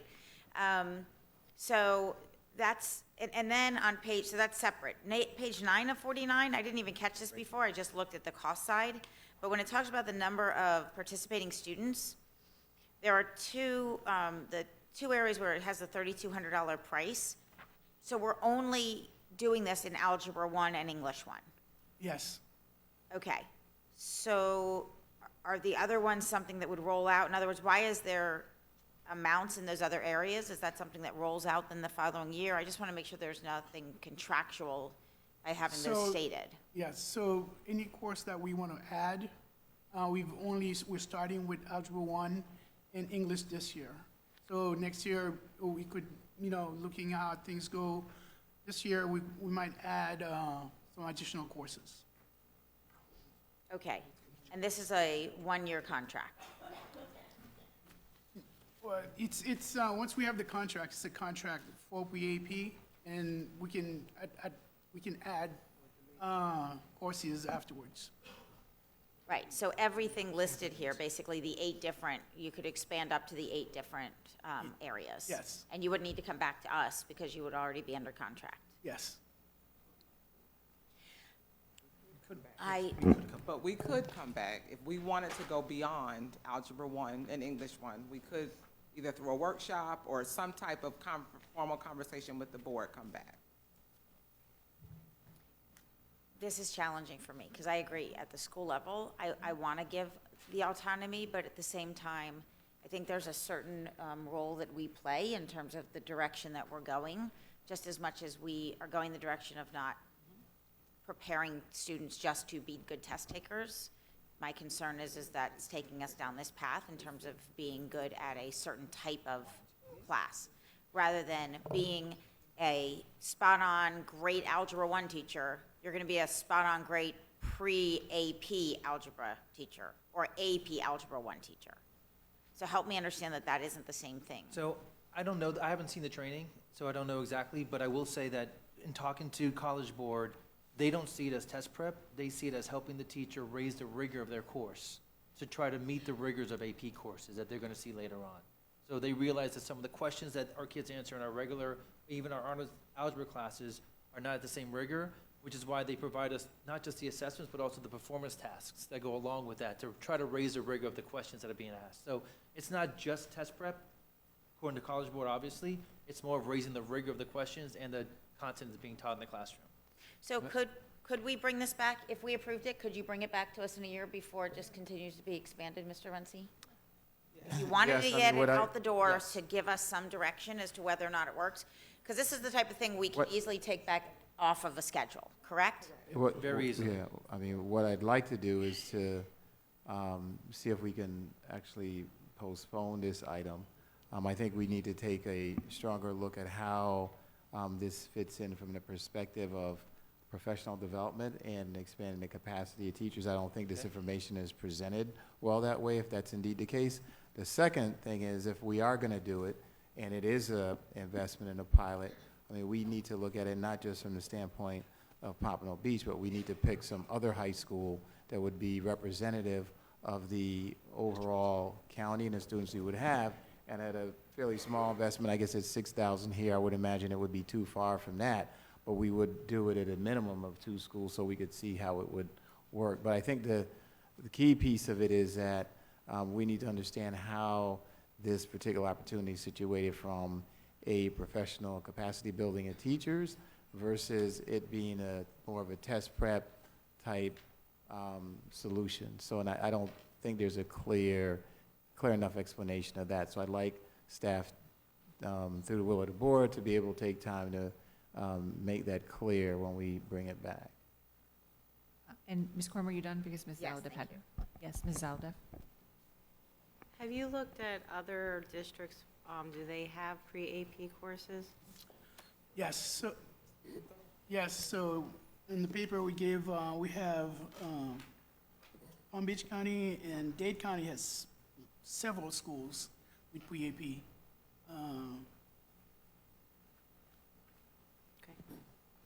Thank you.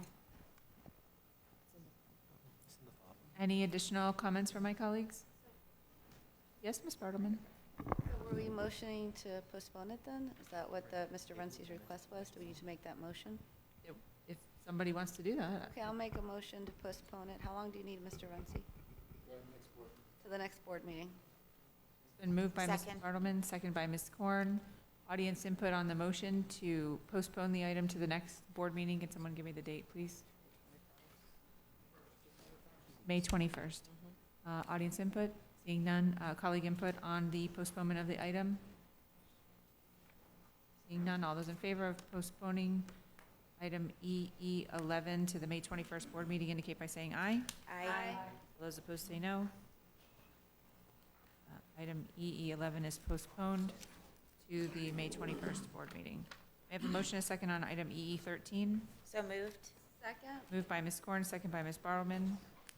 Audience input on item EE13.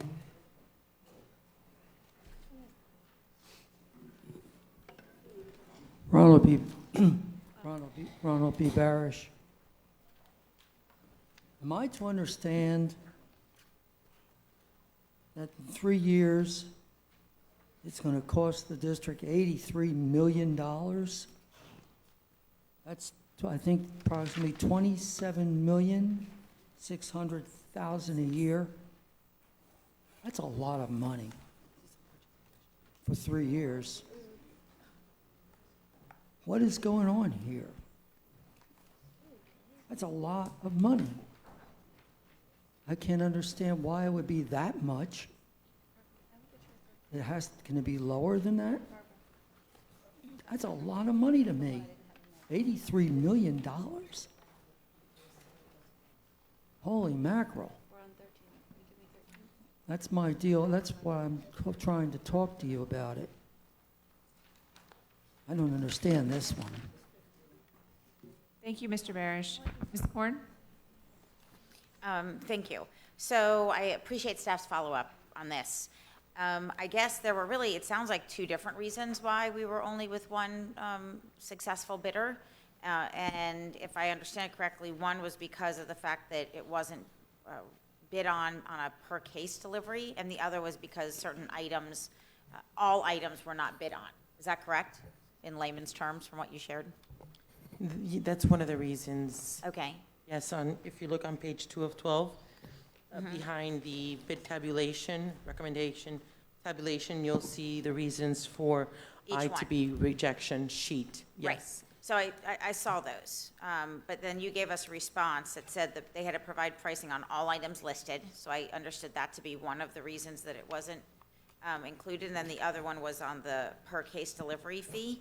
So I guess my concern is in a spend as large as this, that if we only were able to look at one because the others were rejected, are we comfortable that for the next 3 years, we really have gotten the most competitive pricing? And I know in this area, we obviously bring in money. This is not an $83 million spend that the money doesn't come back. Students are paying for food. We get for lunches and breakfast. So I don't want anyone's takeaway to be this is $83 million that we put out there. Yes, that's the spend, but obviously we get money back. This is in food service. But with that said, hi, it's so hard to see you. I guess I just want to make sure that we feel as if maybe we didn't need to go back out and somehow, work with outside of, the cone of silence, reject, and then start to make sure that we have at least 2, if not 3. But if you're comfortable that this is the best pricing and that the others would not have changed the conversation, then. Raymond Papa, Food Service Coordinator. Good afternoon. We do feel comfortable with the pricing from U.S. Food Service. The other main distributor is Cisco Food Service, and they did attend our pre-bid conference, and they selected not to bid on the district. They're the other large vendor that could handle the district besides Gordon Foods, and they also did not participate. And the pricing with U.S. Foods is in line with the other districts. They have a power buying group, North Florida, and they have another power buying group. And our prices are in line with the other districts throughout Florida, Dade County, Pinellas County, some of the other large districts throughout Florida. So their pricing is in line. And the other two bidders did not bid as distributors. They just bid products. They really didn't say what kind of service they could provide. Okay, so, which I appreciate. It just seems odd to me. If I'm in that business, if I'm Cisco or I'm Gordon and I've got the 6th largest school district to bid, just seems odd that I wouldn't even give it a shot, right? So I guess my question would be, in the meeting, when they attended, or at least I think you said one of the two attended, Cisco attended, is it possible there was some kind of dialogue or feedback we could have gotten just to make sure? Well, it's hard to imagine they would just pass on not even giving us an option to look at them.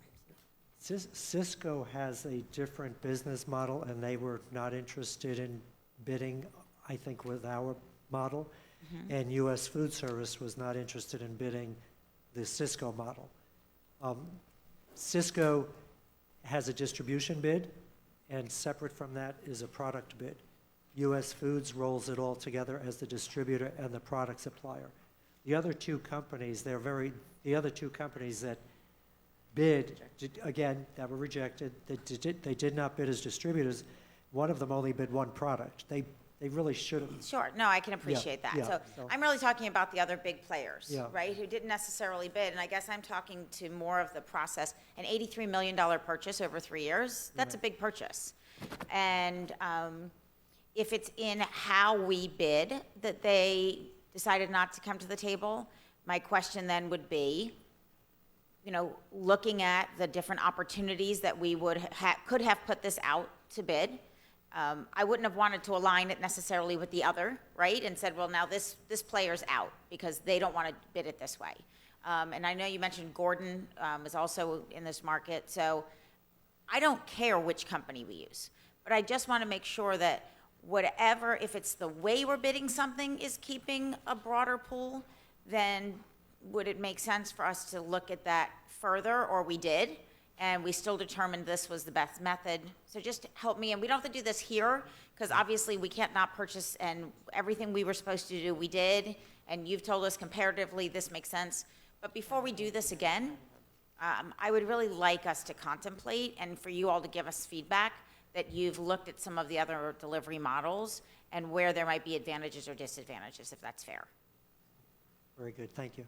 Yes, so through the chair, I agree, and I think it makes sense for us to get some more insight by maybe reaching out to the vendors and just trying to understand at a deeper level. I think Ray has done a good job of kind of understanding at a cursory level, but we should probably have some conversation with these vendors about how we're going to market with this item, and take that feedback into consideration going forward, and we will do that. On point, thank you. Thank you, Ms. Korn. Any additional comments from my colleagues? Madam Chair, Yes. I just want to point out, staff wanted me to point out a Scrivener's error in the title. The actual bid number is 20-014. There's an inadvertent 2 there Where is that located? in the title. Oh, okay. Is there anything we need to do about that, or is that just noted? -014. The 2 should not be there. That's just a Scribner's error. That could be corrected on the final agenda form that's signed. I just wanted to make the board aware. Thank you. Any additional comment from my colleagues? Seeing none, all those in favor of item EE13 indicate by saying aye. Aye. All those opposed say no. I have a motion and a second on item EE 15. Moved by Ms. Good, second by Ms. Bartleman. I have Ms. Good and then Ms. Bartleman.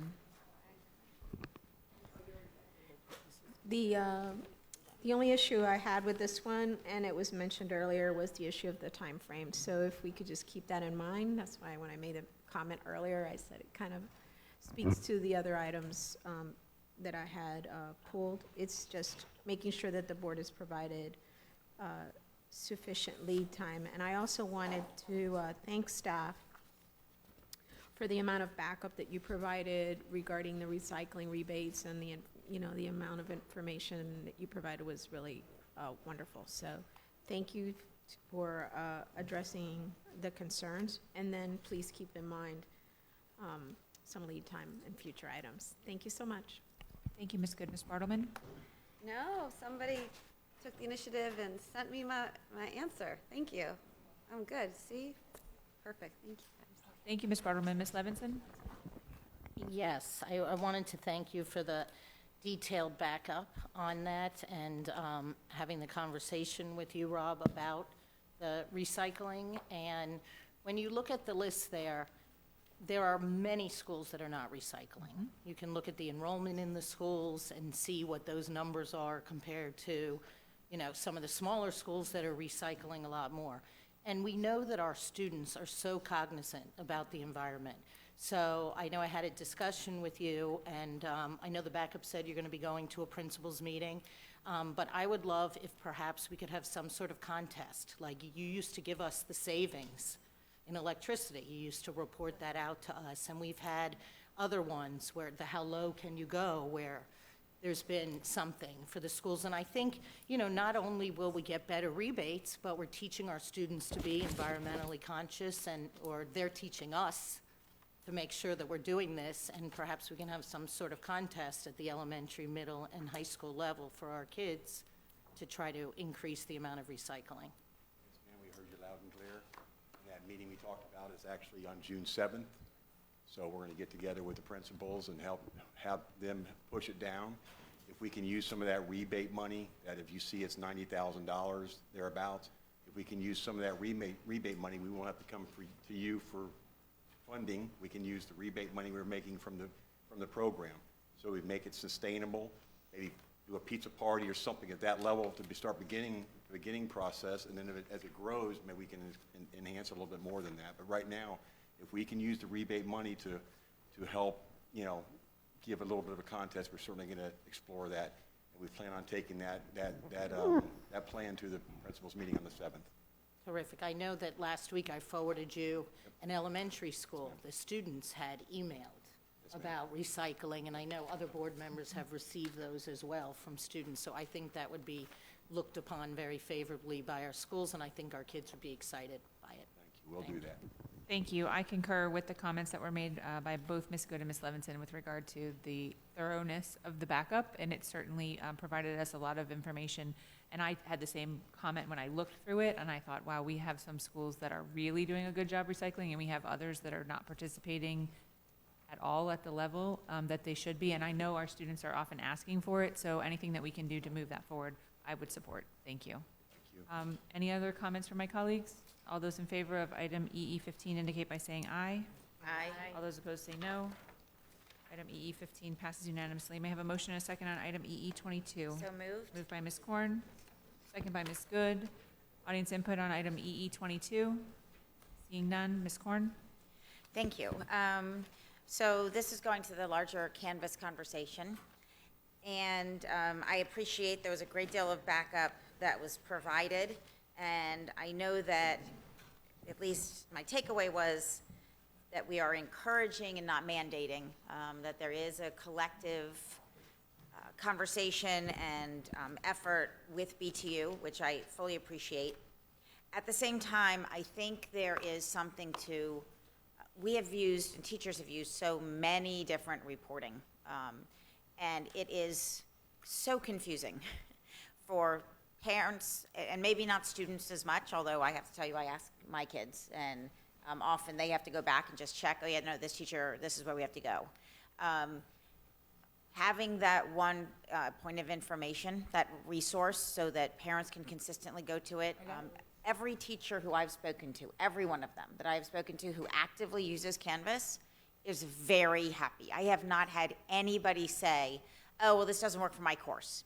And I'm talking, I speak to CTASE teachers all the time, right? I mean, we're talking about all the different types of courses, and this has been very successful for them. And some have even spoken about the program you have, about the percentage, the top 10. So, I mean, it's out there, right? It's working, and I've heard people referring to it, so that's exciting. We're putting those things in place.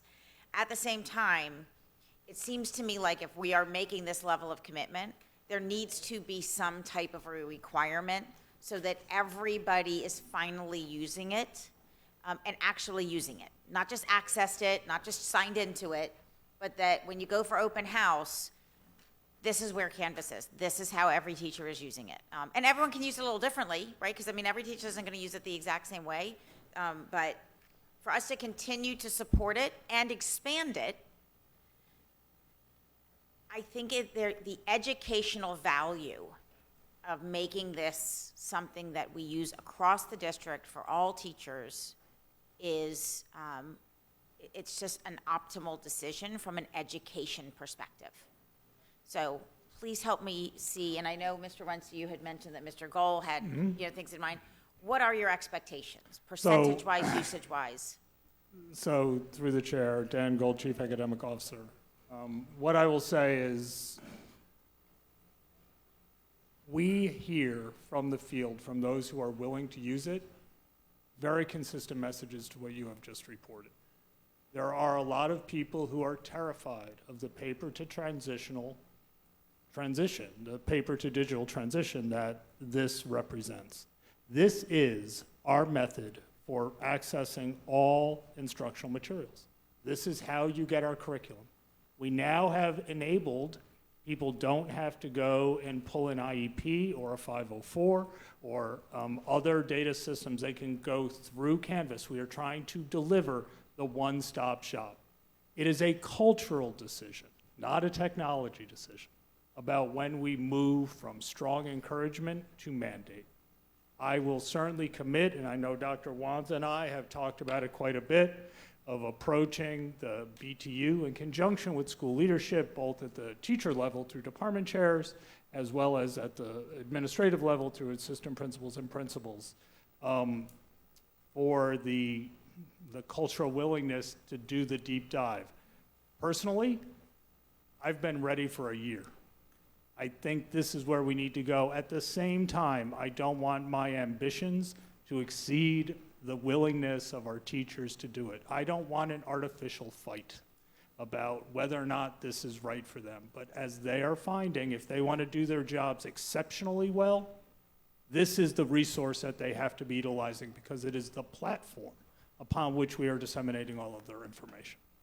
So we will revisit it, and as part of our discussion at the workshops that we have coming up, I think in 3 weeks from today, we can provide an update.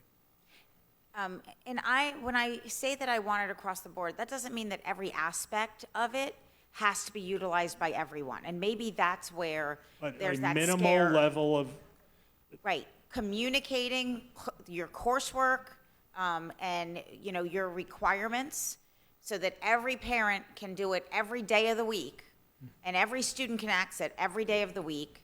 To me, that's that minimal where we are providing the educational resource, which is what it should be if it's used correctly for all of our families.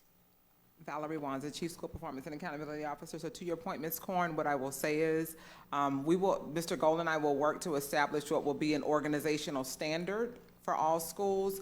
And I just want to make sure I'm understanding that when I get the pushback, this is an organizational standard for all schools, that we will have the conversation because then we get into if it's mandatory, it's mandatory. We need to define what mandatory is. Mm-hmm. Fair enough. And I don't want, listen, I'm the first teacher to say I want teachers to have flexibility and freedom. I don't want this to dictate anything about what happens in the classroom. This is their truly a documentation. communication piece. Absolutely. That's it, because I believe that teachers should have a great deal of freedom in terms of how they do and this shouldn't be something where there's a fear of what's being monitored, and this is truly a communication piece. So our students can stay up to speed, our parents can stay up to speed, and there is that one portal and platform to be able to do that. So thank you. Thank you, Ms. Korn. Hold on one second, I have Ms. Levinson, Mrs. Alduff, Ms. Bartleman, and then Ms. Murray. Yes, I concur. We are just finishing the third year of this contract. And I don't know if my recollection is correct, but I thought after 3 years, the plan was to have all our teachers on it. I see you shaking your head. That's correct, Dr. Diamond, right? So where are we now? What percentage? Because this is a tremendous 5-year investment that we've made. Daryl Diamond, Director of Innovative Learning. The document that we presented to you on page 2 of 4, actually, that's not correct. Hold on one second. The new backup, Yeah, I didn't see, Got I three didn't see separate that issues. one. Was it in a separate? So there are Yeah. 3 backups to item E22 Oh, for the community. That's Did you see this fine, one? so the Yeah, I public don't can know. have access to it as well. We did document it. So there are, for our high schools, we have 54% of our staff using it. For our middle schools, 55%, elementary 22, and centers 26. Okay, that- so how come we're around that 50% level at middle school and high school when we anticipated having the rollout take 3 years? I can tell you that we have over 10,000 people who have been trained, 10,000 instructional staff that have been trained one way or another in how to use Canvas. What we're talking about here is now that implementation of that. What I had said was we were hoping after 3 years to have all teachers trained in how to use Canvas. Now we have to work at not only train, but actually utilizing. And about 2/3 have been trained, you're saying? Correct, correct. And more than 2/3, and we haven't actually finished this school year because we have 3 weeks of training coming up in June. So we're still hoping to meet that target. The hard part, though, and I think to Ms. Korn's point, is that we're not expecting teachers to use every single facet that they're trained on. We're expecting them, we call it the top 10 list. Pick 1 or 2 of the top 10 and just start using it. And year after year, just start building capacity. So we are on target. We haven't hit the mark that we expected to hit. And my big hurdle is not only to train, but now to utilize. So how do we entice staff to utilize it? And I think in the documentation, we spoke to you guys about the grade book enhancement, the column enhancement there, where we are identifying for teachers all of their students that have different educational plans, whether that be IEPs, EPs, 504s, and et cetera. RTI. And now, in addition, that was phase 1. Phase 2 is now either by class or by individual student to identify the accommodations in an IEP plan. So now teachers can actually document in an assignment, in a discussion board, and in a quiz what accommodations were given to students.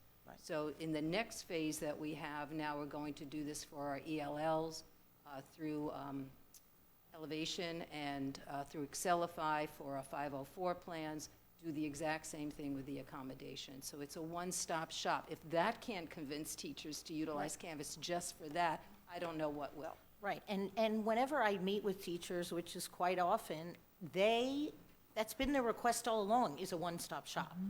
And we're trying to build that. So I think as we keep getting more in there and we're warehousing everything in one place, I think they're gonna see the value, and I agree with you. We don't want, we want teachers to use it for what they wanna use it for. We don't wanna make it where they have to use every aspect of it. But I think they value it once they get on there and they see all it has to offer. And then like I spoke in the planning agenda workshop, for our kids, it's critical too. We need to talk about our students because that continuum when they go to university, Canvas is used in many universities throughout this country. And so I know that students I've spoken to who have used it and then gone on to university, it's been much easier for them, that transition too, of using a learning management system and that continuum. I'll piggyback on that, Mrs. Levinson. Even for our teachers who are seeking advanced degrees in our state universities, the state universities use Canvas in the graduate courses as well. So it is pretty much saturated throughout educational institutions, higher learning, K-12. So Like I said, Mr. Gold and I will sit down and define what is, so not saying teacher autonomy and what to teach and how to teach it, but the actual communication and management parts. And we'll make certain that we communicate that to the board as well, so that you understand what we are expecting Right. of all teachers. And again, when they get on, they're excited that they're on and that they have access to all of this information And that's as we on there. try to really create these personalized learning pathways for our students, you know, we can, as a district, the district departments, put in our commons, in the Canvas Commons, different ways in which you can accelerate, for students to accelerate, for students to remediate, and all the teacher needs to learn how to do is to pull it down into their instance. And now the kids have the ability to go in and pick and choose what they want to work on. So That's an that's the excellent message we feature, have to get yes. across to everyone, that we're building it for them and that this is the place that they can go to get the information that they need. Okay, thank you. Thank you. Mrs. Alada? So I concur with my colleagues. Have we surveyed our teachers and asked them maybe why they're apprehensive on using Canvas? Do that. Have we done that? So informally, what we've done through the Teacher Advisory Committee as well as through the BTU, who has been a vocal advocate for availability, but reluctant on the mandate question. There are people who still would prefer a printed guide for their courses. They want the paper copy. And they don't want to take the dive into curriculum availability and instructional resource acquisition through digital means. They're just not comfortable with it. And culturally, I think we need to make a transition. We are 1/5 of the way to the 21st century at the end of this year. At some point, we need to use the efficiencies that are available through digital tools. I think this is one place where we can do that. Great. So I'd like to see, though, our teachers survey to get their feedback on Canvas. We'll do that. My other question is Pinnacle, can that be integrated with Canvas? So I'm going to begin this answer, and there's many of us here, Dr. Wanza, Dr. Diamond, Mr. Bradford, who can opine. The short answer is teachers can submit their grades and only use Canvas, right? They can. They can choose to use Pinnacle. We have held off resolving the gradebook question until we have a solution on the student information system issue. The Office of Information Technology has kept on the board's agenda, and it still is on our radar, that we need a new student information system. And a gradebook is a solution, a service, that is typically part of a student information system. We have kept from mandating or requiring attendance and grades through Canvas until we come up with a new district solution on the student information system. So if teachers want to use just Canvas, they can. The gradebook is not as robust and it's different than Pinnacle, so some have been reluctant to do that. We have many teachers who are doing it. But the gradebook question is tied to the SIS question, the student information system. Okay, could we, at the bare minimum, have a link to Pinnacle off They the do, Canvas? we already have. Sync. We've already set that up. They can enter it into Canvas and never have to touch Pinnacle. With one click, they can send the grades from Canvas right into Pinnacle. And that was one of the selling points. The teachers wanted to go onto Canvas because of that. The other learning management systems that we had in the past could not do that. But if a student is on Canvas, can they click to get onto their Pinnacle from Canvas? No. Not students, teachers. Can we make that happen?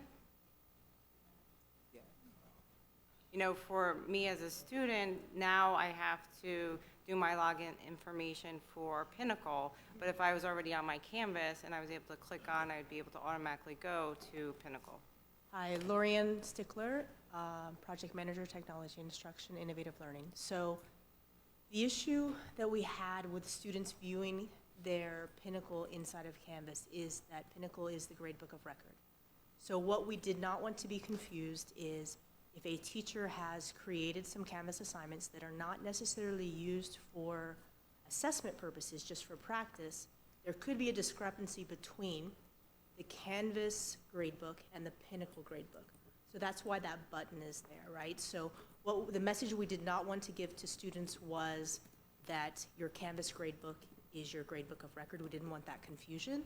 So in Canvas, the gradebook is called Course Progress, because the teacher has the autonomy to determine whether he or she is going to send a grade to Pinnacle to have a grade of record. So your question about students viewing Pinnacle inside of Canvas, we were worried that that would cause confusion for the child. No, that's not what I'm saying. What Okay. I'm saying is that in Canvas, if there could be a direct link to their Pinnacle from their Canvas. Yes, there is one for teachers. There is not currently one for students. We do have the ability, it would require substantial education of the student consumer to understand when a progress grade is not transferred for permanent recording as the end of term grade. But it is possible. Technically, the answer is yes. Now comes down to teachers sometimes give assignments that don't necessarily roll up as part of the permanent minimum 9 grades per marking period that board policy requires. So we can have some follow-up on this. Okay. We hear the request. Great, thank you. Thank you. Let's see, who's next? Ms. Bartleman? Yes, about the mandate. I am hesitant to mandate anything considering that we haven't gone back and asked for feedback on a continuous basis. If we had a 5-year plan to implement something that was supposed to be mandated along this 5-year plan, we should have been asking teachers for feedback the whole time. And that's what I discovered. For instance, teachers who were originally trained. I don't know at what point you developed the template, but a reason why a lot of teachers don't do it, because the teachers who first had to set it up, it was incredibly labor intensive for them, incredibly. They had to do all their links, not all the textbooks originally went.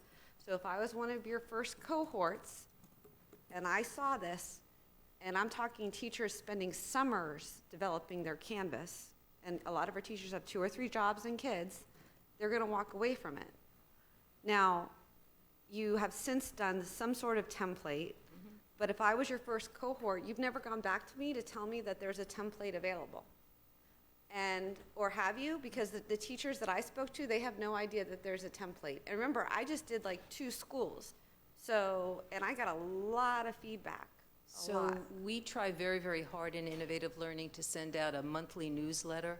And again, it has to be on the teacher to open it up and to take a look. There is a Okay. whole Canvas link there that details all of the new things that we've got done in Canvas. We also have a lot of advanced courses that we are now offering that teachers can sign up Well, for that as well. explains it, because if I'm a teacher, I am so overworked and inundated with paperwork, I'm not clicking on a link to go to my Canvas to read your newsletter to find the information that the template is there. It's human nature. They're not doing that. I guarantee you they're not doing that. So what Oh, I- Ms. Barman, some are, Yeah. not Not all. all. And Clearly by we your will numbers, continue. a lot aren't. We will, no, what I would say is that we have people trained, we have feedback from the trainings. At every training, we do get feedback. We now have about 70%, if I remember the last, trained. Now, that includes the sieve effect of losing 10 to 15% of teachers a year, right? So we're always Okay, going to have to but train you're the not new saying cohort. The feedback needs to come after they're trained, and they're asked to go back and implement it. Like, some of the textbooks originally were not linked, and the teachers had to go out and find their own videos. This is what our teachers went through. I mean, if you talk to them, they will tell you. And the teachers who had the time to develop an amazing Canvas did, but a lot of teachers are working 2 or 3 jobs, and all of their Canvas development happened outside their hours of the day. I just want to point that out, and you're shaking your head, so you know that's true. They work incredibly hard. What I can say is that compared to 2 years ago, there are tremendous resources and tools available. So before we mandate it, what I would say is you need to go back out, talk about the tools, because if I'm the teachers union, I feel the same way. The teachers I spoke to who created their Canvases did it on their own time over the whole summer. And honestly, our teachers are burnt out and tired. And so the new stuff you have, what I'm recommending, is don't make me go hunt for it. Send it to me directly, like, by the way, here is the, if you know who the math teachers are, because the math has the link to the math book, it has the link to the math videos, it has all of that. So say, look, I mean, I don't know why we don't do this. Send a link and say, for those of you who are using Canvas, here is the template right here on an email. You have the list of all the teachers who are teaching Algebra 1 next year. Here are the videos and here are the links. Because I guarantee you, it's human nature. Some people are already scared of technology. You're taking that away. And anyone who is part of those original cohorts and isn't using it, it's because of how labor intensive it was. So I'll do even better. We have about 11 to 12 people on my staff who are assigned to every single school that we have here in the district. Okay. They camp out at the schools. If the schools want to reach out to me to have them there to help the teachers and to inform the teachers, we can make professional learning days where my staff is out there at every single school. I just need to know which school to go to. I just need the request. Okay, I don't know how you guys organize your communication. I don't think. I told you, we send out newsletters and we But hope. your newsletters requires me to read through it and maybe click on a hyperlink. So just If you as a send an closing individual, remark, no, just let me say, if you send an individual thing to me, we have a CAB system to every math teacher showing them that it is now created for them with the, because that was the biggest, you're shaking your head, the biggest obstacle in them using it is having to invent it themselves. So now that you have this base model for them to use, send them the base model via email, and they'll, I mean, we have to get them to overcome their fears and realize it's going to be easy. And sometimes you have to spoon, I hate to say this, people are adults, they're professionals. Sometimes you need to spoon feed them a little bit. They are so overwhelmed, they are not clicking on every hyperlink. I'm sorry. Talk to a teacher any day of the week. Make it easy for them. Here's your base, here's your web, here's your Canvas base.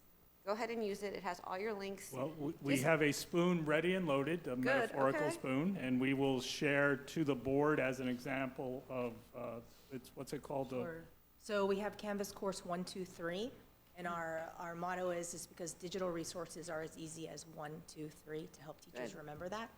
So what we've done is we've taken all of the integrations between Canvas and the textbooks or Canvas and an external tool, and we've created a course that I can send that page to the teacher and say, this is what you need for Pearson My Math Lab. And I would also differentiate, because the teachers that I did speak to that are really good proponents of it, who did spend their whole summer creating their Canvas, they're like kind of scaring off the other teachers, because they're like, well, I had to create all of this. So I just think you need to refresh the communication and get it out there. And I mean, just speaking to the teachers, and also ask them what, if I have to create a test bank of questions, and you don't let me, for a school like Cypress Bay, and every school's on a block schedule, and you're not allowing me to shuffle my questions, so I have different versions of the test, I'm not using your Canvas, I'm gonna use what I used before, because why am I duplicating it? And that's just one feature that's concrete, but there are many features like that that are stopping our teachers from utilizing those features on Canvas, yet nobody has gone out to say, what can we do? I'm just saying, and I don't know how else to say this, we invest millions of dollars. What company invests millions of dollars and doesn't go out and get the direct feedback, continuous feedback on a product they're trying to mandate? That's all I'm saying. It's a bad business practice. So we have wonderful feedback from our users. What I hear requests for are from those who have not. So Now, we will add that. Did you get the feedback about the tests? Because then why wasn't it corrected? Because I sent it, but nobody ever asked that teacher about it. So what vehicle did you have for that teacher to give that feedback? Because if they had to take it, all the feedback I have, nobody had ever asked them that before.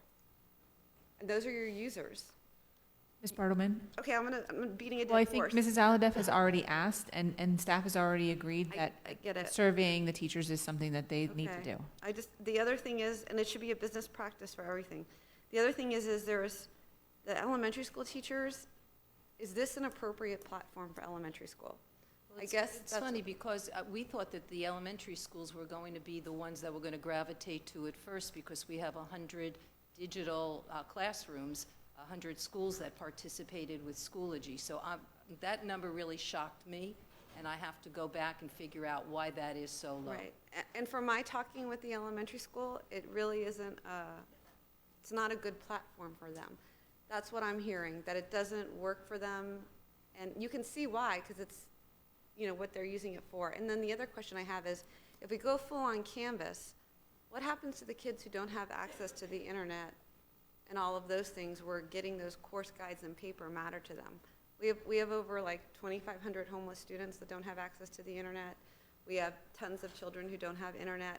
I just want to caution us that there's still going to be a need for other things because many of our students do not have continuous access to the internet, nor do they have a computer that their computer could be old and slow as molasses. And we all still These wanna are believe- questions we are actively working on, and as part of our update to the board with Dr. Wanza, we will have responses, frequently asked questions that will address many of these. Okay, and I'm sorry, you guys, it's just frustrating to me that we don't do this up front. Thank you, Ms. Bartleman. Ms. Murray? Okay, many of the topics that I was going to mention, because I wanted to know how Pinnacle and Canvas is working.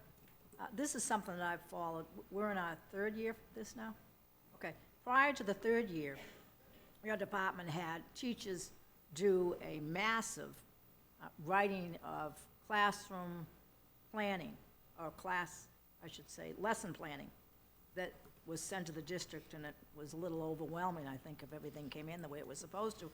But I'm listening to teachers who have really bought into the Canvas and say how much easier it is for them. Not only does it provide the student, the parent, and the teacher the availability to see everything day by day. It gives a synopsis of the work the child has to do. It shows what the child has or has not done. But it also allows teachers to share lessons, because as they build their portfolio for their class, they're able to send that along to someone else. And I thought that was the most, because we're in a culture change here of how we deliver information and provide lesson plannings.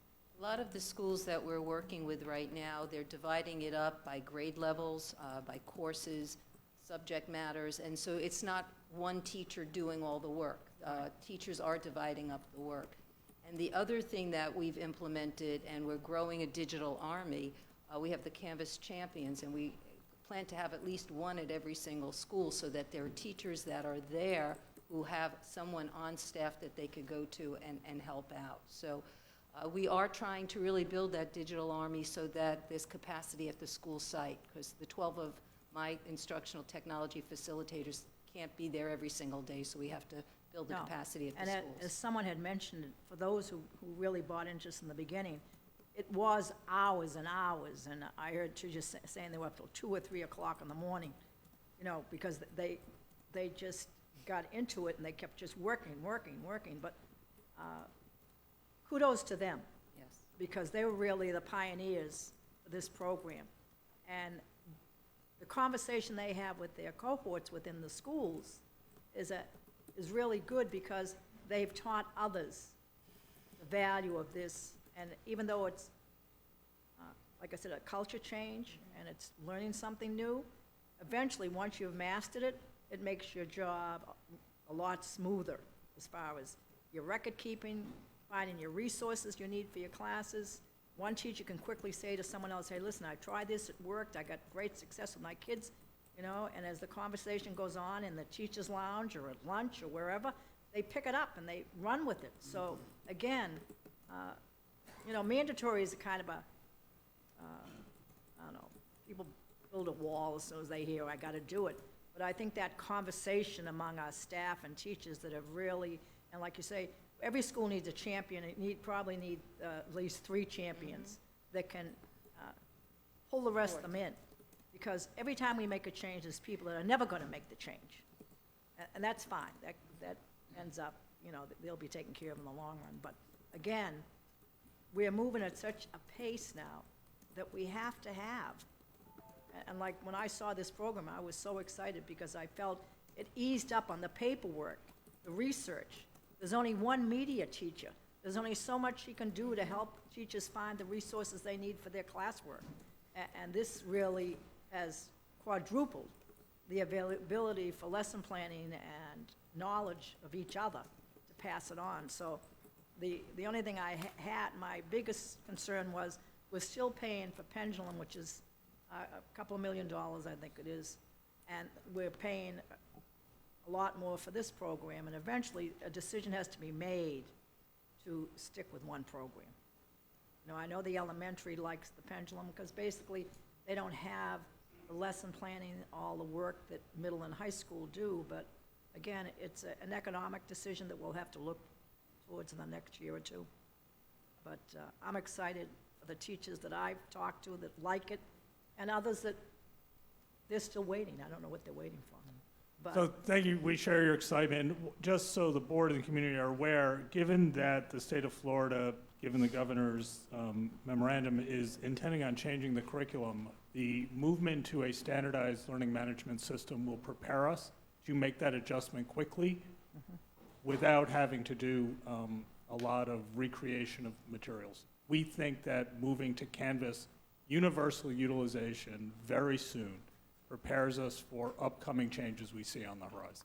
well, again, our success really depends on the interaction with our union. Yes, we strongly agree. That, you know, they have, I'm sure as educators, they see the value of this, and it's really up to them to partner with us to make sure this works right. Thank you.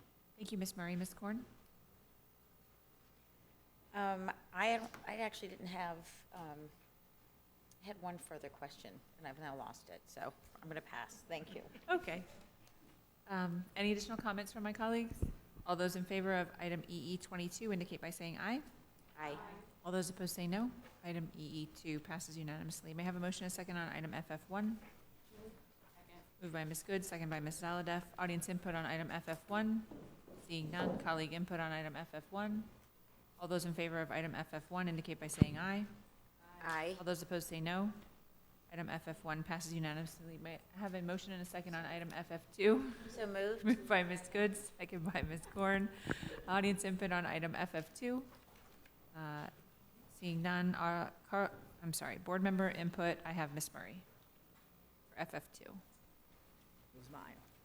Okay. I had just a comment. That's why I said when I identified that sometimes our Gulfstream Early Learning Center, when we voted and approved the creation of this school, we gave Dr. Cannon a school and a custodian. And through her efforts and staff at the location and the support staff from others, that we have created a state-of-the-art facility. And why I brought this, I wanted to mention it, that the allocation of $100,000 comes from an outside source. And again, what we see as we, if you go down there and you see the different support and the different footprints of different nonprofits, corporations that have invested in this, that they see the value of what we're doing and they're willing to put money into this. And again, as we know, we always need more money in education, but this is such a success story. And I know that we're working on other areas in the district to probably mirror something similar to this, but again, it's getting that message out, reaching out to the community, being involved to let people know exactly what we're doing, and it pays off. So again, this was the Children's Services Administration that gave us $100,000, and they're very involved down there, as they are in many other things within the school system. So I just wanted to acknowledge them and say thank you, and we appreciate their help. Thank you. This is a tremendous public-private partnership, and then you can add other words, philanthropic, business, all kinds of partnerships going on. You know, under the leadership of Portfolio Services, the facility became available, and then under the leadership of Dr. Canning, it's just blossomed into a tremendous community asset. So thank you for calling that out.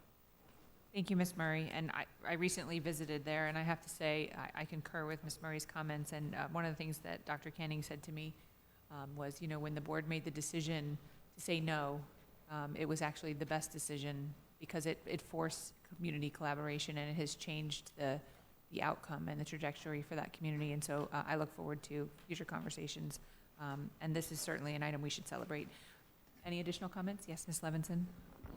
Just want to say fabulous, just absolutely fabulous what's been done out there. Thank you. All those in favor of item FF2 indicate by saying aye. Aye. All those opposed say no. Item FF2 passes unanimously. May I have a motion and a second on item I1? So moved. Moved by Ms. Korn. Second by Mrs. Aladev. Audience input on I1. Board member comment. I have Ms. Bartleman. Oh, the waivers. Hey. Hi. How are you? Can you go a little bit into the midterm waiver and the reasoning and? So, good afternoon again, Valerie Wanza, Chief School Performance and Accountability Officer. So for these 3 schools, this actually is not a new waiver. The schools are actually completing their 5th year of having this waiver, these 3 particular schools. However, policy says after 5 years, a school must go through the waiver process all over again in order to continue a waiver. So essentially what these 3 schools are asking for is basically for their waiver to be granted for an additional 5 years. So it's been happening and we It haven't known. has been happening and hasn't impacted successfully the for the- other. yes. Okay. That's helpful. Okay, thank you. Thank you. Any additional comment from my colleagues on item I1? Okay. All those in favor of item I1 indicate by saying aye. Aye. All those opposed say no. Item I1 passes unanimously. May I have a motion and a second on items JJ 1 through 5?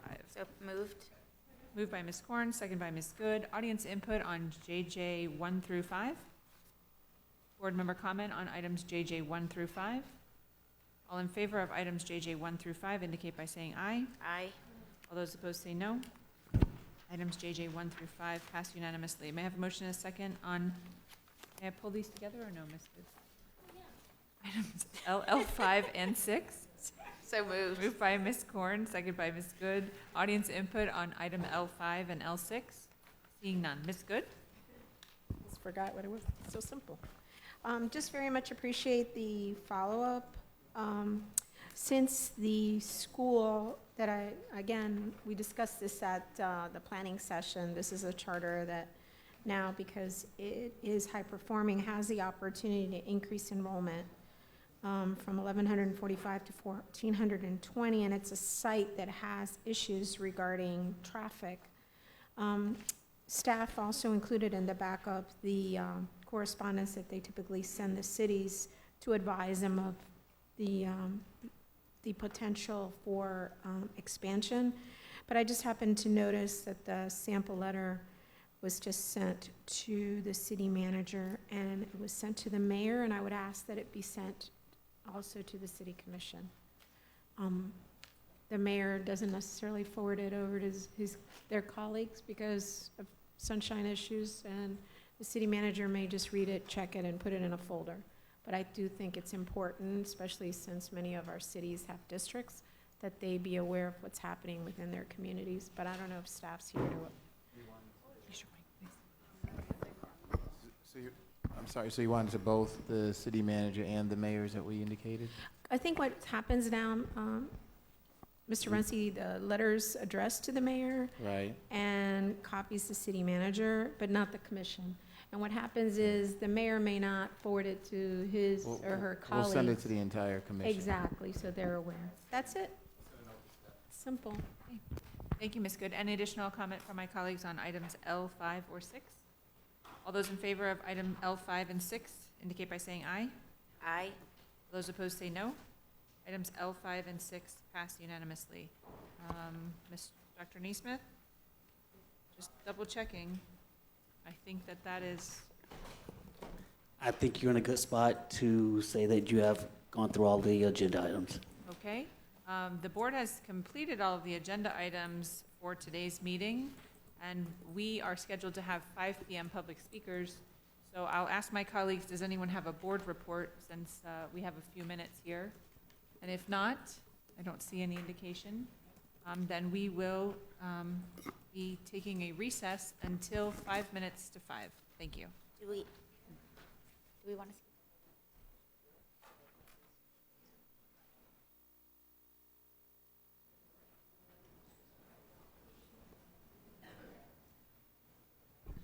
Good afternoon. This school board meeting is now reconvened. It is the time of the meeting that we hold public speakers. And before I read all of the information about, actually, you know what, I'll read it first and then I'll turn to you, Mr. Muncy. This is the time of the agenda when school board members will hear from speakers. Each listed speaker will be allowed 3 minutes. Speakers are reminded to demonstrate proper decorum, and school board members will not discuss or take official action on any speaker comments.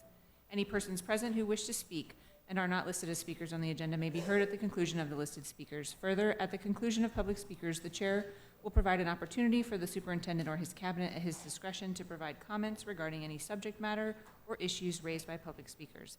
Additionally, the superintendent may have members of his staff speak to an individual public speaker in an effort to address his or her concerns and provide any follow-up to public speakers' concerns back to the board. Mr. Runcie? Thank you, Madam Chair. Just want to provide a brief update that outlines some recent direction we received from the board. Earlier this year, as we were going through the negotiation process, it became clear that our pre-K teachers weren't eligible to participate in the Best and Brightest program. However, this board decided for this one time that we would figure out how to compensate them in a similar fashion while we continue to work in subsequent years with the legislature to ensure that they're concluded. We also recently learned that teachers in our technical colleges were not available. The staff is, am I?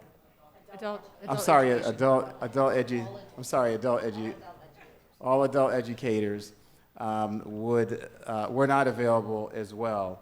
And so what we've decided to do, this board has given us direction to allow leveraging our workforce dollars for adult educators to ensure that they would have the same type of opportunities. We value all of our educators. We feel that it is inappropriate and wrong that any of our educators are excluded. So I'm happy to report that this board, through the direction, has ensured that all of our educators, adult educators, pre-K, and others will have the same type of opportunities this year. We encourage you to join us in our advocacy efforts as we work with the legislature and through our legislative department to continue to advocate that this situation be rectified in legislation for next year and that it get on the agenda. That's all I have, and I hope I presented that clearly. Thank you. Thank you very much, Mr. Runcie. The chair will call the first speaker. I apologize if I mispronounce your name. Tanya Labriola. Good afternoon. My name is Tanya Labriola. I am a public school pre-K teacher who is certified in the areas of K to 6, age 3 to grade 3, and exceptional student education. I am also ESOL endorsed and certified in Montessori education. Currently, I am pursuing my master's degree in Montessori leadership, and I have been teaching for over 14 years. I would like to start by saying thank you to the board for finding the funds to include pre-K teachers with the Best and Brightest bonus this year. As you know, pre-K teachers in Broward County Public Schools work just as hard as all other teachers, striving to give our students the best education possible. We are hired as elementary school teachers who are expected to have the same certifications, requirements, and evaluations as every other K-12 teacher. To be excluded from the Best and Brightest bonus, drop extension, teacher loan forgiveness, and the TIF bonus is extremely discouraging. Although I'm not their mother, I love my students as if they are my own. Mr. Runcie, 2 years ago, my classroom was one of the few classrooms at my school without a smart board, projector, Elmo, Recordex, or Promethean board.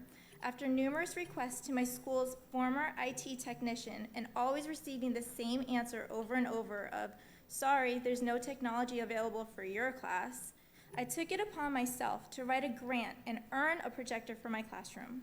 Mr. Runcie, I'm sure you are aware that pre-K teachers are our students' earliest intervention specialists. We assess, observe, and refer children for evaluations if they should require them. We do this so our students are not stuck in RTI during the majority of their first year in kindergarten, deprived of the support or accommodations they may need. Last year, with the permission from a parent, I called a child's eye doctor because he was going through an evaluation and his mother would not, could not, or chose not to follow up with his doctor to obtain the necessary paperwork for the psychologist so she could finish her evaluation for him. His IEP meeting ended up taking place the last week of school. I would not allow him to go to kindergarten without the support he needed to be successful. As pre-K teachers, we teach our students how to follow directions, develop good listening skills, and become independent learners. We teach them academic skills, social skills, and how to manage conflicts successfully. We go above and beyond for our students and for their families. Right now, we are asking the board to set aside a portion of next year's budget that will allow Broward County to have the funds readily available to award our amazing pre-K teachers for the best and brightest incentive when it is released to grades K to 12. As professionals, we know we are not paid our worth, but don't you think pre-K teachers equally deserve all the incentives, perks, and bonuses that every other K to 12 teacher in Broward County receives? Because I do. Thank you for your time. Thank you very much. The next speaker is Sandra Nunez.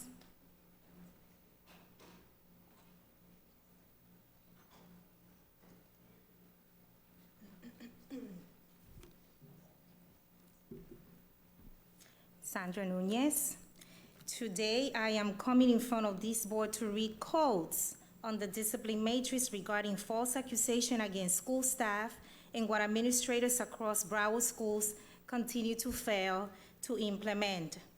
As incident codes reported to the state, many administrators don't want to report this to the state. Instead, they want to fabricate cases against teachers. That's why we had a tragedy in Parkland. Let's sweep everything under the rug and not report anything. SS, bus, 10-day school bus school suspension. The following needs to take place when a false accusation against the school staff takes place. A, parent contact conference required for each offense. H, attendance behavior contract. Q, in-school suspension less than a day. This hardly happens. Instead, administrators decide to reward poor behavior and build cases against teachers. LL, immediate notification form BDSP. Florida statute that administrators refuse to follow is 1006.09, duties of a school principal related to student discipline and school safety, subject to law and to the rules of the State Board of Education and the District School Board.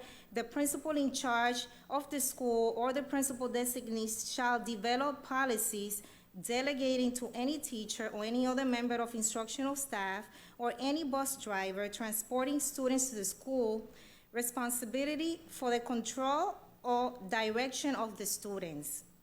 Each school principal shall fully report the authority to her teachers and bus drivers to remove disobedient, disrespectful, violent, abusive, uncontrollable, or disruptive students from the classroom and the school bus. When appropriate and available, place such students in an alternative educational setting. The principal or the principal designee must give full consideration to a recommendation and discipline made by the teacher. This is hardly happening. Why do we have outrageous behavior going, such as kicking, biting, punching, screaming, making false accusations against the staff, which is clearly a violation of the law, and administrators are just fabricating cases against teachers? Who is monitoring these administrators to make sure they are not only following code of conduct, but making sure the discipline matrix is implemented with honor, integrity, and fidelity? Making false accusations against the staff not only violates the law, it jeopardizes the professional certification of a teacher. Please follow up because it is happening in our schools. Thank you.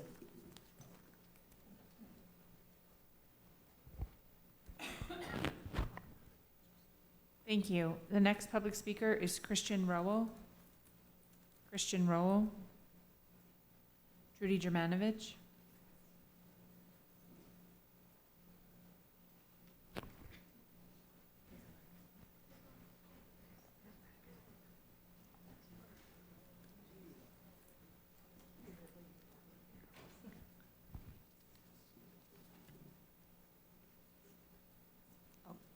Ronnie? Mr. Flournoy, I think you've been summoned to the podium.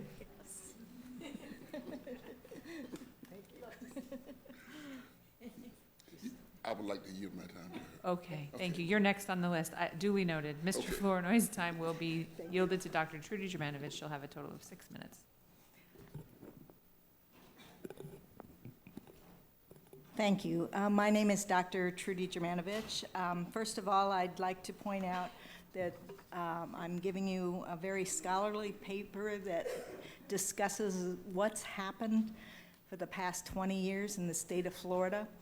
I would suggest that you share this as widely as possible with principals, with other staff members, and also with the public, because it is damning what has happened to public schools in the last 20 years. Some of you, I think, received this letter. I have several people who've asked me to read what they've written for you into the record. The first is from a parent in Broward County Schools. Dear school board members and Superintendent Runcie, I'm writing to you as a frustrated Broward County Public School parent. I found out this week that my 5th grader will be taking additional tests this month in math and reading because the school knows the FSA results will not be back before the end of the school year. He will be taking these tests along with all 4th and 5th graders, not because the teacher needs additional information to assess his readiness to be promoted, but because accurate information is not communicated to the principal. As I hope you know, a passing score on the FSA is not needed for promotion from 4th to 5th grade. Only 3rd grade in elementary school is a retention year, and by state law requires a passing score on the FSA. I personally know that this is true since my children have minimally participated in 4th and 5th grade FSA testing. They had no score and were promoted without issue to the next grade. The way in which the Broward County Student Progression Plan is worded makes it seem as if the FSA or other end-of-year testing is required to promote 4th and 5th graders. This contradicts state law. As a school board, you have spoken up about reducing paperwork and testing. However, there are no tangible results at this point. We have more testing this year.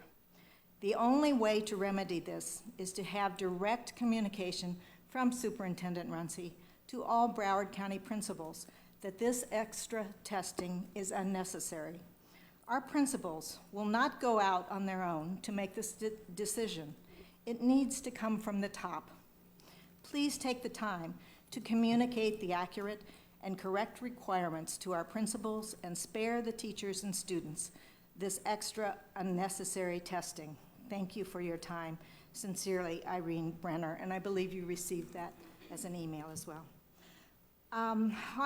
I want to refer everyone at this time of the year, as I do always, to the Opt Out Florida Network. You should all look at what is being said on that website. When you tell the school that you're opting out, you may say your child will be remediated, and they will tell you they're telling you this for your own protection. Usually it's because they don't have the correct information in the first place, which is also no excuse. The districts should be giving schools the right information in the first place. And if they're actually making placement decisions based on FSA scores, they shouldn't be, except for 3rd grade.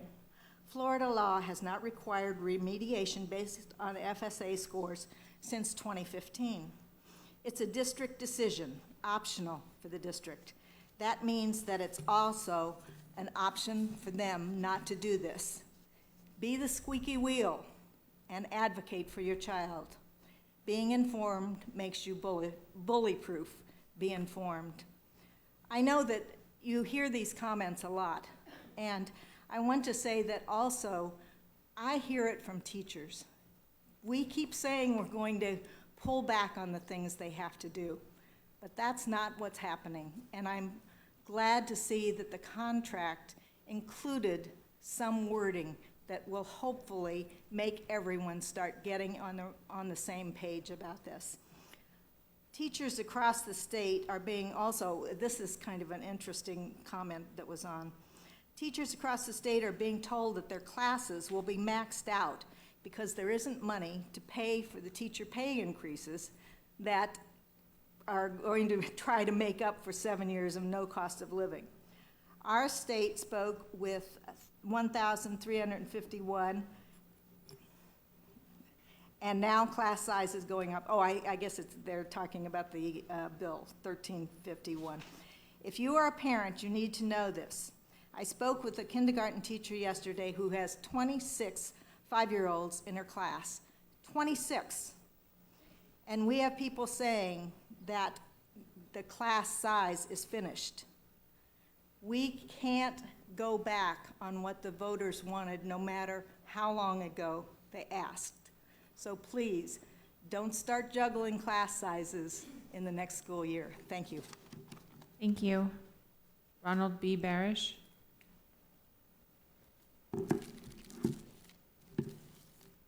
Good afternoon, Ronald B. Barish. Good afternoon, school board members, Robert Runcie, ladies and gentlemen. I have my own time certain. I received a plaque from the School Climate and Discipline Committee. Appreciation Award presented to Ronald Barish in a recognition to dedication for promoting a drug-free Broward in the 5th Annual Above the Influence March and Rally on December 9th, 2017. Thank you for living above the influence. Broward County Public Schools Diversity Prevention and Intervention. Okay, and now I'm going to also tell you about the bullying. I'm going to go about the bullying and the fighting over in Tamarack. I talked to the assistant manager and asked her to call 911 if ever there is 5 or more students that are loitering. Okay, and I'm going to talk about that tomorrow evening at the Tamarack Commission. Okay. Also, I was told by the Coral Springs Police that Coral Glades High School has a vaping problem. It has to be controlled. Okay. Also, I saw this on Facebook, so I decided I put it on Facebook, and I said, to whom it may concern, the photo that was taken by ABC News was on February 18, 2015, Broward School Board meeting. I was sitting right behind Scott Peterson on the right in the picture. At that time, he was a BSO officer for MSDHS. I heard him say that he will keep the students safe and secure, in so many words. That was then. But February 15, 2018 changed it 360 degrees. He was not completely responsible for it, but could have saved some lives or most of them. According to the media, he was about to retire and made absolutely sure he would stay alive to enjoy it.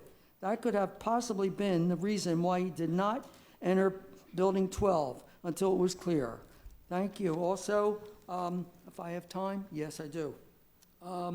Just want to say that I found out that 9-year-old girl, Jillian Jeller, who has epilepsy, is now enrolled in BCPS. Thank you, thank you. Okay, hurricane season 2019, you're going to have 14 named storms below 74 miles per hour. 7 out of the 14 will be hurricanes, 74 miles per hour to 110. 3 out of the 7 will be major, 111 or higher, and it won't happen until August. Thank you, Mr. Barish. The next speaker is Roshana Henderson.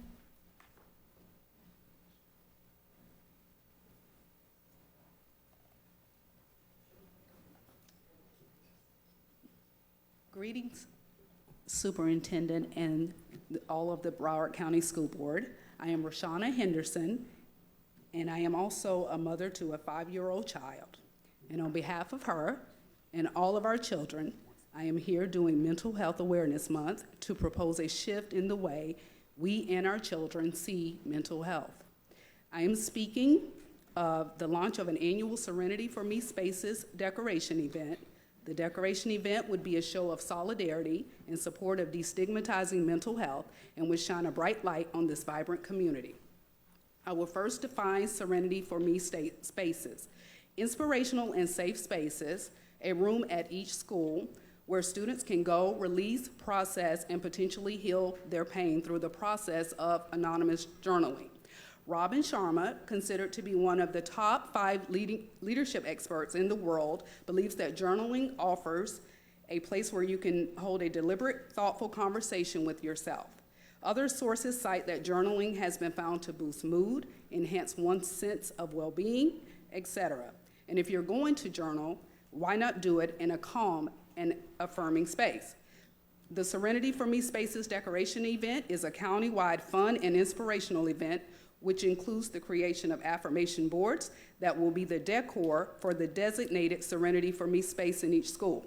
The event, think pep rally meets night of hope. There are poster boards, markers, and of course drinks, snacks, and music. Most importantly, there are students there with a heart and a desire to connect with fellow students through the creation of affirmation posters for their fellow students who may be experiencing challenges. Through this collective experience, I might call equalizing pain, they will learn that all pain is the same and realize that the Serenity for Me spaces are well for everyone. For this event, students are brought together on a strictly voluntary basis. The day and time would be approved by the school board. This incredible and impactful event is for students, by students, with oversight from the PTA, mental health community volunteers, etc. Without quoting all of the dire statistics, I will share that recently I was a panelist at one of the local colleges where we discussed topics ranging from professional leadership strategies to community impact for women. I shared the Serenity for Me initiative, and the response was overwhelmingly positive. One mom stood up during Q&A and said, "Thank you for what you are doing. They need this. My kid needs this. My kid has mental health challenges and can't share that." I responded, "Your child should be able to share, I am hurting," and it not be met with resistance because we have failed to let them know that the pain is a natural part of life, and we all have it. It just manifests for different people in different ways. I assured her that I will do all that I can to lend my voice, time, and resources to make this happen. Thank you. Thank you. The next public speaker is Nancy Holden. Nancy Holden. Yes, Ms. Korn. Ms. Korn, did you want to speak now?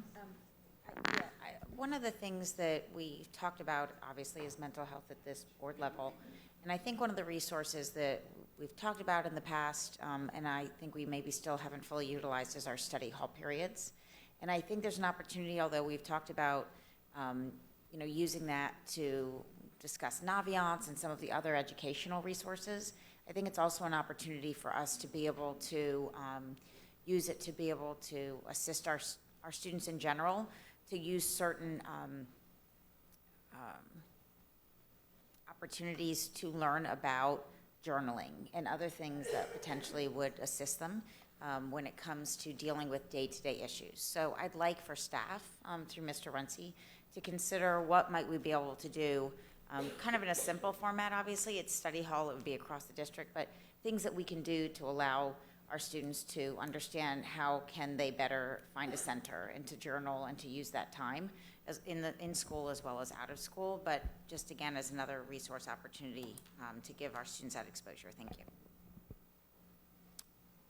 Yes, thank you, Ms. Corner. We actually have a workshop coming up where we would like to present some ideas that we have on that topic. We've been meeting with educators across the system who are doing some good work at all levels, and we're trying to pull that information together and sharing that information with schools across the system and trying to build this so it's somewhat of a system-wide practice in the district over time. So we'll have more to share with the board on that, and we'll do that through a workshop format. I believe that workshop is May. It's next Tuesday already? Okay, time flies, all right. Thank you. Thank you. The next speaker is Doug Green. Okay. Doug Green. Jean Mason.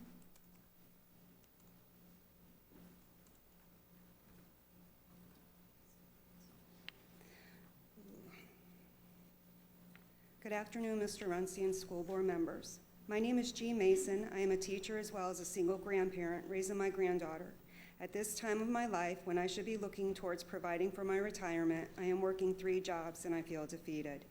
When I started teaching in 1994, I signed yearly contracts with the school board that provided me hope that with longevity when I retire, I would make a livable wage with my Florida State Retirement Fund and not retire into poverty. There have been numerous changes in my 25 years as an educator with my salary. I am in the bubble, a term teachers created who are being grandfathered out of the old pay scale. I have been on step N since pay for performance went into effect. My base salary is $55,592 with our 2.16% raise. Our 2017-18 salary schedule for 25 years and over is $75,035. However, I will never reach that since I am frozen on step N. I have heard several excuses on why I can't get off this step. As the title states on our salary pay scale document, grandfathered out should have been honored, not pay for performance needs to make more than you, or the pay scale was defined by state guidelines when other Florida counties, such as Marion, are still providing the grandfathered out payment schedule for their teachers. I have lost thousands of dollars in pay as well as retirement funds. Please know that I have taught at the elementary, middle, and high school levels. I have mastered my craft and received my coach credentialing certification, working with teachers and students daily. However, I am unable to receive the best and brightest effective supplements since I am not assigned a class roster. Imagine working 30 years in the same profession as well as school district and retiring at $55,592. As of today, health insurance is free for employees through December of 2019 for the high option HMO. If the $160 premium goes into effect in January 2020, my raise of $1,175 will be overtaken by my insurance premium for a total of $1,920, and I will lose $745 more than the raise provided. I am aware that we will be offered two optional policies. However, they both have higher deductibles, less coverage, and more roadblocks to jump. I've had 3 surgeries in 3 years. If I had one of the other plans, I would pay $18,000 in deductibles. If you want to offer that choice to new employees, do so. However, leave the employees that are already on the high option plan there without charging them the premium. Please know that I love what I do. I am grateful for the bond referendum money this year. However, I am very aware that next year this may be a different story. As you can tell, I am extremely frustrated with all that has occurred throughout the years, and I am wondering what will be the next issue that decreases my salary as I move into year 26. Thank you for listening. Thank you very much. Yes, Ms. Bartleman. Could I just ask for staff to follow up on the Marion County because it contradicts information that I received earlier today, that there were some counties that did something differently with the grandfather schedule. I'd like to have that, please. Ms. Marte is indicating she will follow up. Thank you. Thank you. And the final public speaker for today is Deborah Fisher.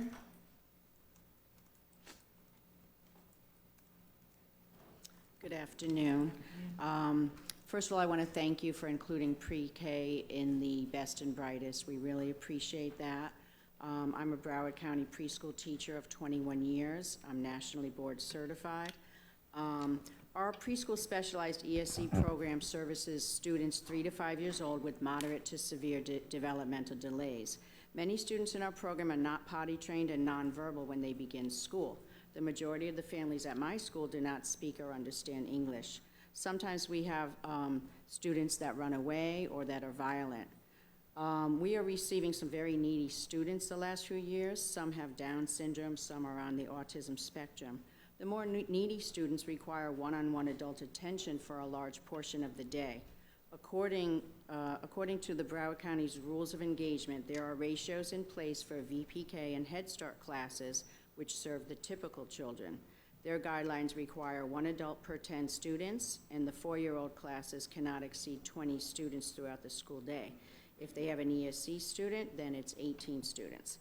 The 3-year-old classes cannot exceed 17 students, and VPK classes must comply with the same ratios as Head Start. However, we're aware there's no state statutes pertaining directly to ratios in preschool ESC, but due to safety concerns and basic common sense, if a typical preschool class needs a ratio of adults to kids, shouldn't an ESC class also need ratios, and even more so? ESC children are funded in such a way through the ESC matrix to allow for the extra supervision, which should be more than their typical peers.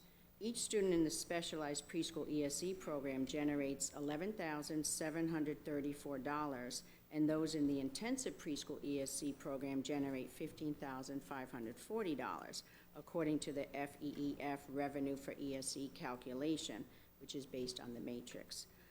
Best practices, which are not enforced, recommend a 6-to-1 ratio for specialized program and a 3-to-1 for the intensive classes. However, we have classrooms in the county now that have 18 or 19 preschool specialized ESC students with only one teacher and one para or assistant.